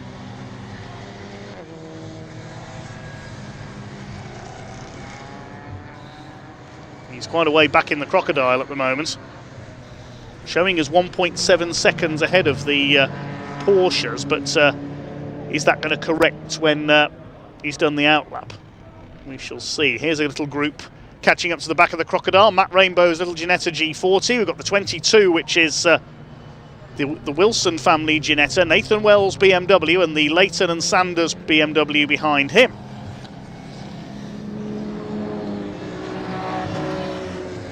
Still cars in pit lane. Darren Ball is still in. And Darren Ball's got a problem. Look, the car is jacked right up in the air. Something's happened possibly to the rear suspension of the Cupra. So all our TCR cars seem to be hitting problems here. Dash Woodman currently leading that class, the number 60, as the gravel is cleaned out from underneath the McLaren. Suspension is checked. It's making sure it's all cleaned out, really, and it can't be too easy to do that because those brakes will be hot. We have gone back to green flag racing in the meanwhile, and Sapra and Branson back into the pits once again. Showing on the timing screen anyway. We know Brian Branson was out there. The pit window has now closed. So was that just Jazz Sapra coming back in again? I'm not sure. We didn't quite see. So whatever the issue there, your leader is Malone and Smalley in the number 74. There they are. It is the Porsche that leads the way once again. Get the full race order as he crosses the line this time. I would imagine it's the Porsche's going to be 1 and 2. We will wait and see. Now there's the second Porsche, Muldoon and James Kellett, the number 18. He's got a Ginetta and Callum Bates BMW ahead of him there. Cross the line to complete lap number 50 then, and we'll establish the race order. The 2 Porsches first and second, 4.5 seconds apart. And third place is showing as Chris Murphy in his BMW M3, the leader of the trophy class. He's 7.5 seconds down in third place. Then it's Cosby and McDuff, the Team Brit McLaren. Yeah, Sapper and Branson falling down the timing screen after their latest pit stop. So next through in the order should be the Bingham and Lyons Ginetta. We'll see as they cross the timing line, because the safety car has caused a bit of confusion here. There's the 37 car. We'll wait to see where that car is, the Chalkiopolis and Griffiths car. Pit window has closed, as we mentioned a couple of minutes ago. We'll see who's leading which class as well.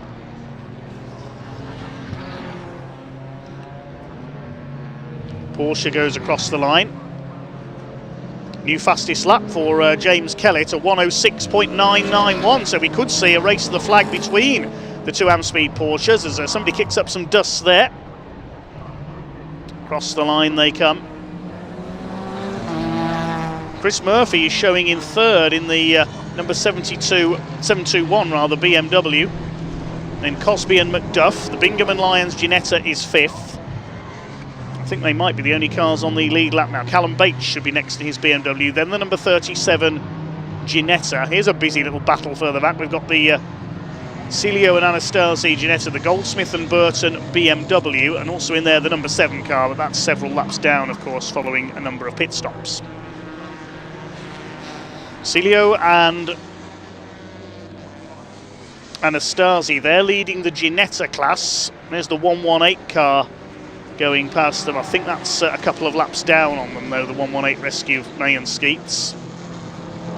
The class leaders so far showing as Malone and Smalley leading overall Lily the challenge class. Here's our trophy class leader, Chris Murphy, about to fall prey though to the battle in the GT class between the Team Brit McLaren of Cosby and McDuff and Bingham and Lyons in the Ginetta. This is the battle for the lead of the GT class and now for third overall. Chris Murphy dropping back. Ginetta class led by Anastasi and Cilio, we mentioned that. There's Brian Bransom. Now where is he running now? We'll see, they're in 6th place, the relay team. As up the inside goes, I would imagine that's Michael Lyons on board that car. He's taken the 38, and that's for the lead of the GT class. And third overall as things stand at the moment with 14 minutes of this race to go. The TCR class is led by Ash Woodman in the Cupra. The Cup class by Hayes and Hayes in the Seat Super Copa. The GT guest class, of course, nobody left running because we lost Harry Barton, the only entry early on with what looked like engine failure. Chris Murphy now starting to drop back and he could lose the lead of the trophy class. There's Brian Bransom trying to make the move there. This is the lead of the trophy class, the two E36 BMWs. They've got the Mazda RX-8 up behind them. Lovely looking car that is, isn't it? As Brian Bransom moves to the inside, having taken over, if you like, from Jazz Sapra. Being relayed by Jazz Sapra, really. How's he going to get the lead there into the chicane? They're side by side. Into the pits comes Martin Addison's Aston Martin. In the background there are the BMWs. And it's Murphy still ahead at the moment. That's for 5th place overall. And the lead of the trophy category. There's the Ginetta class leader, Anastasi and Cilio. We don't know which of them is on board that car at the moment.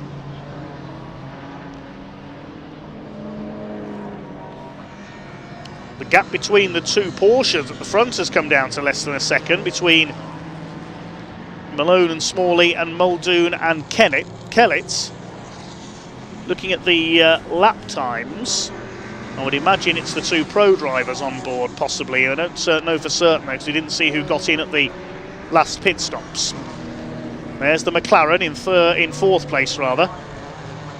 And there are the Porsches. Are we going to have a move for the lead? Yes, up the inside. The 18 car takes the lead into Red Gates. So, battling between the two Amspeed Porsches, and it's the number 18 of James Kellett and Ash Muldoon that has just taken the lead from Adam Smalley and Dom Malone. So we are going to have a race to the flag between the two Porsches. Still 12 minutes to go, could all still change. It's the number 18 car in front then, as they climb up towards McLean's. Behind them that's Nathan Wells, he's in 11th place, 3rd in the GT category.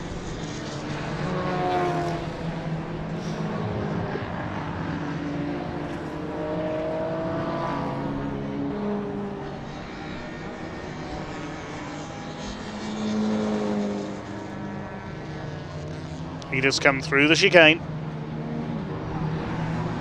They're well ahead of the rest. They're about 30 seconds up on 3rd place, which is the Bingham and Lyons Ginetta, leading the GT category. As Muldoon and Kellett lead the way in the Amspeed Porsche, pulling away now from their teammates. Nearly 9/10 of a second between the two of them. So certainly the quicker is James Kellett. There's the 3rd place car, Lyons and Bingham.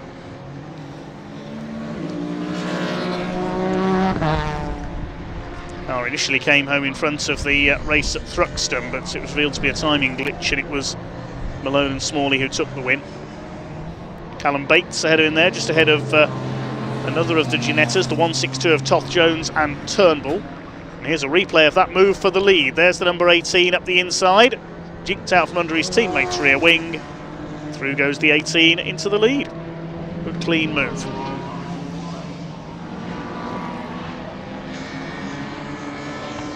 Turnbull and Toth Jones are in 13th place. The 37 car, the other challenge class runner, Chalkiopoulos and Griffiths, has gone back into the pits. So a third stop for them. They were in 8th place. Kart started on the front row of the grid. So we've had 5 retirements so far. We lost Harry Barton after only 3. Oh, Brian Bransom in trouble.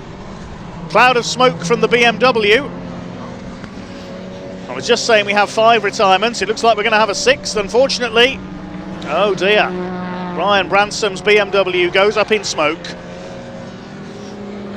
Let's hope he's not dropping any fluid. He can make it round to the pits now. They could still finish this race, possibly. They could send Jazz Sapra's car back out, as it's a Relay 2-car team. If Brian Branson makes it into the pits, I wonder if they can send Jazz Sapra back out if he's still got his overalls and his helmet on. It's the advantage of a 2-car team. Of course, at the end of every season, we have the 6-hour Burkett relay race at Silverstone, contested by teams of up to half a dozen cars. So we see that sort of thing go on, with a handicap system that you need a degree in mathematics to work out. Meantime, there's our 3rd place team now. That's the Bingham and Lyons car, battling it out with Callum Bates, who's 7th, a lap behind them.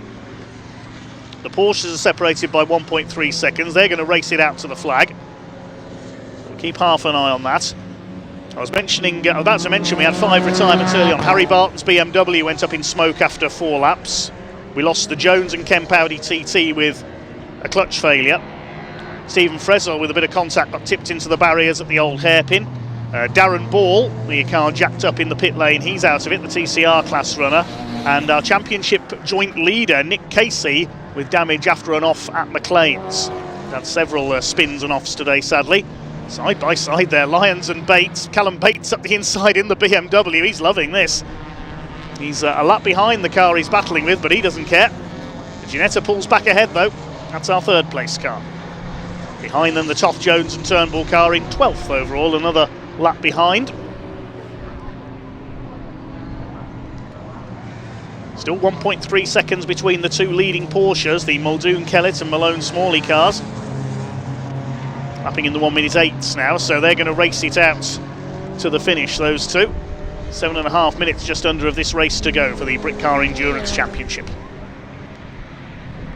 I think Chalkiopoulos and Griffiths may have retired. Their car's still in the pit lane. Which is a great shame for the car that started on the front row of the grid. Sapper and Branson still in pit lane as well. There's Sanders and Leighton. BMW. I thought that was Jazz Sapper for a second. It's number 4, Team Brit BMW. So provisionally, that car, 2nd in the Cup class at the moment, is about to take the lead of the championship. 2 points behind them, Rob Ellick and Finn Jones. They've had trouble in this race as well, several stops. And Malone and Smalley are going to be in contention for the overall championship lead as well, if they can win this race, if they can overhaul their teammates. But their teammate Muldoon and Kellett pulled away on that last lap by 9/10 of a second. It's Muldoon and Kellett, the number 18, the clear lead. There they are. They've just lapped Chris Murphy's BMW, still running well in 5th place, and competition now removed for the lead of the trophy class as the Porsches lap him. The Mazda being lapped as well, because Brian Branson has pulled off. Now the trophy class, see what the gap is. Murphy and Bates, yeah, nearly a minute between the 2 of them. So Chris Murphy is safe there in his BMW.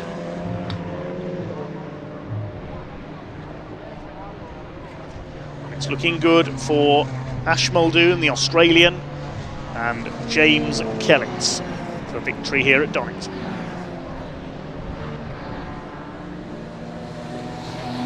Competes in the GT World Challenge. The 27-year-old Brit. Raced in the Intercontinental GT Challenge. He's raced in the Porsche Carrera Cup in Germany as well. Began his career racing in the Ginetta Junior Championship. We saw them out at Zandvoort in front of our cameras, of course, recently. Then moved up into the Ginetta GT5 Challenge. He's appeared in the GT Cup, Ginetta GT4 Super Cup, then on to Porsches, and then into international GT racing. With the World Challenge and Intercontinental GT Challenge. Adam Smalley, meanwhile, partnering in the 74 car, another of our pro racers, competed in British GT. He started out in Ginetta Junior after karting as well. Went through the Ginetta ladder before switching to the Porsche Carrera Cup of Great Britain. And the Porsche Super Cup he's appeared in as well. Both very, very accomplished GT racers. Partnering with Ash Muldoon, the Australian, and with Dominic Malone. Used to race a BMW M3 CSL a few years ago, if I remember rightly, in various club events. And they're well clear of Chris Bingham, sharing with Michael Lyons. Michael Lyons has raced with both his parents in historic racing over the years, including in Formula One cars, with the Historic Sports Car Club, among other events. There's the team Brit McLaren, Noah Cosby and Caleb McDuff. They've had a good run today, up there in 4th place. They're 2nd in the GT class. Or have they just... no, that's the other team, Brit McLaren, sorry, the 68, which has got going again. Thought they got ahead of the Ginetta there.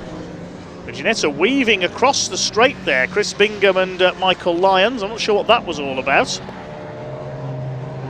Yes, that's the other McLaren, the 68 of Morgan and Fullick, which was delayed with that spin into the gravel at the chicanes ahead of them there.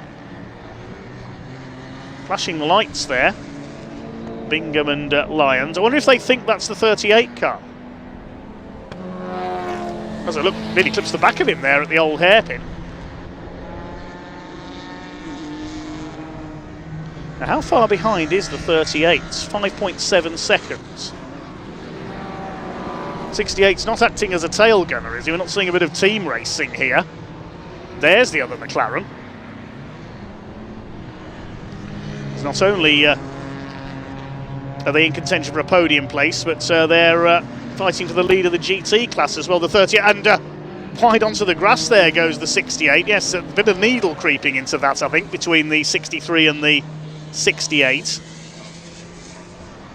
2.5 minutes to go.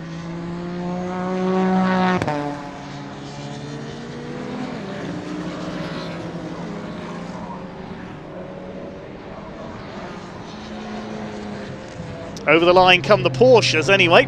What's the gap between them? 2.1 seconds, so it's looking good for Muldoon and Kellitz. Ooh, might not be looking so good there as the Ginetta dives up the inside on Callum Bates. That was the Toth Jones and Turnbull car. And this is delaying the leader a little. I haven't noticed that the 18 is behind them there. Yes, the Ginetta goes through. Now the 18 car goes to the inside. Excuse me, he says. We've got a race to win. There are the two McLarens. Yes, the 68 is slowing up there. His teammate's gone past him now. They're all over the place through McLean's. Look at this. Like the M1 on a bad day. 38 is lapped in 4th place by the race leader. Need to be careful here, these back markers. We don't want the leaders tripping over them. Flashing the lights there. I think it's Adam Smalley in that car. That's the number 38. We don't know if it's Caleb McDuff or Noah Cosby in that car at the moment. It's a bit tricky to see who gets in at each pit stop.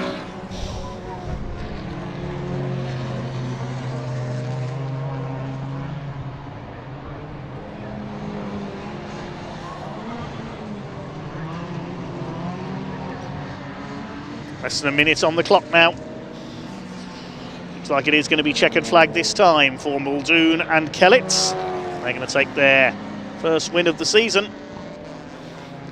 Certainly going to close the championship table up with those problems for the joint leaders, because of course even though they've had the boost problems, Trundley and Silver are 2nd in the cup class behind the Hayes Sayat. But sadly Nick Casey will be a non-finisher. Damage after his off at McLean's after a couple of spins earlier on. 10 seconds left on the clock then. Down the exhibition straight comes the James Kellett and Ash Muldoon Porsche 991 Cup run by the Amspeed team into and out of the chicane for what I think is the last time we should see the checkered flag. There it is, and the number 18 Porsche takes the victory, just a couple of seconds ahead of its teammate, the number 74 of Dominic Malone and Adam Smalley. It's a 1-2 for Amspeed. Now who's going to complete the podium? It should be the Bingham and Lyons Ginetta G55 GT4. It's most of a lap behind the two Porsches, so we've got to wait for that to come through. The Cosby and McDuff McLaren crosses the line in 4th place, 1 lap down. Ash Woodman wins the TCR category, flashes the lights on his Cupra as he crosses the line in a bit of a race of attrition for the TCR class. Nathan Wells comes over the line in 7th place. He'll be 3rd in GT provisionally. The GT class should be won by Bingham and Lyons. The trophy class is won by Chris Murphy in his BMW E36 M3. Excellent 5th overall for him. And here comes our 3rd place car, Bingham and Lyons. Mazda RX-8 over the line in 16th place. 3rd place goes to Chris Bingham and Michael Lyons. They win the GT class. I'll take you through the other category winners in a moment. There are the Porsches about to head towards Parc Fermé. So a typically lively race there for the Britcar Endurance Championship, their 90-minute race. I think we had 23 cars left running at the end of that one. We'll check out the provisional results in a second. The winning car completing 65 laps in a time of 1 hour 30 minutes 4.73 seconds. Muldoon and Kellett take the win and the challenge category, 2.1 seconds ahead of Malone and Smalley. That late overtake at Redgate deciding things. Bingham and Lyons 3rd, they win the GT class ahead of Cosby and McDuff. Chris Murphy in his BMW wins the trophy class in 5th place overall. Then Callum Bates, Nathan Wells, the Goldsmith and Burton BMW, Anastasi and Celio win the Ginetta category. Ash Woodman wins TCR, and the Cup class dominated by Chris and Jamie Hayes in their Seat Super Copa. Well done to everyone for a great show. Bad luck to all of our non-finishers, including, sadly, one of our championship leaders, Nick Casey. Let's head down into Parc Fermé.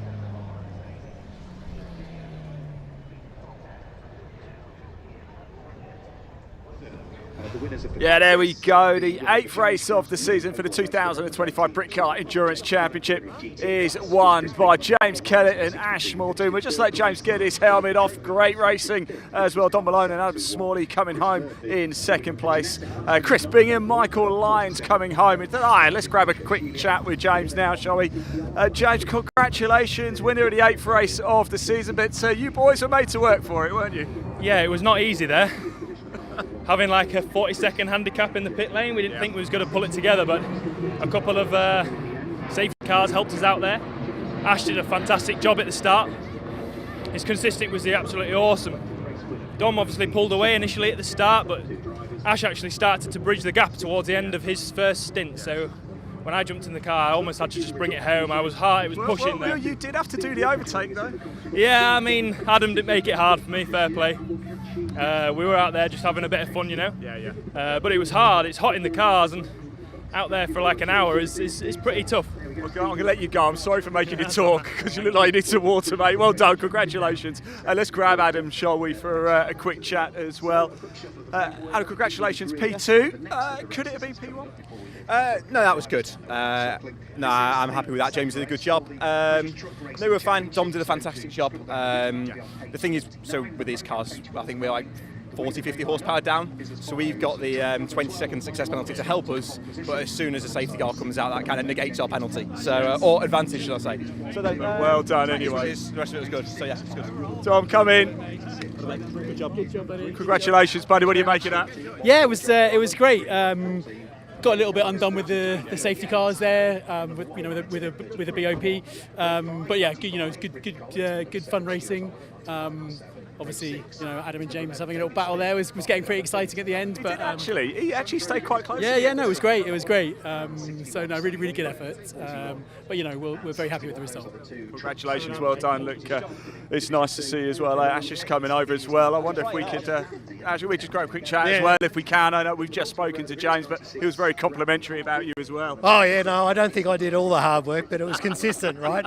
But he's just mega fast. So it was a good day. Really pleased. Really. Having a big cheer when he overtook for the lead. Yeah, no, it's good team banter between the two of us, so it's good fun. But yeah, I was pretty happy. Feel good to get the win? Yeah, for sure. Enjoy the rest of the day. Thank you so much for talking to us.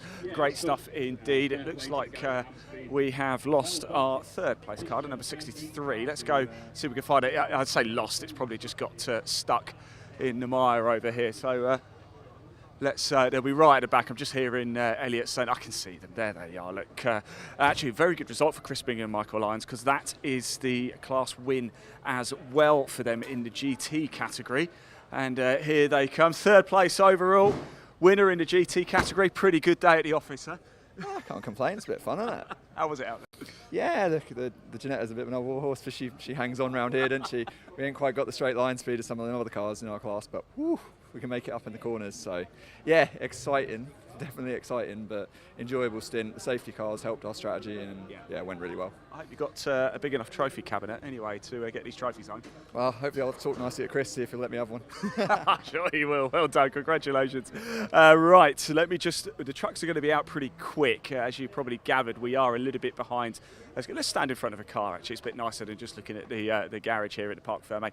So yes, congratulations, of course, to James Kellett and Ash Muldoon, your race 8 winners of the 2025 Britcar Endurance Championship race. Don Malone and Adam Smalley coming in second, Chris Bingham, Michael Lyons in third. Classes then, so obviously Ash Muldoon and James Kellett take the challenge class, Marco Anastasi and Maurizio Siglio take the Ginetta class. Chris Bingham and Michael Lyons, we've just been chatting to them, took the GT win. Ash Woodman took the TCR win.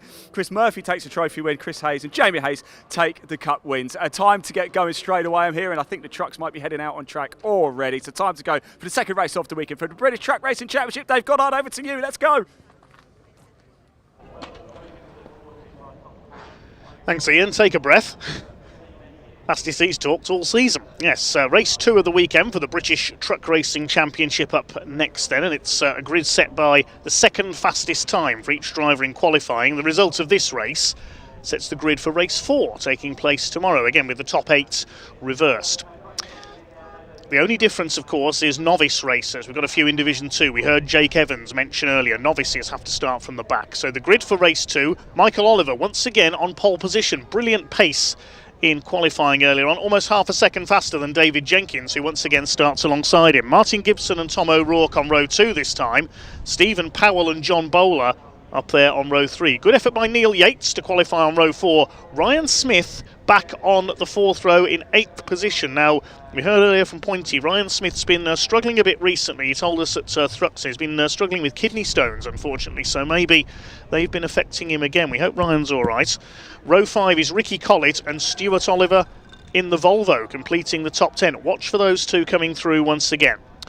The 6th row, number 11, David Smith, will start alongside Adam Bint. We hope David's there because, of course, his son Nathan was out in his truck and broke down in the International Truck GP race. So hopefully David's been able to repair.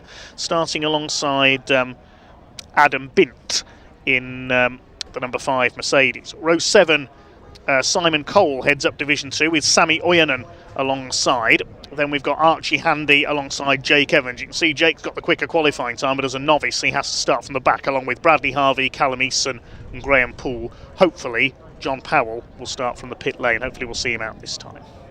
Thanks again for all your comments coming in. Yes, Cameron Day, we didn't get to answer his question during the last race. What do the coloured numbers on the side mean? That means the different classes in Britcar. Thanks to Britcar, we'll see them back out soon. They're next out at Snetterton next month. Quick hello to Leanne Price watching down in Kent. Hi to 2-up ADV rider Steve Crompton. Sally Branson we mentioned as well. Bad luck Brian and Jazz, she says. The trucks are off and rolling.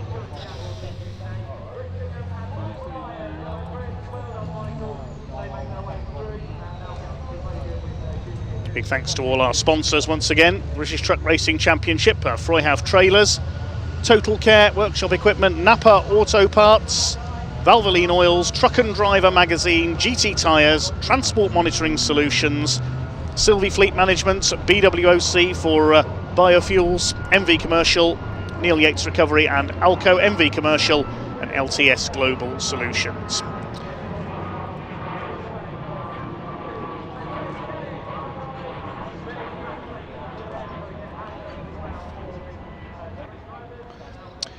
So the pack is headed round. Good to see Tom O'Rourke is back out there in the International Navistar that broke down in race 1. Is David Smith there?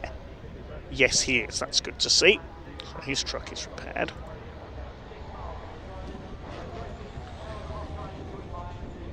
John Bowler's there. Graham Poole at the back. Simon Cole heading up Division 2. As we said, Jake Evans, very quick driver, but as a novice graded driver, he has to start with the other novices at the back. Bradley Harvey, Callum Easton and Graham Poole are all novice graded drivers. Simon Cole isn't. Sammy Oyen, an experience from Scandinavia. An Archie Handy race last season along with his father. In the afternoon sunshine here at Donington Park, the GT Tyres DAF leading them round this time. The Napa Auto Parts sponsorship on there as well. Shame we haven't got the Napa truck of Paul Rivette out there this season. Multiple Renault Clio champion.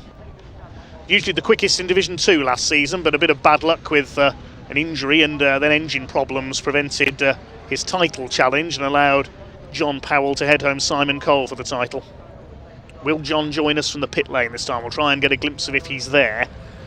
As we head past. Watch for Ryan Smith and Stuart Oliver. Can they come through from 8th and 10th on the grid, or is it going to be a double for Michael Oliver? He has really come of age this season. He's had so much bad luck. He's been caught up in crashes on many occasions over the last couple of seasons. He had a shunt at Thruxton coming out of Allard. He tangled with Stephen Powell and wrecked the front of his truck. The team have rebuilt the MAN. The identical machine there lined up behind him is Martin Gibson. Stephen Powell just ahead of his teammate Neil Yates, who's looked quick so far this weekend. Had that ding-dong battle with Ricky Collett in the first race. Or can David Jenkins, the former champion, finally get his first win of 2025? It is race 2 of the weekend for the British Truck Racing Championship here at Convoy in the Park. Oh, Tom O'Rourke's pulling over. His problem's returned. He's not going to take the starts. What a shame for the Scotsman. So the pace truck pulls into pit lane. Look at David Jenkins leaning on Michael Oliver there as they come up to the red lights. Get off, says Michael Oliver. They move across. The red lights go out pretty late. And we are underway. Ryan Smith immediately cutting across to the inside. David Jenkins has got the edge on Michael Oliver down into the first corner at Redgate. Martin Gibson trying to get up the inside. The two Team Oliver racing trucks leaning on each other there. But it is David Jenkins who has got the lead, I think for the first time this season. He's out in front as they head into the Craner curves. The two Team Oliver trucks side by side. That's the point where Stuart Oliver had a big smash in his Volvo a couple of years ago. Ryan Smith on the grass there on the inside. There's another truck going almost off to the inside. That was Ricky Collett, I think, as they start to sort themselves out around this first lap. That's brave, going two abreast down the Craner curves. John Bowler ahead of Stuart Oliver there, but it is David Jenkins, the man from Stafford, who leads the way in the Digraph LKQ Morris Lubricants MAN TGX. Michael Oliver in second. Similar machine of Martin Gibson is third. Stephen Powell's got away well up into fourth position, chased by flying Ryan Smith, who's up to fifth. He's made another good start from 8th on the grid. He carved straight across, Michael Schumacher style, to the inside off the grid. And now he's trying to do the same down the straight there to Stephen Powell. John Bowler behind them, then Stuart Oliver, Neil Yates, David Smith, Ricky Collett, and behind them Adam Bint. To the chicane for the first time. Ricky Collett up the inside on David Smith. I think David's going to have to give way there. No, he hasn't given way. What am I saying? David Smith doesn't give way to anybody. Saw that at Brands Hatch earlier this season. He's held the place. Adam Bint's up there as well. He's got ahead of Collett. Tom O'Rourke sadly is in the pit lane. His problems from race 1 returning. That's a great shame for the Scotsman, who's been having a good season up to now. They make their way into the Craner curves for the second time against the backdrop of smoke from the drifting arena. And sure these trucks could do far more spectacular drifts if prompted to. They don't want to waste their GT tyres though. The man for going sideways in a race truck back in the 80s and early 90s was the Swede Kurt Göransson in his Volvos in the European Championship. He worked in the logging industry in Sweden, used to have to drive large heavy logging trucks on icy roads. That's how he learnt to drive sideways. Still a great hero of truck racing fans everywhere, Kurt. It'd be nice if we could one day have a reunion of all the old past masters of the European Championship, the likes of Kurt Göransson, Hans van der Marwitz, Richard Walker, Gunther Spindler and all the others. Perhaps someday. It's no time for nostalgia. We've got a very busy race going on here. Stuart Oliver closing on John Bowler. Ryan Smith on the tail of Stephen Powell. He's desperate for a change of fortune. He's been the bad luck man of this year with mechanic control. Had a small fire on that truck at Pembrey. Ryan Smith tries to move past him there. It's David Jenkins from Oliver, Gibson, then Powell, Smith, Bowler. Stuart Oliver, Neil Yates in 8th place. He's running well in the number 33. David Smith and Adam Bint round out the top 10. What's happening in Division 2? It looks like Evans has made his way through to the front already. Simon Cole was leading, but he's lost 3 places on that last lap, Simon Cole, so he's had a moment somewhere. As we look back towards the Division 2 runners, there's a cloud of smoke there coming off, I think that's Bradley Harvey in 2nd place in Division 2, and he's got Sami Ojanen on his tail. We'll keep an eye on that. Is that engine smoke from Bradley Harvey? There's something amiss there, certainly. Or is it from his left front wheel? Might be the water-cooled brakes. No, Bradley Harvey, I think, has got a problem there. And Sami Ojanen is trying to get past him. We've been here before in race 1. Yeah, there's something amiss, definitely, with Bradley Harvey's DAF. And Ojanen's going to get through. As we said earlier, we hope that truck is not dropping any fluid. Simon Cole has been off. You can see there's a bit of damage to the front of his truck. The bumper's hanging off. Behind him, Callum Eason. Both his parents have raced trucks in the past, Wayne and Joanne. Callum Eason, I think, is in Andrew Fulcher's old truck, the old Lenham storage machine. Bradley Harvey, I think, will be heading for the pits, which will put a dent in his title chances in Division 2.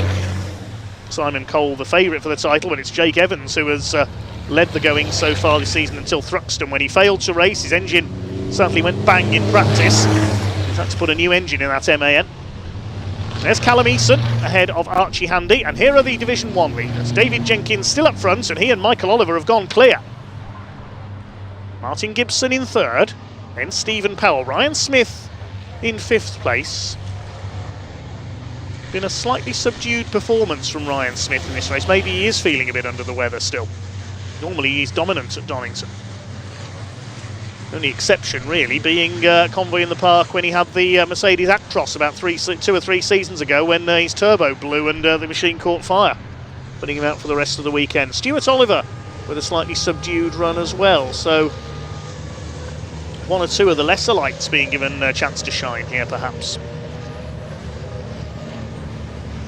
Number 12 has been given the black and white flag. That's Michael Oliver, a warning for track limits, and off goes Adam Bint into the gravel at Coppice. That's the Mercedes.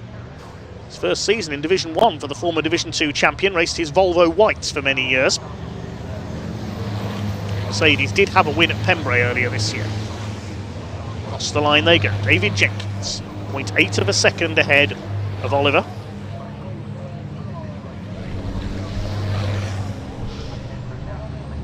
Martin Gibson closing up slightly again now.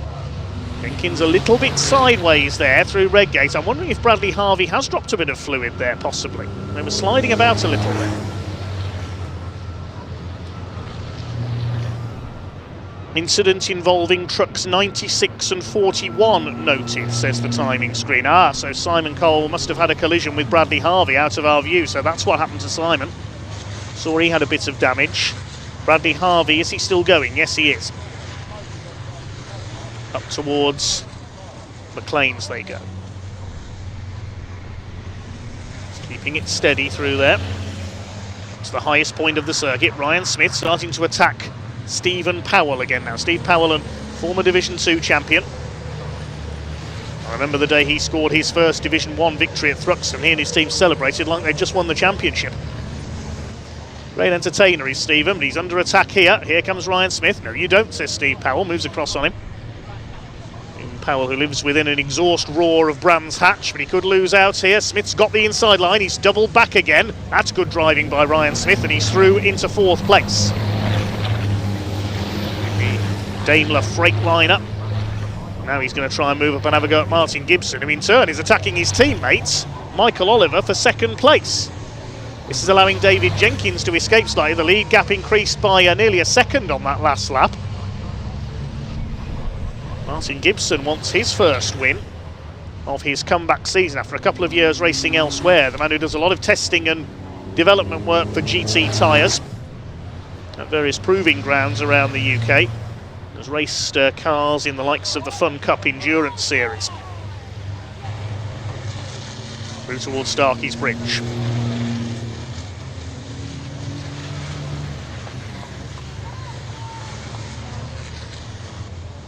John Bowler keeping pace with this lot as well in 6th, ahead of Stuart Oliver still.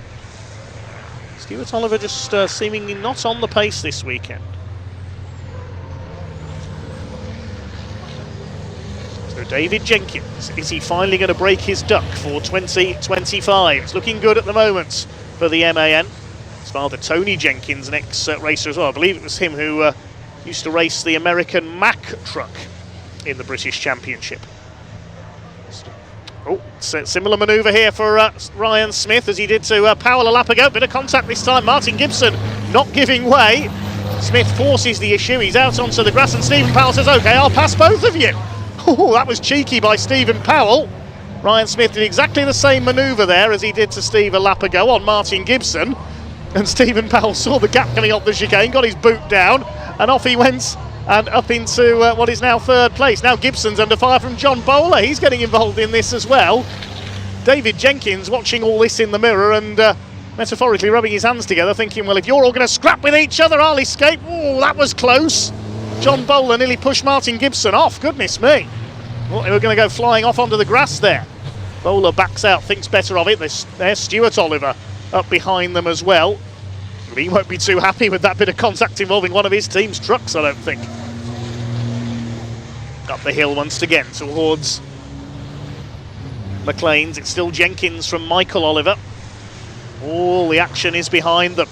Stephen Powell 3rd, Ryan Smith 4th. This is the fight for 5th, and a real battle it is as well.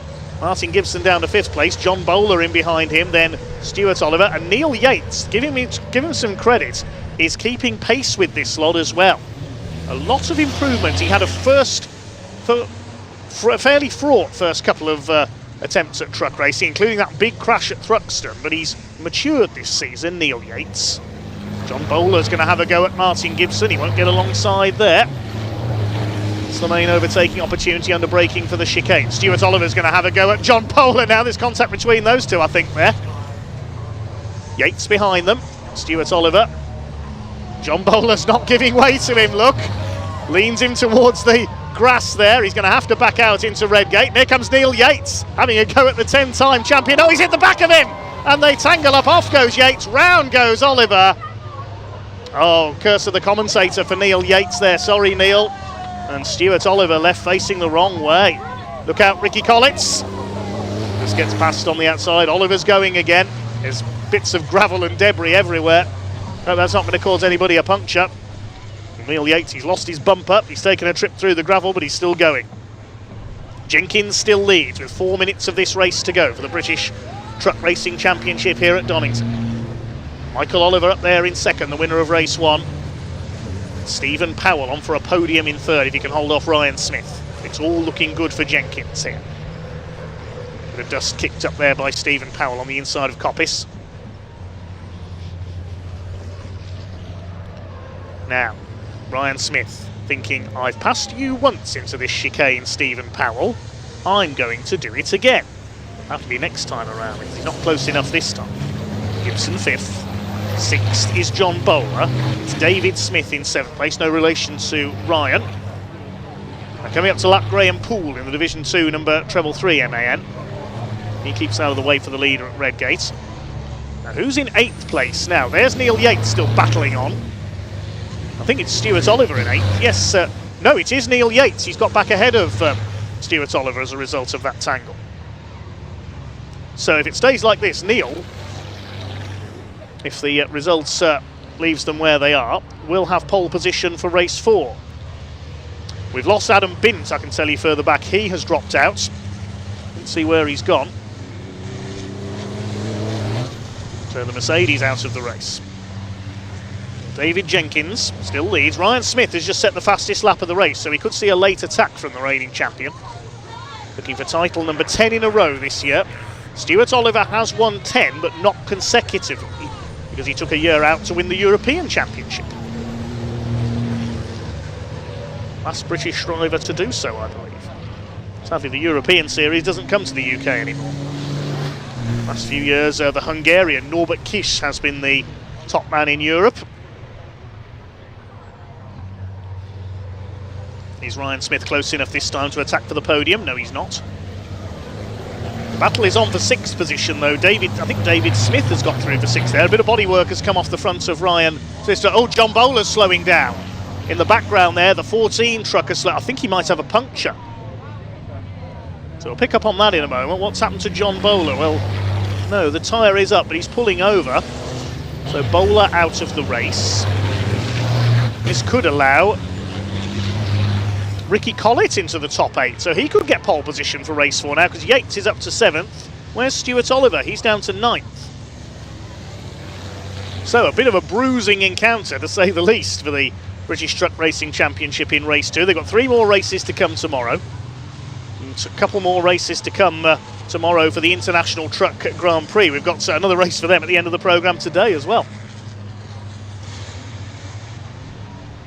There goes Michael Oliver, still second. He's 2.25 seconds down on David Jenkins now. It certainly looks as though David's going to get his first win of the season, and off goes Sammy Oyanen at the chicane, that is. So, problems in Division 2 as well. The Finn in the Mad Croc Sisu has a spin, gets it going again. Who's leading Division 2? We'll look back. Oh, and more problems. Who's that going off at Redgate now? Great cloud of dust. I look away for 1 second on the timing screen and somebody else goes flying off. The red flag has been thrown, I can tell you. I can't see who it is. It's Simon Cole. Disappeared into the dust cloud there. The red flag has gone out, I can tell you. We're on the last lap anyway. There are only 39 seconds left. And yes, it'll be effectively checkered and red because the leaders have just come across the line. So David Jenkins will win it. And that will be result declared. I imagine the red flag came out because of John Bowler's truck pulled over at the side of the track there. Or maybe it was debris from Sammy Oyanen going off at the chicane. There was so much going on there towards the end of the race. There's debris everywhere at Redgate. So what does that mean then? There's John Bowler out of the race. I was trying to check who was leading Division 2 because we haven't been able to focus on Division 2 really during that one. It was Jake Evans, I can tell you. He was way ahead of everybody else. Simon Cole was second. I think he will take second despite that spin at Redgate because the red flag came out just as he spun off. Right, we'll try and declare that result in a second. I can tell you that Michael Oliver has got a penalty as well. 5-second penalty for exceeding track limits. There's the reason, I think, for the red flag. We've got tyre stacks on the track after Sammy Oyanen ploughed through the chicane instead of round it. Dear, oh dear. What a chaotic end to that race.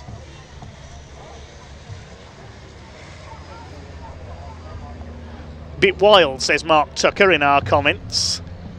Or should that be Mark Trucker, as Alessandro says. Hi to Jake Hassel, Dude, Chris Pritchard, Wendy Howell supporting John Bowler in that one. Sadly, John failing to finish.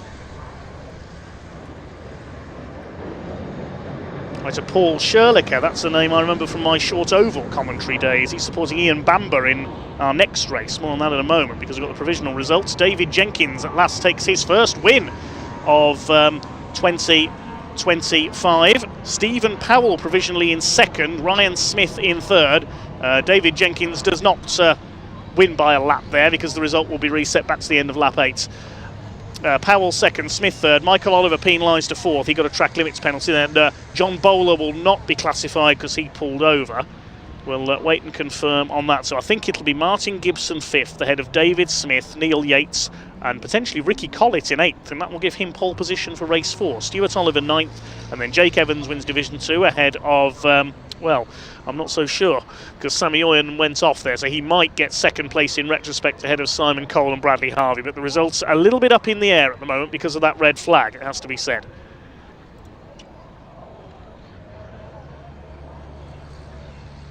I mentioned Paul. Anyway, we'll go back to our comments in a moment. We'll try and make a bit of sense of that chaotic end to that race. We saw Ryan Smith flying about on the grass there as he battled for a podium place with Stephen Powell. This was the moment between John Bowler and Martin Gibson that nearly ended in disaster at the Craner Curves. Just about managed to get apart there. John Bowler then got leaned on by Stuart Oliver. John Bowler was attacked from every side in that race. He eventually dropped out. I don't know what the problem was, but it might be a legacy of contact. And then Stuart Oliver getting spun aside with contact with Neil Yates. Bits of truck everywhere. Neil Yates then ploughed off again at the chicane.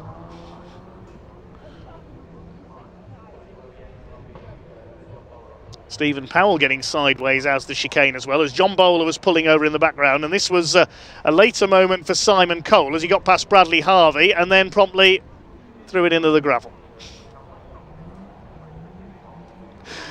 Dear oh dear.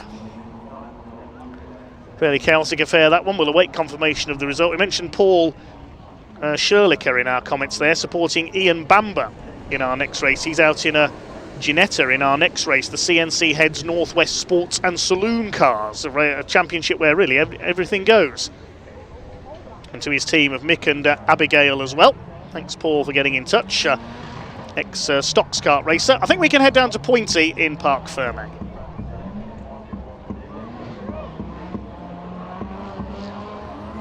Hello, right then, wow, what a race. So, not really the finish they were hoping for, I don't think. However, red flag, back a lap. Got to make sure I don't get run over, of course, because this is the Parc Fermé. They're all pulling in way near, Callum Eason in the number 26, but we want to try and get over to Bradley Harvey. So, not sure whether TSL's refreshed or not, but back one lap, we think you're still getting a first place for that, young man. First? First. Four? I'll be fourth. Fourth? Yeah. It's not the screenshot I've got. Well, don't get too excited. What happened? Did you see any action out there? Sammy and Cole had a bit of a come together in the chicane. Saw that, yeah. We snuck through the middle of them, and then obviously Cole come back past, bit of pressure, and he went off, So it all just fell apart. Yeah, towards the end, everybody fell apart. Division 1 wasn't much different, to be honest with you. They were like dropping bits all over the track and all sorts. There's plenty of debris about. Yeah. What was going on? It all started so well. Saturday afternoon carnage. Just Saturday afternoon carnage. We've still got one race left. Do you feel like a bit of FOMO that you're not in the International Truck Prix? No, the team would be. I put them under too much pressure. Well, I wanted to, but it'd be too much pressure to try and get out in between races. Do you feel for Team Oliver's lot that they're having 4 trucks and 3 of them are on 2 lots of racing? This Team Oliver's lot and Treble 3, they're all mixed in, aren't they? Yeah, plenty of pressure for them. Hard graft. Yeah, I forgot, of course, you got Neil Yates doing both. We've just had a bit of hard graft after the first race. My turbo fell off. Oh dear. So we were literally 5 minutes spare, but the team jumped together, teamwork, and we got there. Did you find some tech screws to put that right, yeah? Tie wraps. Tie wraps, beautiful. There's not much you can't fix. Right, well done for finishing, I suppose. Yeah, at least we got to the end. Yeah. I'll go and speak to Dave Jenkins. I don't know. That doesn't look like Dave. That doesn't look like Dave. It doesn't, does it? No, it looks like Archie Handy. Have we lost Dave already? Yeah, he's gone. He's gone. Everyone's disappearing. We've got trophies to hand out. Sammy had a bit of an issue on the chicane. Let's speak to Callum whilst we've got him. Strange to get the Division 2s in all the way to the front. How was that for you? Yeah, good drive if we've come back in, what was that, 3rd overall? Yeah, and in one piece, more importantly. Yeah. Did we lose many panels off your truck? I don't think we lost any. We lost that part of the exhaust earlier on. Well, you can fix that. You fix that. Is that like a turbo vent? So you sucks a bit of clean air in on the way through. Yeah, it makes it more environmentally friendly. That's it. That's what we're aiming for. That's what we're aiming for. Now, completely changing the subject away from racing for a minute, because I feel like this is obviously a perfect opportunity to say a little congratulations to you and your better half, because you're expecting a little racing driver in the near future. We are, mate. Yeah, we're expecting a little boy in December, as it says on the fifth wheel just over there. It says that baby Eason crosses the line in December 2025. I thought that was a nice touch. It is, yeah. And ideas for names yet? Sterling, Jensen, well, Lewis. We've got one that's I think we're fairly set on Mason at the minute. Oh, I like it. Votes on Mason. You're going to get in trouble for telling us that. But we can't do it. Yeah. With all the baby stuff going on as well, I really can't thank my sponsors enough. Tool Mania, we got QMT that have come on board for this weekend. They seem to be enjoying it, so hopefully we can expand it. Hopefully we can carry on the relationship with them. We got Green Group, WD Logistics, Emotion Wraps, TTR Vehicle, and all the championship sponsors that go with it. All screens as well. Blimey, full family affair, and no more of a family than bringing another one soon. I mean, I know it's good to get free mechanics, Callum, but making them yourself. Now, Dave, right, I did look for you, but you were wearing shorts at the time. I was having a slow cool-down lap, yeah, is that just what it composing myself, yeah, savouring the moment, composing myself. Fantastic start. You took that very early on. You made sure of that. That was brilliant to see. Clean, and away you went. And then, at least where you were sitting, a pretty good race altogether. Yeah, Michael really mounted a challenge early on, and then I seen it. Like we were both pushing really hard. I could see the lap times were really good, and then Michael got a track limits, then I got a track limit, so I had to turn it off and he had to turn it off, so it was a game of managing the track limits from that point forward then. But the truck was amazing, and we haven't won a race this year. I said if we haven't won by Donington, I'll be disappointed. So we've won at Donington. I've been under pressure all week this week, and to do it on a Saturday afternoon at Donington, it's just that's the one for us. That's what we try and do.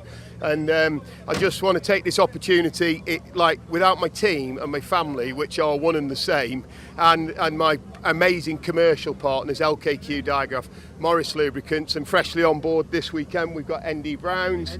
Yeah, we've Stan Robinsons and John Fowler and all the rest of the guys that without any of that, this lot just would not happen. So absolutely chuffed to bits. It is really fantastic to see you in that top spot at long last. Like you say, it's been a tough year, but a consistent year.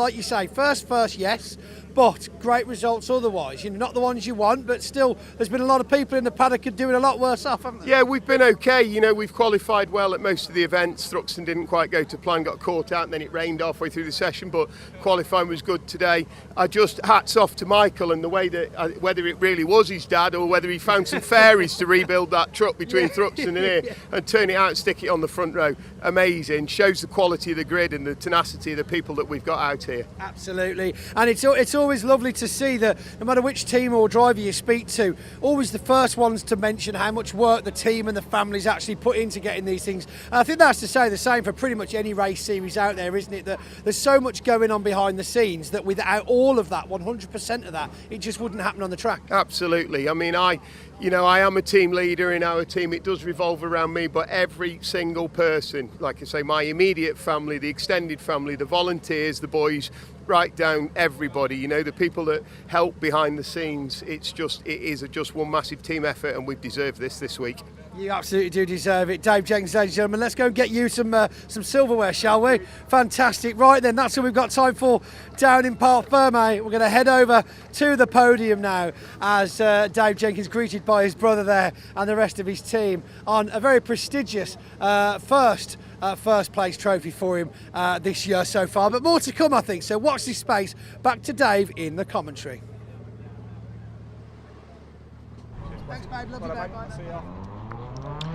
Yes, thanks very much indeed, Pointy. Well, there'll be a little bit of a clear-up needed of various parts and bits of gravel that are all over the circuit after that race, and John Bowler's truck to be recovered as well before our next race. So a spot of drifting, the order of the day. It's like a Nissan Silvia we've got out there, very nice indeed, burning some rubber.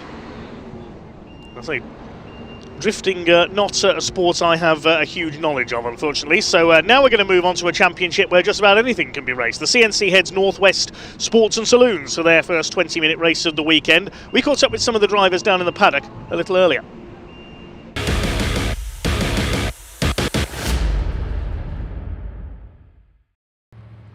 Right, I have worked out, everybody, that is the size of my nose. That is how far Simon Holloway's car is off the ground. That is unbelievable. Let's have a chat. Let's capture everybody. In fact, the CNC Head Sports Saloon Championship, it's a toy box of cars. Turns out, Simon, my nose is bigger than the clearance of your car. Have you just measured it? Alton Park went well, double winner over there, of course, and on pole here. Yes, yeah, Alton went well, and yeah, this morning was a bit tricky because I'd actually had a plug lead problem, so I was actually down on power, believe it or not, but so I had to make up by giving it more beans. to come. Hopefully, but you know, I think I'm going to be kept pretty honest today. It's not going to be easy. Yeah, well, you've got a Holden in your mirrors there. I know, yeah, and John Wolfett's pretty handy as well. So, you know, I'm gonna have to get on it if I want to win this one. Simon, we always talk to you. Just gonna let you crack on anyway. But again, thank you for bringing it out to play. We really do appreciate it. Let's have a quick chat with Richard as well, shall we? Another fine-looking car, another popular car as well. And what a grid of cars this is, isn't it? It's many variable cars as well, isn't it? So there's everything from a saloon car to special saloons, a bit for everybody, yeah. Well, I was saying top 6, okay? Obviously Lotus Esprit, we've got a Spire GTR, we've got your Holden, we've got a Seat Leon Cooper, a Westfield Widebody and a Ford Escort Mark 1. That's just the top 6. I was going to say, and it's a full grid as well, isn't it? So, yeah. Yeah, for me, I love my saloon cars. Yeah. Tell us about it. Tell us a story about it. The story is I've always been in love with V8 supercars. Yeah. This is my second one. Okay. I kind of got it probably about 5 years ago. Went to Australia, literally on a plane overnight. Drove it, happy with it. Came back the same day. Wow, you actually saw it advertised and flew all the way just to test drive. Absolutely. Wow. You can't. It's not like going just down to Birmingham to get a car. Yeah. You've got to go and try it because it's. Wow. And I did. It was what I wanted. Love at first sight, huh? Well, yeah. You know. Well, when you've driven one or heard one, yeah. We've got to drive it with a quiet exhaust on today. But if you've ever heard 40 of these on a grid, you'll understand. It's music. It really is music. Well, thank you so much for bringing it out to play. Enjoy the race, won't you? Really appreciate it. Yeah, what a mixture of cars we got. There's so much more as well. You're going to see them racing, of course. We've got an Audi A3 out there, Vauxhall Tigre, Westfield Aero, BMW M4, Renault Megane out there, Vauxhall Vectra. I saw that. That looks pretty cool as well. So much. We've got a Renault 5 GT Turbo. That's always a popular car. Enough from us anyway. Let's go racing, shall we? Let's see these cars on a track thundering around Donington Park. It is the 8th race, round 8 of the season for the CNC Head Sports Saloon Championship. Dave Goddard, over to you.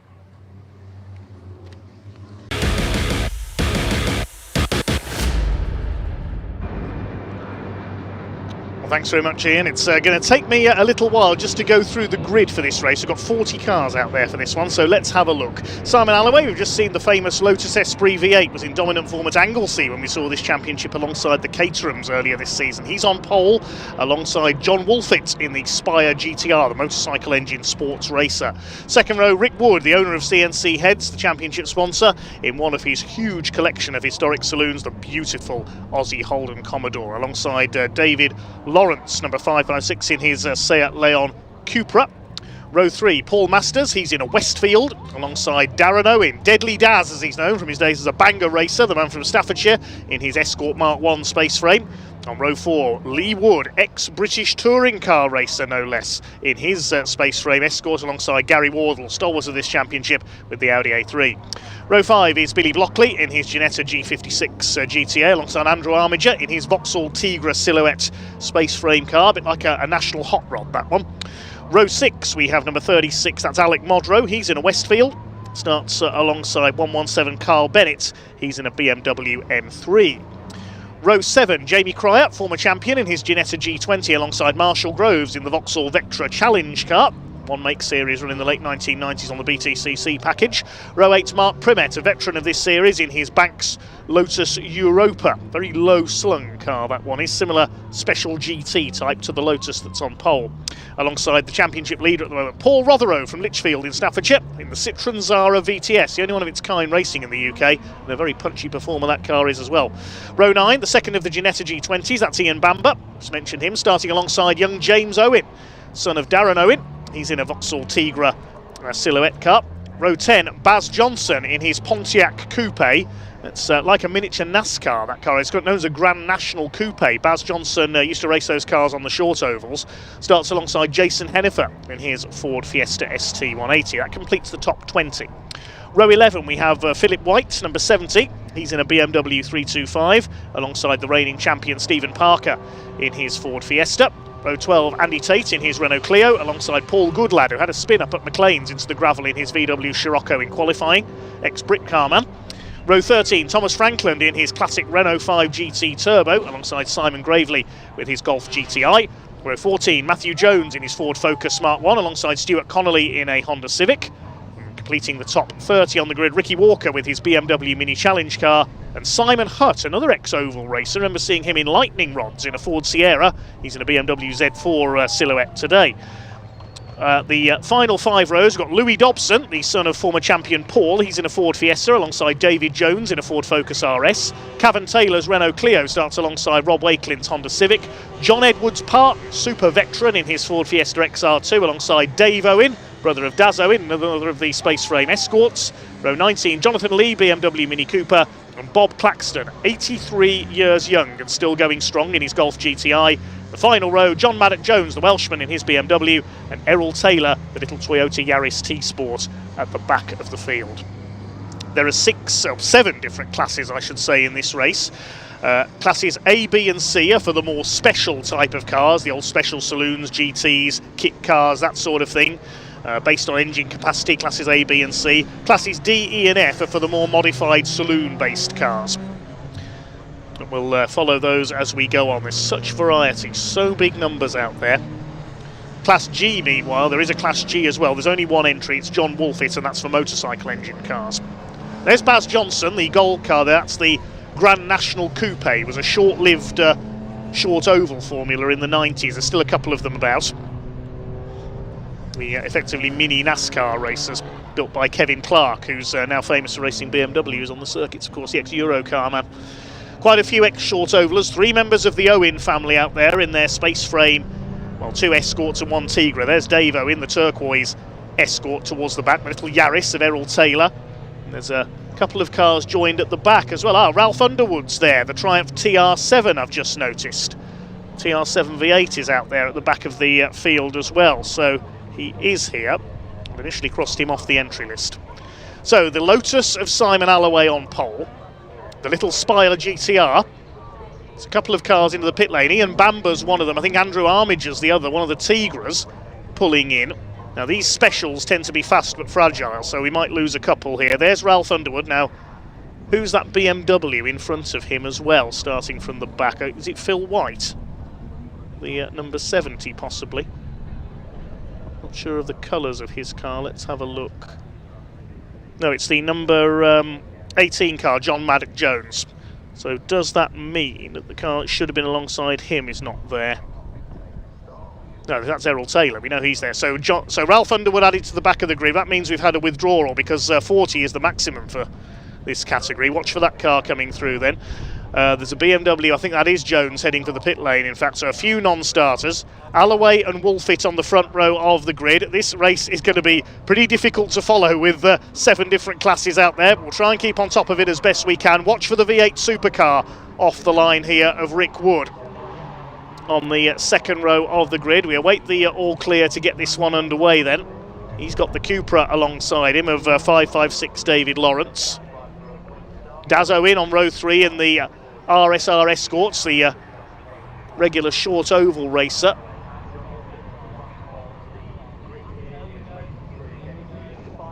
Red lights are on then, here we go. The CNC Heads Northwest Sports and Saloons are underway for their first race of the weekend. This massive grid is go. One of the Focuses struggling to get going there at the back, but it is Simon Alloway, the Esprit V8, who leads into the first corner. John Wolfett's Spire GTR in second place. It's the Westfield of Paul Masters in third. Daz Owen in fourth place. One of the other Westfield there running wide, that's Alec Modrow, as they head down the Craner curves for the first time. Gary Wardle dropping back a bit in the Audi A3 there.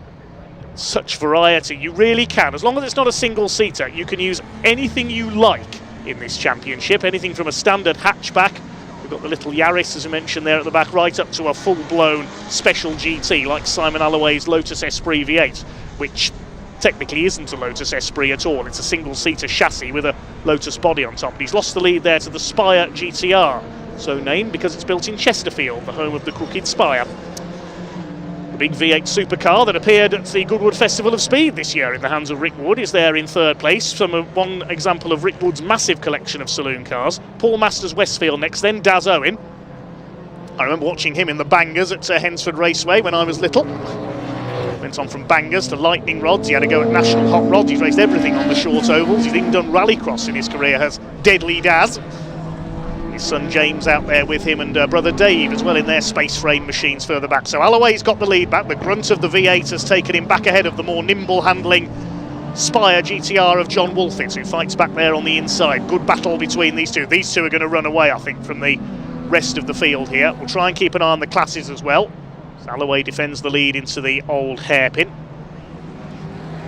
Keeping an eye on the timing. A couple of cars didn't take the start. As we mentioned, Ian Bamber in his Ginetta G20 retired into the pits at the end of the green flag lap, unfortunately. John Maddock-Jones, the Welshman, as well in his black BMW, has pulled in. It's Wolfett back up the inside again, absorbing battle already between these pair. John Wolfett, whose brother Paul races a similar special GT car, effectively a modern equivalent of that Lotus Esprit. It's a radical chassis with a Lotus Elan or Exige body on the top. And Alloway just pulls ahead of him in a straight line. The V8 just rumbles him into the lead. Third place is Rick Wood. He's catching them up. A bit tricky to put the power of a V8 supercar down from a standing start. And these three have already pulled away. They've checked out from the rest of the field. It's Masters fourth, Dazzo in fifth. The escort of Lee Wood running wide there, the ex-BTCC driver in his space frame escort, having a go at Andrew Armiger in the blue Tigra. That's a space frame car as well, the National Hot Rod lookalike. It does take all sorts. If your car is not a single-seater, you can race it in this championship. Similar to the Northern Sports and Saloons we saw at Croft recently, the DDMC Championship. Simon Alloway leads it, then we'll try and keep an eye on the class leaders as well. Here's Billy Blockley's Ginetta on the tail of Carl Bennett in his BMW. Talking of BMWs, we must spare a thought for Chris Roberts from Chester, who drove here in his BMW M4. He drove it here on the road last night after a lot of work to get the engine ready in that car, and sadly it broke in qualifying. I hope he's got breakdown cover to get him home. It's bad luck to Chris and a couple of other cars. Helen Allen, the leading light of the British Women Racing Drivers Club, her Ford Fiesta packed up in qualifying as well. And who was the other car we lost? Zach Booth in his Renault Megane R26 as well, the menacing looking black machine. He's failed to start. Look at the flames out of the side exhaust there of the Toll Holden, the Holden HSV team car of Rick Wood. As Alloway starts to pull away at the front of the field. These three are way ahead of everyone else. They're coming up on a BMW. Is that John Maddock-Jones as he rejoined out of the pits as Alloway defends there into the old hairpin? That was close. And Holden breezes past. I thought John Wolfett was going to go into the gravel there. And look at the big Holden. Look how he's closed up on the Lotus there. Must have warmed his tyres up. The big Aussie beast awakening from its early slumber is now starting to sniff at the rear wing of that big Lotus. Down the straights past the exhibition centre on the left. There's the little Yaris of Errol Taylor. He keeps out of the way of the bigger machines. We'll try and pick up the class leaders as they come into the chicane here. Simon Alloway leads Class A. John Wolfett Class G for the motorcycle engine cars. Daz Owen, I think, is leading Class B for the slightly smaller capacity specials. Class D, the saloons, being led by Lawrence in the Cupra in 7th place. Further back down the order, Class E is being led by the Honda Civic of Stuart Connolly, number 127. He's 22nd overall. Class C will be being led by John Edwards Parton. He's the only entry in his Ford Fiesta XR2, run by Last of the Summer Wine Racing. He's been racing a lot of years, John Edwards Parton has. What about Class F? That's Rob Wakelin in the Honda Civic, the Derbyshire driver. Leaders, 3 of them, line astern, coming up on Ralph Underwood's Triumph TR7 V8 to lap him. He started at the back of the grid, he missed qualifying. Keeps to one side. Try and pick up some of the class battles further down the order when we can, but there's an absorbing fight for the lead at the moment between 2 very different V8 powered machines. 14 minutes to go. Number 91, that's Jonathan Lee, the Merseysider being lapped in his BMW Mini. Of course, with so many different classes, you get a lot of speed differential between the different ones, so keeping on your mirrors if you're one of the smaller classes is an important skill here, because the big cars will soon be upon you. In this CNC Heads Northwest Sports and Saloon Car Championship. It dates back to the early 1980s, the Northwest Sports and Saloons. I remember when I first encountered it back in the 1990s, it was the Ace Vehicle Deliveries Sports and Saloon Championship, and the first driver I saw finding success was the late, great Tony Sugden of Special Saloon and GT fame in his Cosworth-powered Skoda 130 RS. I told you it took all sorts. Tony sadly passed away a couple of years ago, lived into his 90s. Kept his hand in the sport past 80 years of age as a safety car driver. Still greatly missed by everyone. Celebration of his life is now held at the Donington Park Gold Cup meeting every year. Here's a battle further back. We've got the Banks Europa. That's Mark Primet. I believe he is a relative of the multiple classic touring car champion Stephen Primet, who's now in modified Fords. We've got Marshall Groves in his Vectra Challenge. That's a rare car now.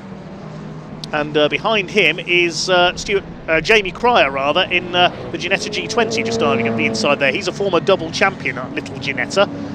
Both of these cars come from redundant one-make series. The Vectra Challenge used to support British touring cars, and the Ginetta G20s or G27s used to support British GT, if I remember rightly. Jamie Cryer pulling away from the Vauxhall there. Here's a scrap further forward. Carl Bennett in the BMW, bit of damage to the front there by the look of it. Gary Wardle, who's raced all manner of cars in this championship over the years, in the Audi. And behind him, Alec Modrow in the Westfield. Alloway leads by 1.5 seconds. Pick up the class leaders at the end. We'll just enjoy the variety for the moment. Back of that group is Bob Claxton, one of Britain's elder statesmen of motorsport, 83 years young, still going strong. Of course, the true elder statesman is the man who was recently in action at Linden Hill in his original 500cc Formula 3 car. Tony Skelton, still going at the age of 90. Britain's oldest racing driver, full credit to him. Alec Modrow in the Westfield. Trying to make the move there on Gary Wardle. He laps Jonathan Lee's BMW Mini, Billy Blockley's Westfield in behind them. Here's a battle of the Escort space frame cars. Daz Owen from Lee Wood. Made Seeley that gorgeously liveried Mark 1 RSR Escort. There's John Edwards Parton as well, the Class C leader in the XR2. Been racing that car for decades now. He's got Rob Wakelin, the Class F leader in the Honda Civic, on his bumper. And behind them, Louis Dobson's Fiesta, I think that is as well. His father, Paul, used to race a Mazda RX-7 in this championship. It was liveried as Lightning McQueen for a few years, because he was number 95. Great to have Lee Wood in this championship. We've seen another space frame Escort raced successfully by Tim Foxlow, the former king of National Super Rods on the short ovals, now busy with his son George's Ford Fiesta racing. Here's another nice little group. We've got a Clio, the Grand National Coupe of Baz Johnson, another ex-Lightning Rod man, and National Hot Rods for that matter, on the short ovals. And he's got Tom Franklin's Renault 5 Turbo behind him. There'll be another one of those out tomorrow, I think, with the Track Action Race Club. The Clio that we've got at the front there is Cavan, I think it's Cavan Taylor. No, it isn't, it's Andy Tate, sorry, in the Clio. There's a couple of Clios out in this race. Simon Alloway still the... Oh, Rick Woods pulled the Holden into the pits, I've just seen on the timing screen, so problems for the Commodore. Front of this group, that's Simon Hutt in his BMW Z4 space frame clone. Simon, another ex-Lightning Rod man, a formula for Ford Sierras for many years. Daz Owen raced in them as well. There's a bit of a Lightning Rod reunion going on here because Dave Owen raced in them too. Formula sadly now only exists on the Irish short ovals where they use BMWs. Somebody off at Coppice. Oh, it's Frankland in the Renault 5 Turbo has gone into the gravel. That's a great shame. Another class that used to have its own one-make series. This is how it happened. He lunged up the inside into Coppice. He nearly took out the Clio and had to steer into the gravel to avoid him there. Now that was good avoiding action there by Thomas Franklin. He completely missed his braking point, trying to pass about 3 other cars, and very nearly lunged into the back of Andy Tate's Renault Clio. A couple of cars into the pits there. Ralph Underwood and Paul Goodlad in the Scirocco pulling off. So let's look back towards the front of the field. We've lost John Wolfit as well in the Spire a couple of laps ago. I missed that while we were watching the battles in the midfield. So you can't take your eyes off anything in this race. You miss too much with so many cars out there. So we've lost John Wolfit. We have lost Rick Wood. And so now Simon Alloway in the Lotus is all on his own at the front, which means that this battle between the escorts, Deadly Daz Owen and Lee Wood, is for second overall now, and Owens is fishtailing about a bit there. There's one of the Ford Focuses, that's the number 98 car of Matt Jones. Ford Focus Mark 1.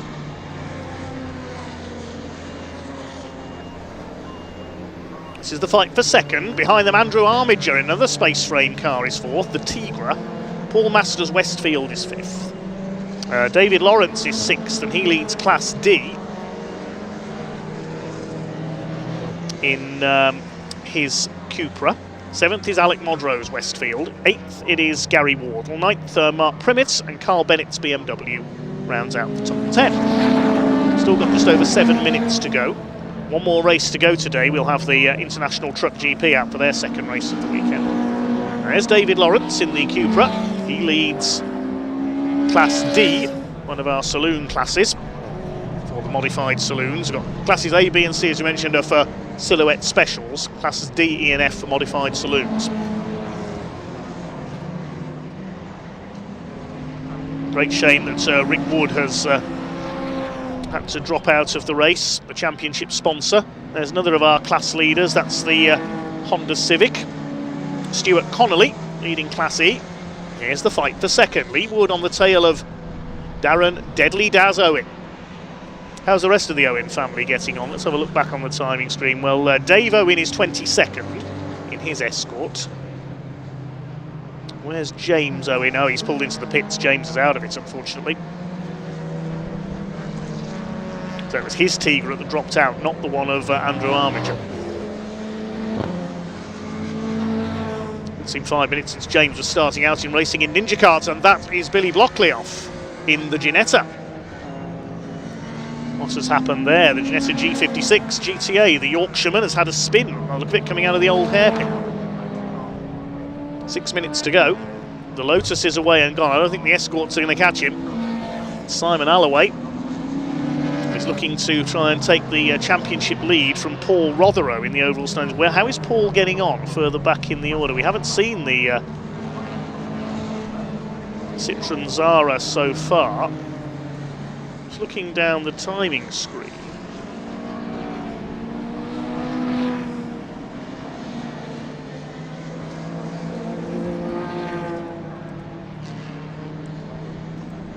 Saw him on the grid at the start of the race, but I don't think Paul Rotherow took the start.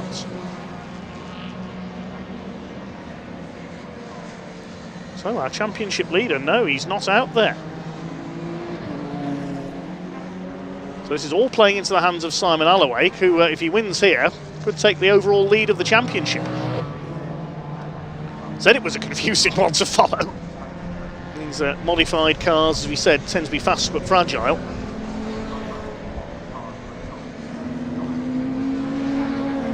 Already lost several cars into the pits, as we've seen. There's Andrew Armiger giving chase to one of the BMW Minis. That's Ricky Walker. Over the line they go, passing the Focus of number 5, David Jones.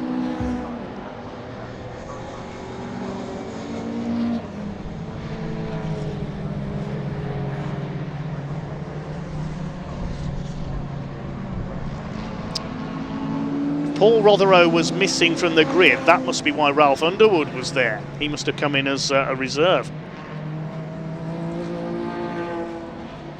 I wonder why there was one extra car on the back of the grid, as Ralph missed qualifying. There's Connolly in the Honda Civic. He's in 20th place, leading Class E, the middle class effectively for modified saloons. Simon Alloway leads by 13 seconds overall now, ahead of the 2 Space Frame Mark 1 Escorts. Here's our Class D leader, David Lawrence from Leicestershire. Maybe called the North West Sports and Saloon Car Championship. That's because it mostly races at Donington Park and Anglesey. You don't have to be from the North West to race in it. Anyone can race in just about any car. Andrew Armiger we've seen out there in the blue Tigra Space Train. He comes from Canvey Island in Essex.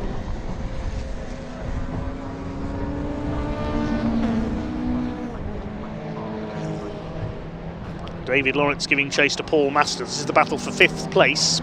Westfield against the Cupra. Here's the Escorts in 2nd and 3rd. That was the more powerful cars that cleared off in front. I'm not sure Daz Owen realises he's 2nd. There's one of the back markers, Jason Hennifer, in his Ford Fiesta being lapped. He's raced Fiestas for many years now. And another Fiesta, that's the reigning champion, Stephen Parker. How's he doing in his class? He's 4th in Class D.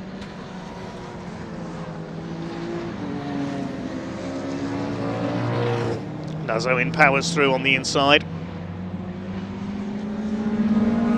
Started off, made his name as a banger racer, but he's raced just about everything over the years. On the ovals, then went to Rallycross with an Escort.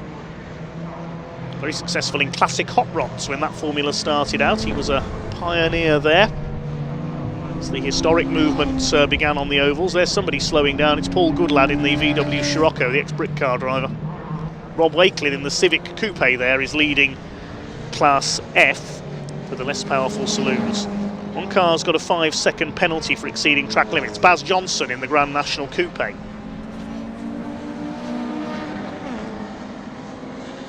Is Lee Wood going to snatch 2nd here? Somebody's run wide onto the gravel there. I think that was Louis Dobson. Yes, he's dropped back there in the Fiesta. Here's a couple of specials battling it out. The Banks Lotus Europa of Primet on the tail of Jamie Cryer, the Lancashire driver. And here's aero-equipped Ginetta. Maybe a small car, but it's very potent indeed, that little Ginetta. They're coming up on Dave Owen. Darren Owen's Deadly Daz. Dave Owen must be Dangerous Dave. Every banger racer has a nickname, of course. 1 minute of this race to go.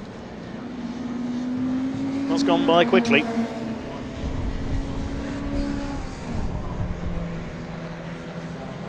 Superspeed Rotax has asked what lap times is Alec Modrow doing. Where is he? 7th place. He's lapping in the 1:15s.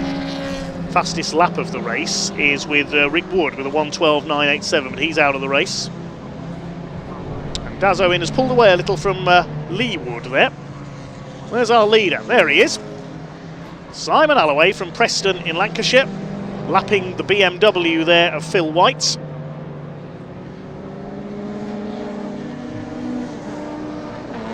Now, is it going to be checkered flag this time? There's only 20 seconds left on the clock as he goes into Coppice, so I think it will.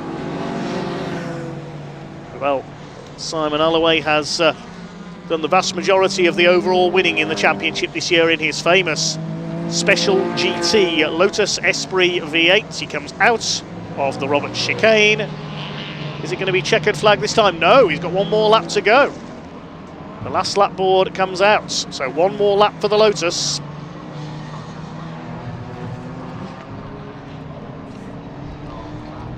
This is his chance with the Zara of Paul Rotheroe not starting.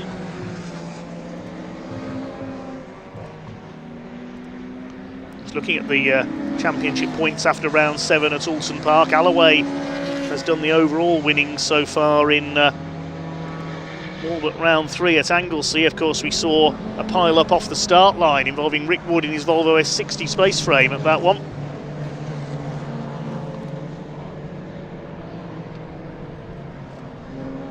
And he won the second race.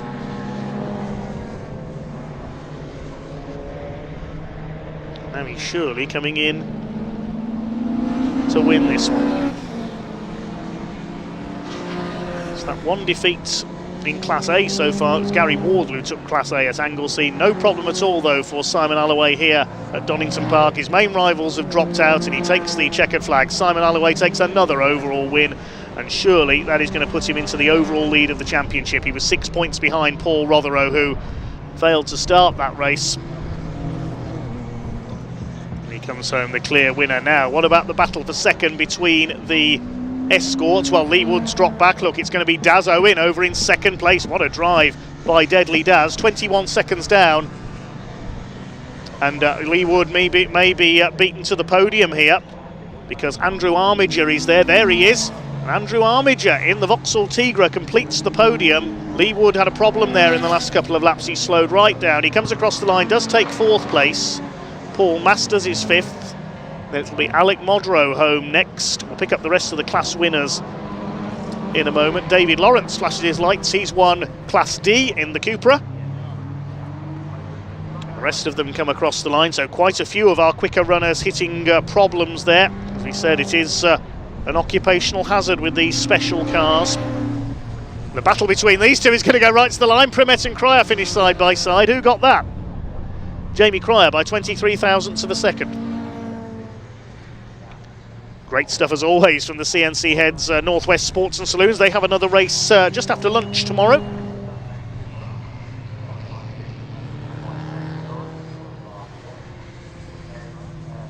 We'll bring you the provisional results of that one once everybody is over the line.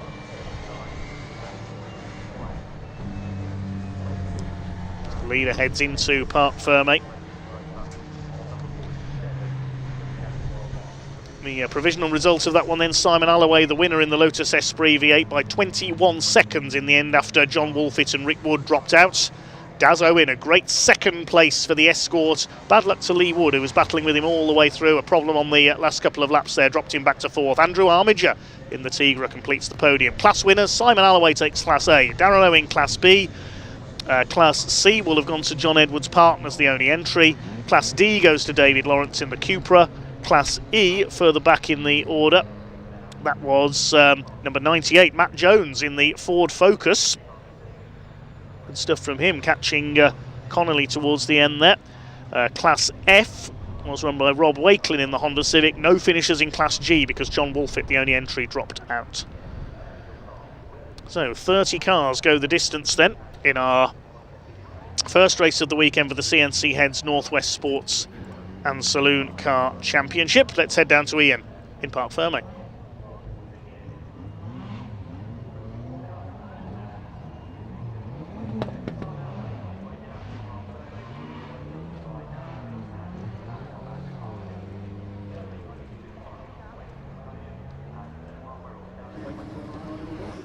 The winning streak continues for Simon Alloway. It's a race win in round 8 here of the CNC Head Sports Saloon Championship. Again, made to work for it, wasn't it? But this absolute spaceship Lotus Esprit V8 was a fine-looking machine out there. He's just trying to get his helmet off. It'll be great to hear from him as soon as we can. Controversy a little bit at the end of the race there as well. Lee Wood was in 3rd place as the clock ran down to 0, but it continued for one more lap. He might feel that maybe he should have had that 3rd place. We'll see if we can speak to him very shortly, but no doubting that Simon Alloway picks up yet another win. Simon, how was it? Well, that was hard work. You're a lot more red-faced than you were earlier. Yeah, that was really hard work. In the end, I got some sweat running into my eye, so I was kind of stinging, and yeah, it was quite tricky. Yeah, no, it was a good scrap with John and then Rick. Yeah, I had to, like I said, I was going to have to work, and I did. You certainly did, but you seem to be at one with this car. Yeah, it is. It's the handling's just, it's absolutely spot on. It's taken a long time to get like this, but just at the moment, I'm not going to touch anything. Just keep putting petrol in it and point it at the tarmac, and You're reaping the rewards. Congratulations, Simon. Well done. Good stuff indeed. I've just seen Andrew over here as well, who came home in third place. Let's go have a quick chat with him if we can, and let's find out how he got, of course, finish home in third place on the track. As the clock ticked down, he was in fourth place, but really closed down Lee Wood, wasn't he? Let's let him get out, get his helmet off, so we can actually hear what he has to say. Here he comes. Great drive in the end from Andrew. Gets a bit of a round of applause from some of the crowd just off to our right here. And you're right, Andrew. I'll let you get your helmet off first, and then we'll have a little chat, because you got the extra lap, it looked like, in the end as well, which worked out very well. We'll just get the door back on. And there is another race coming up as well. Don't forget, the International Truck Prix is our final race of today. We're back tomorrow, and we've got the Coupe Cup joining us, Track Action are joining us as well. More truck racing for you as well, and the Junior Saloon Car Championship. Just remember, if you're watching on YouTube at the BARC YouTube channel, hit that like button, hit that subscribe button as well. All the pictures we bring you are completely free. We've got a team of people who spend the entire weekend out in fields bringing you these pictures. Andrew, I don't blame you for taking your time to get that off, because you look very hot indeed. Oh man, that's warm in there. It's very warm in there. It's warm enough out here, so I can't even imagine what it's like in there. But you chased down Lee and got him in the end. Yeah, I think he had an issue because he slowed right down. Right. I kept with him on the first couple of laps, and then I was still bedding in brakes and tyres. So and I was slipping a little bit, so I thought when they come back in, I might be able to get back up with them. But I think it was a little bit too late in the race. But now we're ready for tomorrow. So we're scrubbed, the brakes are ready, car's ready, driver's nearly ready. I think you were ready in the end. That's all that matters. I think we should be okay. Yeah, I'm really enjoying it. Well done. Congratulations. More of the same tomorrow. Of course, coming home in second is. Oh yeah. Sorry. Go on, Ed. A big thanks to Richard Armiger. Fantastic, well said, nice one, top man. We want to go find Darren, don't we? Darren Owen, who came home there in second place. The cars are in absolutely no order whatsoever. They're all over the place. So I think we've got a moment. It might be able to stick with us a little bit. Let's go see if we can find Darren. I did want to find Lee Wood as well. In fact, I can see his car over there. Let's just, I don't know if I've spoken to Darren. Darren. Oh, Lee, can we have a quick chat? Is that all right? Unlucky in the end, but the clock had ticked down to 0. Yeah, we were a bit unlucky. Unfortunately, last time we were right at Mallory, we run a bit low on fuel. We thought we went a bit better this time, and unfortunately didn't calculate it again quite right. And 2 laps from the end there, it just started misfiring, and that was it. Then I couldn't stay with Daz. So, but unfortunately, it was a shame, because the car was flying. It was great, and great bunch of boys to race with, fantastic, and girls. So yeah. Absolutely. It's always tomorrow. Yeah, absolutely. Always tomorrow. Top man. Right, I don't know. I think Darren might have run off, so I'm not too sure where he is. We'll see if we can catch up with him tomorrow. There is another CNC head race tomorrow, so if you want to see these cars in action once again, and who doesn't, it really is a toy box collection of cars. You can see them in action, and it's going to be live for you. One more final race today, International Truck Prix. So let's hand over to commentator Dave Goddard to take you through the action. Enjoy. Thanks very much, Ian. Well, don't worry, Daz Owen always managed to hide and avoid being interviewed by me when I was on the PA at Hensford many years ago as well. All credit to Deadly Daz, who lives a stone's throw from Hensford Hills Raceway, does a lot for the success of his local short oval. Well, hopefully maybe be talking to him tomorrow, so if he gets another podium. A little bit of sweeping up to do, a couple of cars to be recovered, and then our last race of day 1 here at Convoy in the Park is race 2 for the International Truck GP field. The grid based on the second fastest time for each driver from qualifying. Now, I'm not sure we'll see all 12 trucks back out for this one, because of course we had a couple of incidents in the earlier race. It should be Mark Taylor on pole, looking for 2 wins out of 2, the number 81. With Nathan Smith alongside him. Now we know he's going to be back out because his father David was racing that truck in the championship round. Second row, 89 Simon Reed and 33 of Neil Yates. They should be there. The truck I think we're going to be missing is Jock Borthwick and possibly Craig Reed as well. So I don't think Jock's going to be there on row 3. Craig Reed possibly. Row 4, John McGuinness, number 101 in Martin Gibson's truck, and Simon Faulkner in not a Scania but certainly in Vico. Row 5, Steve Thomas, who is in the Scania, and Graham Poole. And row 6, we should see Terry Gibbon and, well, John Powell. We've not seen his green and black Greenhouse Group DAF so far today. One car being towed in there on the back of the flatbed. Is that the Yaris? Oh, yes, it is. That's a shame for Errol Taylor. The little Toyota Yaris didn't make it to the end of that CNC Heads race as well. So, on the grid then for our final race of the day. Craig Reed is there. Jock Borthwick is not. I think John Powell is, though. Yes, the DAF is there. Ah, that's good to see.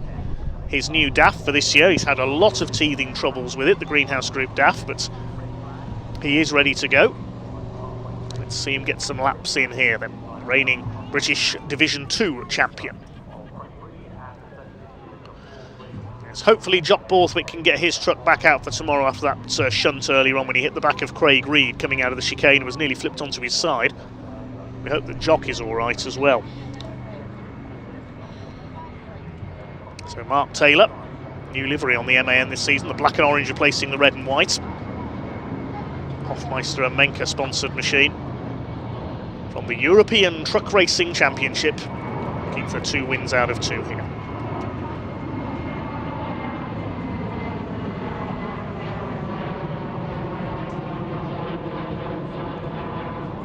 Noise of another aircraft in the background. We are literally next door to East Midlands Airport here.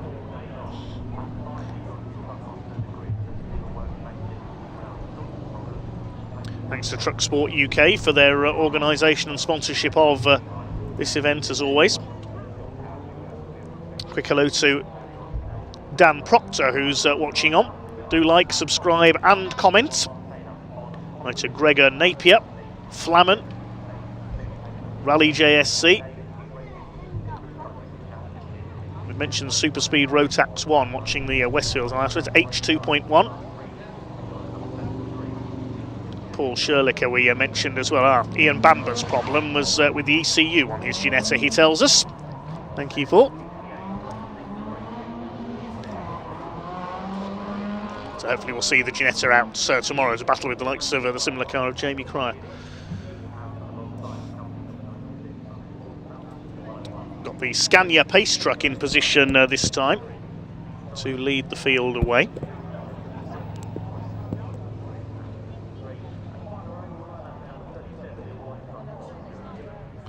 Alessandro says, are we going to see an e-truck series sometimes? Truck sim racing, anyone? Sounds like a good concept to me. Or do we mean electric truck racing? Could happen someday. Formula E truck, anyone?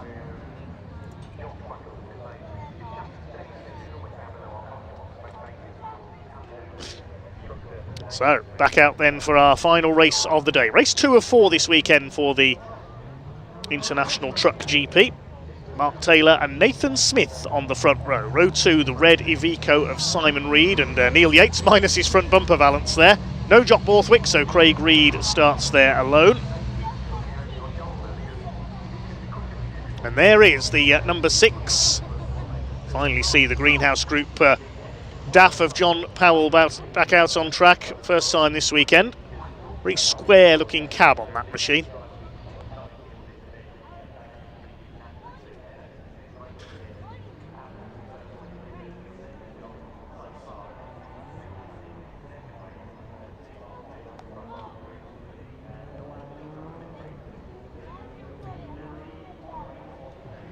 $11 trucks out there for 20 minutes for our last race of the day. Let's hope things stay incident-free this time. Graham Poole entering this event as a learning exercise, of course, as he continues to learn his way into truck racing. Terry Gibbon with a one-off comeback. Neil Yates will hand his truck over to Jamie Anderson for tomorrow.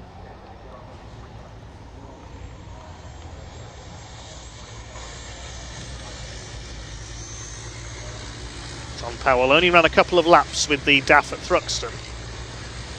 Let's hope he gets a longer run in here. Terry Gibbon, the MAN rather devoid of any sponsorship. Used to be in a blue and white livery, if I remember rightly.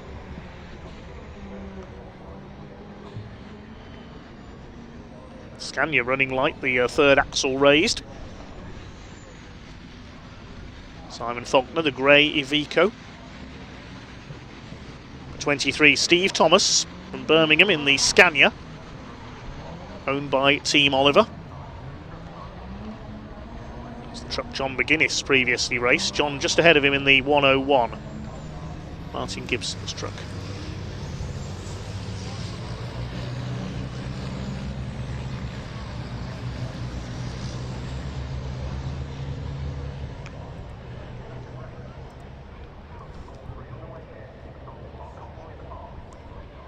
Coming out of Coppice, then down towards the chicane. Can anyone stop Mark Taylor? I reckon the Reed brothers will be in with a good chance of doing so here.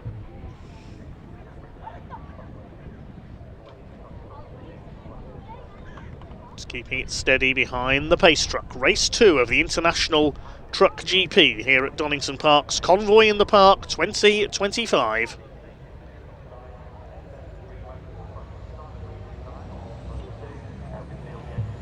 Red lights are on. Pace truck heads into pit lane. Revs start to rise. Waiting for the red lights to go out. The red lights do not go out. Now they do, and the pack was past them. I thought that start had been aborted for a moment then. Bit of a confusing getaway, and it's Nathan Smith who goes into the lead. Mark Taylor was caught out there. He's in second place, side by side for third. I think that's Simon Reed and Neil Yates, who's got a good start. Craig Reed runs a bit wide. So here we go down the Craner curves for the first time. Nathan Smith it is who takes the early lead in the number 11. Mark Taylor on his tail. On his tail in turn, it is Simon Reed, the man from Stoke in the Iveco Stralis. Good start by Neil Yates up there into fourth position. Craig Reed sideways. He was going sideways like that all the way through race 1. John McGuinness heads the second group ahead of Terry Gibbon, who's made a good start from towards the back of the field. He's got Steve Thomas behind him, up towards McLean's for the first time. Nathan Smith leads the way. Looking for his maiden truck racing success.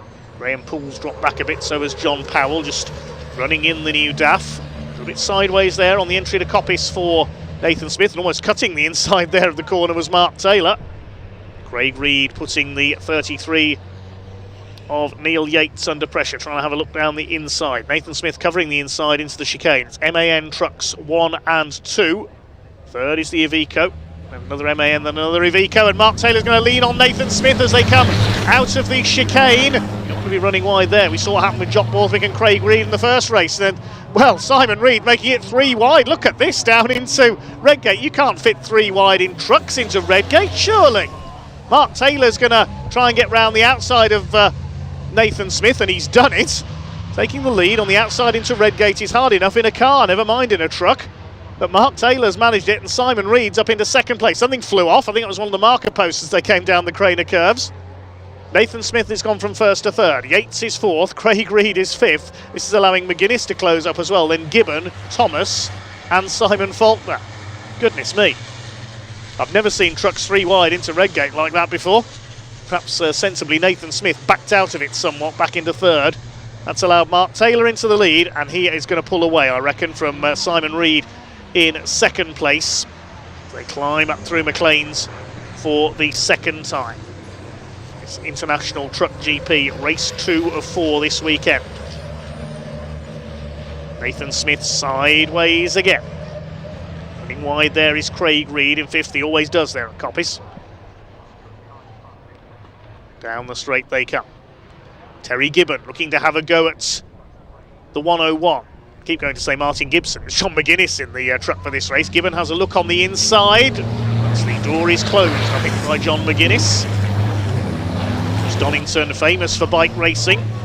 The World Superbike Championship visits Donington every summer, as the Turkish world champion Toprak Razgatlioglu on the BMW, who dominated this summer's meeting.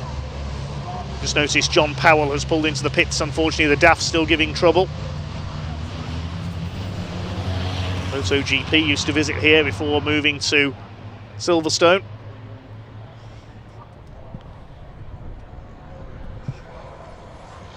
There is Neil Yates in his slightly battered MAN.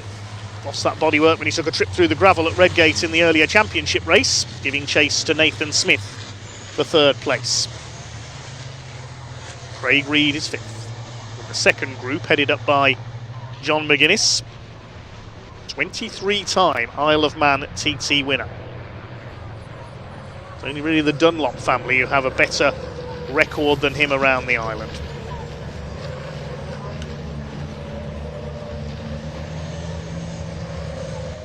Isle of Man TT racers really are a breed of their own, even in motorcycle racing terms.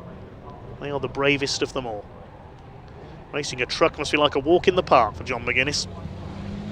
He's under fire here from Terry Gibbon again. Having a look up the inside there into the chicane. Is he going to get the overlap this time on the entry? Let's have a look back. Yes, he's through. And yes, that sent John McGuinness over the gravel there. Has that damaged the 101? Black and white flag has been shown to somebody there for track limits offences. It's the leader. Mark Taylor's been warned. So if he transgresses again, he'll get a penalty. How much is he leading by? Just over 1.5 seconds. So that will drop him down the order if he gets a 5-second penalty here. And will promote Simon Reed into the lead on corrected time. See if John McGuinness is still going there. 2 into 1, didn't go into the chicane. He had to go over the gravel. Then Terry Gibbon attacked up the inside. There goes Mark Taylor.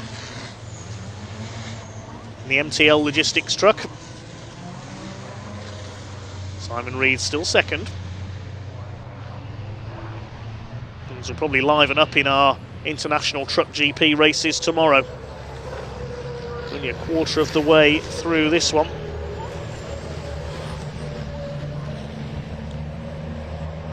Also coming out tomorrow, we've got 2 races for the Junior Saloon cars, 3 races for the British Truck Racing Championship. CNC Head Sports and Saloons back out, and also joining us, we've got the Track Action Race Club, which is a mixture of different saloon cars, and the Hyundai Coupe Cup as well, sponsored by OT Publishing. They have their 45-minute mini enduro. Terry Gibbon in the background, staying ahead of Steve Thomas. Yes, John McGuinness has pulled into the pits, so he has damaged the MAN, unfortunately. Nathan Smith is showboating a little here, sliding the MAN around. He's enjoying this. I wonder if he's angling to replace his father in the British Championship next season.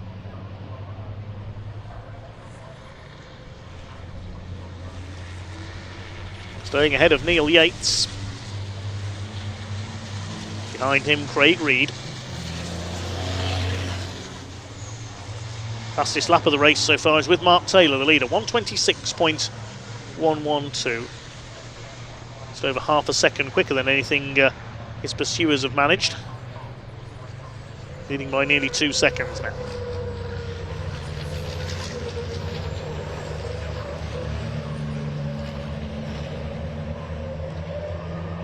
Through Coppice. 13 minutes of this race still to go. Could all change. There's Terry Gibbon. Steve Thomas in the Scania, going under fire from Simon Faulkner, the Brooklands Plant and Tool Iveco Stralis. A couple of seasons in the British Championship a few years ago in Division 2. Before moving with the Reed brothers to compete in the Dutch series. As a look to the left, Scania moves to block. This is the fight for 7th place. No Division 1 and Division 2 in this series, of course. It is an open single-class race. And now Nathan Smith coming under fire from Neil Yates as they head down the Craner curves. Kicking up the dust. I think Terry Gibbon's been doing that as well. He's been given the black and white warning flag for exceeding track limits.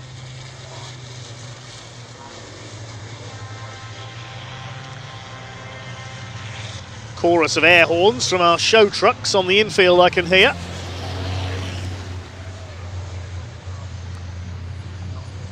Hundreds of them parked in that infield area. That's, I think, the most skilled job this weekend goes to whoever parks them all in there.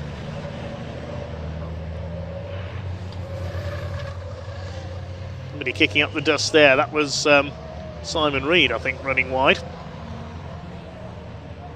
So 9 trucks still running then. It's Taylor from Simon Reed. This is the battle for third between Smith and Yates. Craig Reed in 5th place. Coming up alongside, no, Craig Reed not in 5th place because Terry Gibbon is there in 5th. Have we lost Craig Reed? We'll pick that up in a moment because our leader, Mark Taylor, has been given a 5-second penalty for exceeding track limits. So the leader has a penalty to be added to his race time. Now, how far ahead is he? 2.3 seconds clear of Simon Reed. 4.8 seconds clear of Nathan Smith as they went over the line that time. So Mark Taylor is effectively now in 3rd place. Simon Reed is the de facto race leader on corrected time. So Mark Taylor's going to have to try and pull away here. There he is. We won't know yet, but he's got a 5-second penalty pending for exceeding track limits one too many times.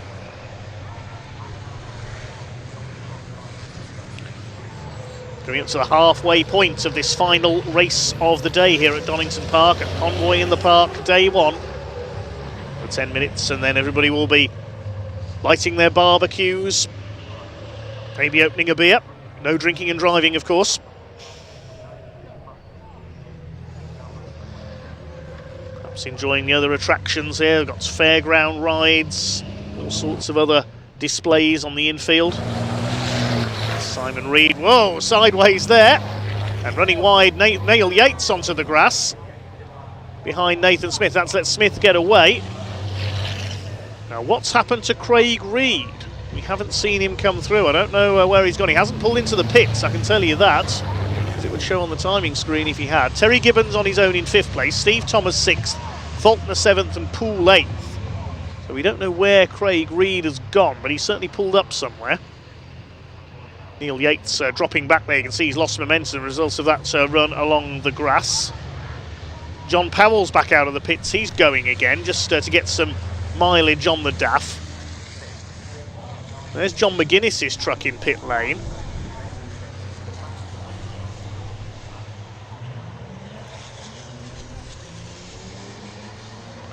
Steve Thomas coming under fire from Simon Faulkner now.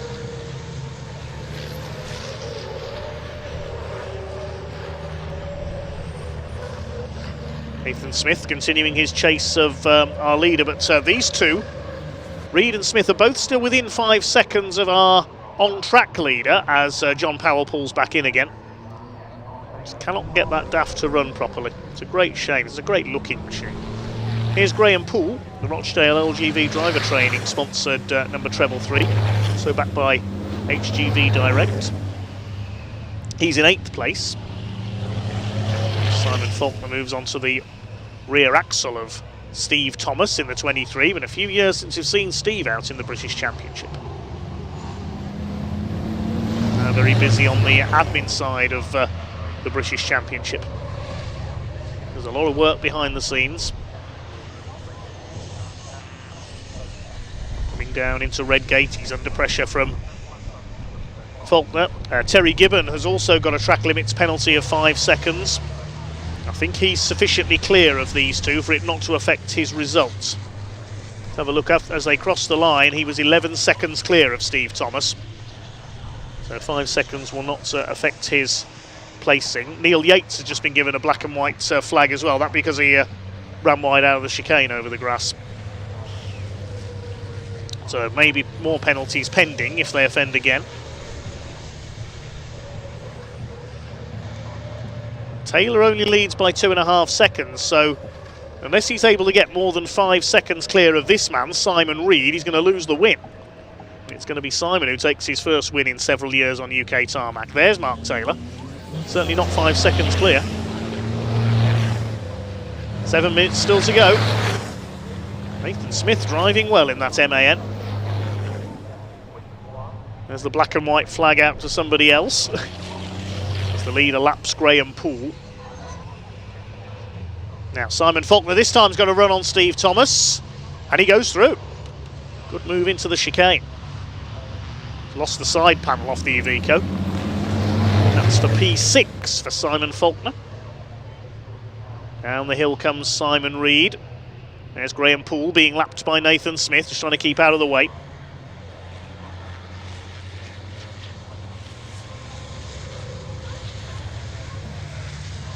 But however close or otherwise the racing is, the trucks are just so spectacular to watch wherever they race, especially here at Donington. This layout suiting them so well.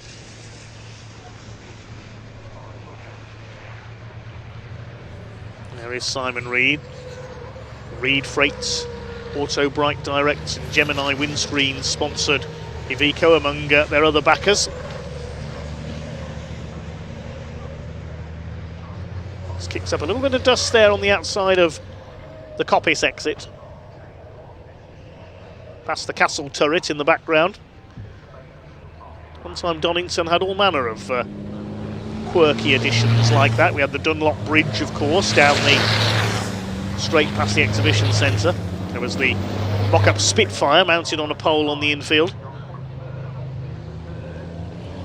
Starkey's Bridge as well, with the mock-up of the Land Speed record car on the top. The spark plug commentary box as well, down at the old hairpin.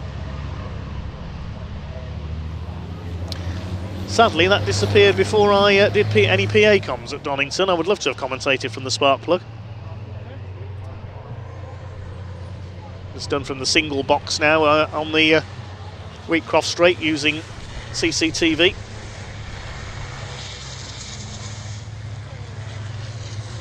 The circuit full of character is Donington Park. And full of trucks this weekend. Look at them all there in the background. 4.5 minutes of this race to go. We'll see if Mark Taylor can pull away enough to alleviate that penalty.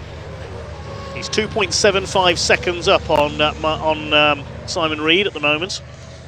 Reed a further, just over 2 seconds clear of Nathan Smith, who's running well.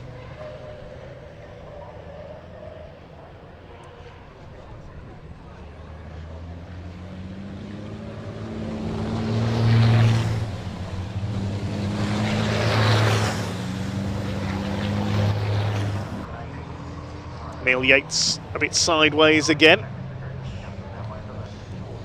A little bit of bodywork hanging off Nathan Smith's truck in that third place.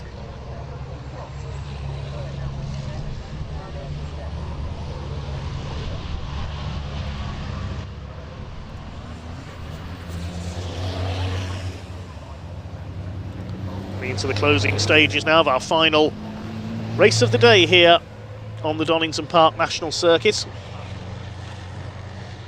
A busy one it has been, plenty of action and incidents.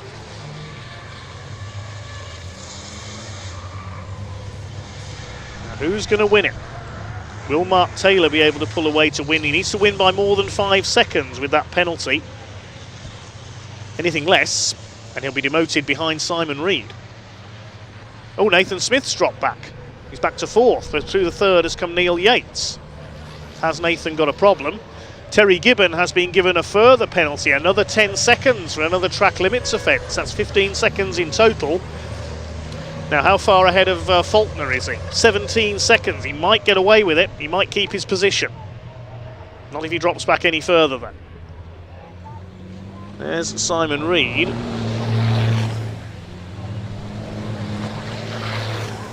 There goes Mark Taylor. He leads on the road.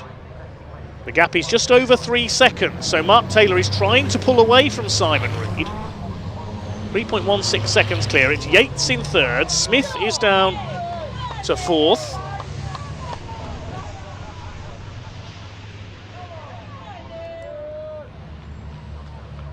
Sounds like a few fans of Neil Yates I can hear in the background there cheering him on. Pleased he's got up to 3rd place.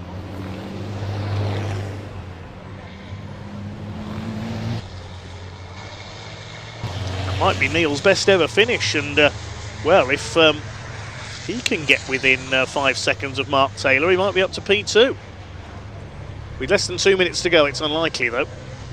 I think Mark Taylor's going to lose one place, and this is going to be a win for Simon Reed. There is the Iveco.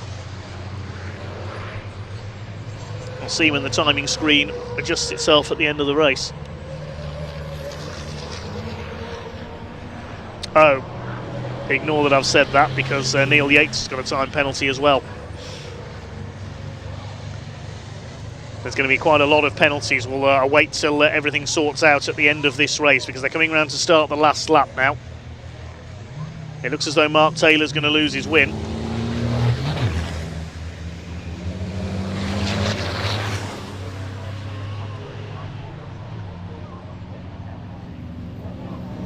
Neil Yates will try and stay ahead for pride of Nathan Smith, but he's going to get a penalty as well, by the look of things.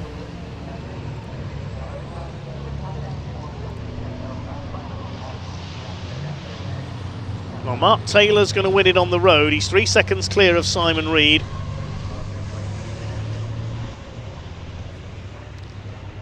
Now Nathan Smith is fighting back. There's a little bit of smoke, I think, coming from Neil Yates' truck there. Is that smoke or dust? Hard to tell. Maybe it's just a bit of steam from the water-cooled brakes. He's run wide there, going into the old hairpin. Here comes Nathan Smith. He's going through. Back up into third place.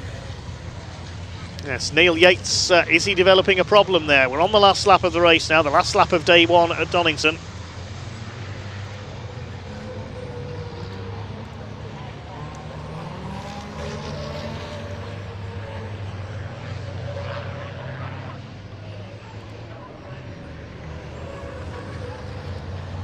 So Mark Taylor's coming in to take the checkered flag.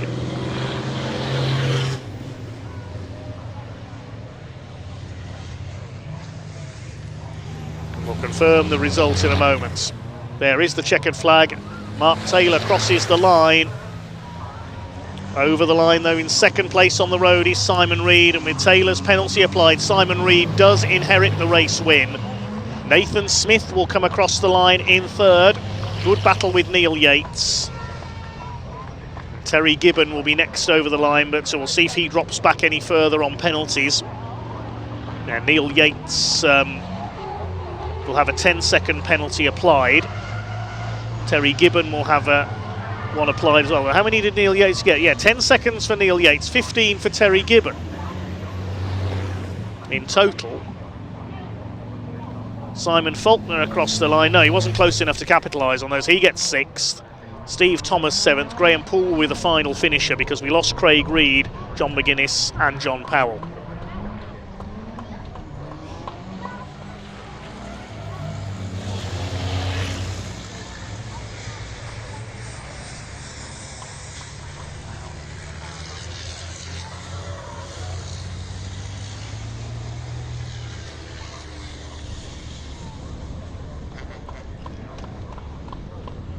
A little fly past there as the trucks complete their slow down lap.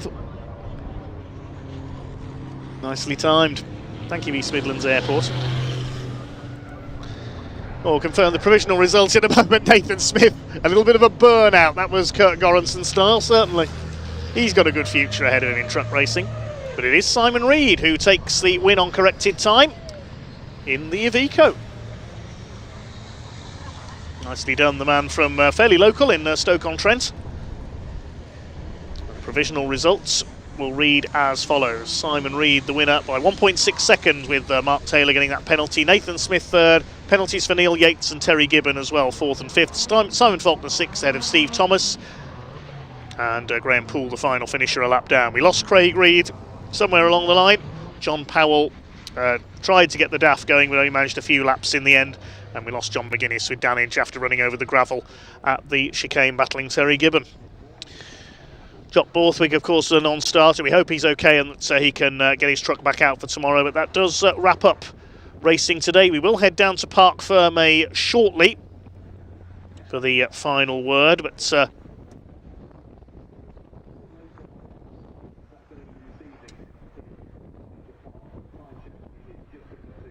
that's about all from myself, Dave Goddard, for day one here at Donington Park.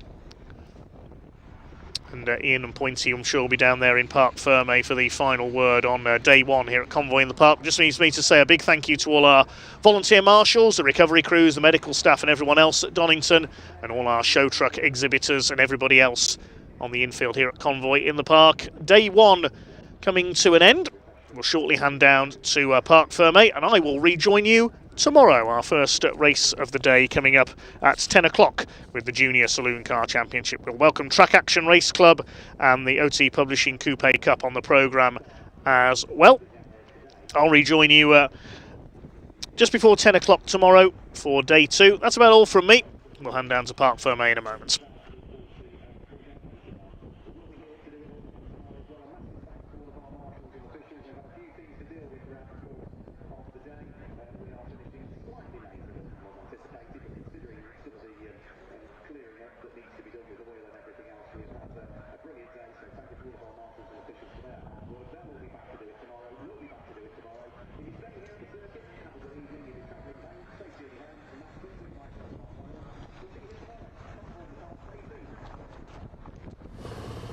So, what a great finish for the Reed family at the end of the day. Not quite the result they were hoping for brother Craig, not making a finish with that.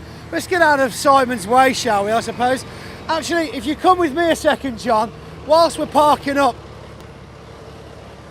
whilst we're just waiting for Simon to reverse in, let's just have a quick look at some of the damage we had from Craig earlier on. Go on, get your leg over, son. Oh, sound mate, this is what we call living the dream. Literally, yeah. I mean, you were working so hard. Why didn't you make it back out?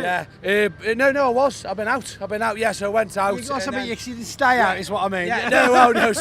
So we went out, basically come onto the start-finish straight then, just started feeling the vibration, and I think the impact of the incident with Jock earlier, the props hit the gearbox and damaged the gearbox. So now I've got so it's a nice job, change the box and make this look a bit more pretty, less banger style. So it's only like the entire back end you've got to dismantle tonight. Yeah. We got the IAB, so we're fine. We'll sort the job out. Oh, brilliant! So, that's it. I mean, it's all easy stuff, mate. It's all easy stuff. Yeah, you've done a fantastic job of rebuilding it to the stage that you have done. I mean, the team worked very hard to get you back out. But it's good that you made the decision not to over push it. Yeah, no, that's it. As soon as I felt the vibrations, I come straight in because obviously I didn't know. Obviously, I was dropping anything, so I just went straight in like. But it's a shame, but this is why I went out, because tomorrow this would have happened, see. Yeah, and you know what you're waiting for. I'd have missed probably 2 races tomorrow. So it's going to be a late shower. Yeah, this is it. Listen, we'll sort it. A late shower.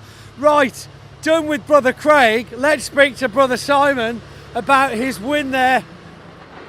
The engine goes off and quiet falls upon the Reed family camp.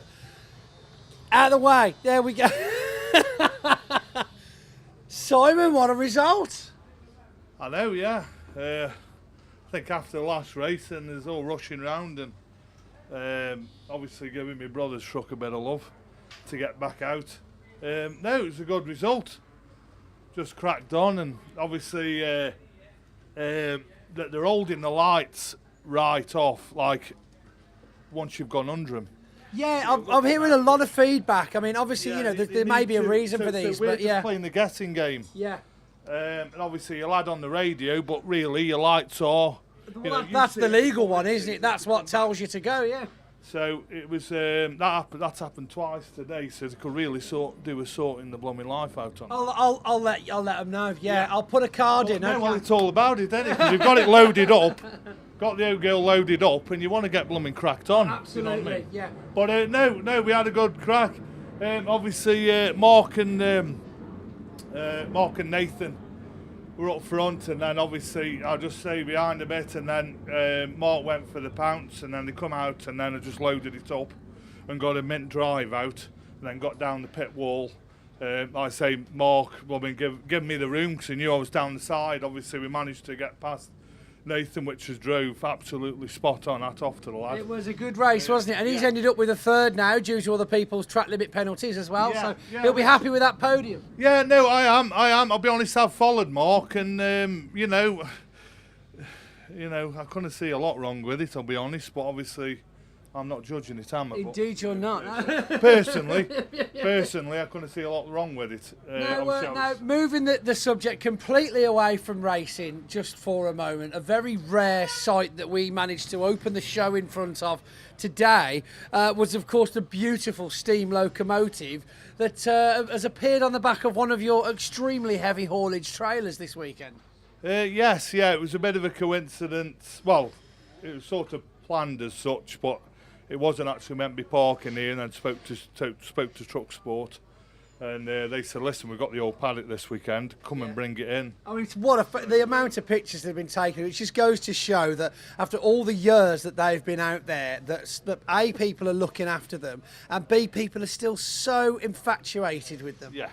Yeah, and I'll be honest, the owner of the engine, my customer, Riley and Sons up at Bury, or Barry, they are, I'll be honest, at the top of the game. They are what I call the quick fitters of steam locomotives. If anybody's going to turn the job round, they do.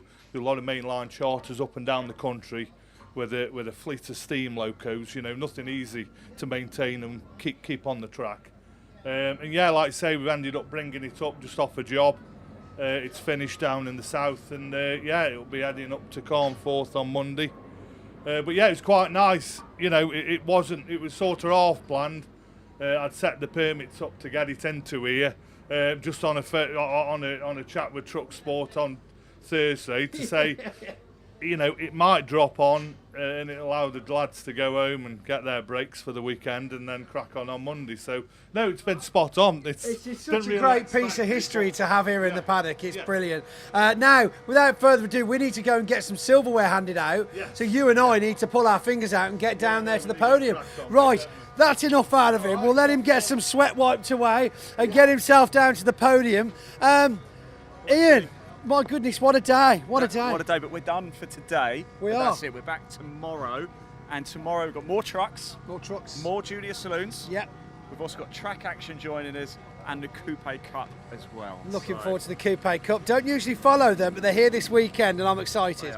I've actually got a friend that works for Bark. I mean, you know Dave, of course. Yeah. He's racing one of those tomorrow as well. So I think we'll all be hanging around at the end of the day just to cheer Dave on. Absolutely. A good man, Pointy. No bias, no bias. No, you sit on the fence there. I'll sit on the fence. Go Dave! That's it. So thank you for tuning in. Thank you to the team. Thank you to the marshals. Thank you to you, Pointy. Thank you to Dave, of course, as well. We're back tomorrow from about 9:45, and I think first race is about 10 o'clock in the morning. So make sure you come back. Bark TV, British Truck Racing Championship YouTube channel. Hit that like button, hit that subscribe button, and I think it's time for us, Pointy, to drift off into the sunset. Bye, everyone. It's bye-bye from me. It's goodbye from him. Goodbye. Me first.